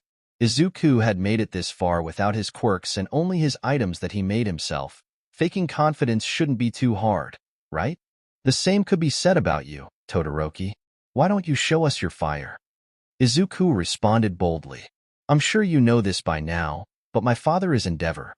I want to prove to my old man that I can succeed without his quirk, so why don't you do me a favor and give up? 𝗳𝗏𝗄𝗃 proceeded to shoot ice at him, which Izuku narrowly managed to dodge with the help of his bounce boots. Huh, what are you talking about? Izuku asked in confusion. I said, I am going to win with just my ice. 𝗳𝗏𝗄𝗃 seethed impatiently, shooting ice at Izuku as he spoke. Izuku's shins were encased in a glacier, the cold seeping into his muscles and bones, stiffening them. Izuku ground his teeth as the ice bit his flesh through his hydraulic bracers. Yeah, but what do you mean, my father's quirk? 𝗳𝗏𝗄𝗃 scowled at him. One would think that to be accepted into the UA support course, you'd need some intelligence, he said derisively. I don't understand what's not clicking for you, Midoriya. I've inherited both of my parents' quirks. Ice, from my mother, fire, from my father. That's not how quirks work, Izuku panted, dodging another onslaught of ice. What are you talking about? 𝗳𝗏𝗄𝗃 demanded. It's not your father's quirk, nor is it your mother's. It's yours, right? 𝗳𝗏𝗄𝗃 stared at him. Isn't that why you're trembling? The ice is getting to you. Your body's fighting to stay warm. That's because you need to use your whole quirk, not just part of it. Todoroki continued to stare at him. Izuku faltered. Shit, did I go too far? Who am I to lecture someone about something that's likely deeper and more complex than I realize? Izuku shook his head. No matter. Here's my chance. Ignoring the anxiety, squeezing his heart at the anticipation of using his gloves to attack. Izuku snapped his fingers on both hands. 2 explosions fired from his palms, hitting Todoroki squarely in the chest. He stumbled backwards, and Izuku didn't hesitate to advance forward. His fingers were ready to ignite when he was interrupted by Todoroki. He asked haltingly. It's my quirk? Huh. Izuku faltered. Well, yeah. I don't know of anyone else who has a quirk that allows them to produce fire and ice. Taking a deep breath, Izuku fired again. That time, Todoroki blocked him with a wall of ice. I see, Todoroki said in realization. It's my quirk. Midoriya Izuku, thank you. Todoroki's right side proceeded to blaze with fire. It was. Then Izuku realized that fire was just as hard to fight as ice, and not only that, he also risked burning his items beyond repair. Arms crossed defensively in front of him, he began backing away from the fire with quickening urgency. In his panic, he stumbled and fell backwards. Shit. Squeezing his eyes shut, he braced himself for the heat of the fire when Midoriya Izuku falls out of bounds. Todoroki Shudo advances to the semifinals. Midnight announced. Izuku sighed in relief. Todoroki came to speak to Izuku in the infirmary afterwards. Todoroki, what are you doing here? I just came to thank you. What you said to me in the arena. You've helped me in so many ways. Oh, you're welcome. Izuku rubbed the back of his head sheepishly. I meant it. I mean, I don't understand why you would neglect a significant portion of your capabilities to prove something that can't be proven anyway. You can't prove that you can succeed without your father's quirk because it isn't even his quirk. Todoroki went silent. I'm sorry. Did I overstep? Not at all, Midoriya. I was just thinking about how well you would have done in the hero course. I'm sorry you didn't make it to the finals. Oh, don't apologize. I would never make it as a hero anyway. Why do you say that? You've more than proven that you have capability. Well, you need a quirk to be a hero, right? Wait, are you saying you don't have a quirk? Izuku looked away, nodded, fiddling with the bedsheets anxiously. Midoriya, said Todoroki's awestruck voice. Izuku looked up with wide eyes. You've shown everyone today that you don't need a quirk to be strong. Izuku's breath hitched at the look of wonder on his face and the glint in his 𝗎𝗪𝗎𝗄chromatic eyes. Pretty, he thought absently, heat flushing his cheeks. Thank you. Suddenly, Izuku realized that he had a chance to ask Todoroki about his quirk, and the hero-obsessed side of Izuku overpowered his flustered state. Are you busy? Izuku asked 𝗧𝗵𝗲. Todoroki's head tilted. No, why? I was wondering if I could ask you a few questions about your quirk. It's for my hero notebook.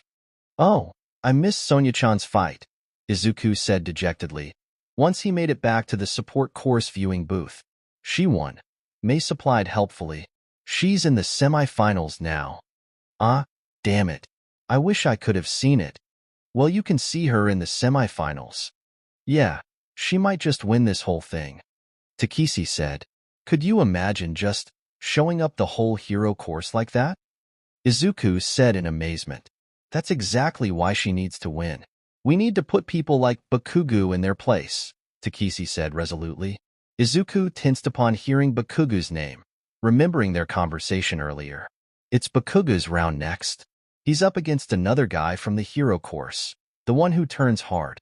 That's really inappropriate, someone interrupted from behind them. Sonia-chan. May squealed, getting up to hug her. Well done. I can't believe you've made it into the semi-finals.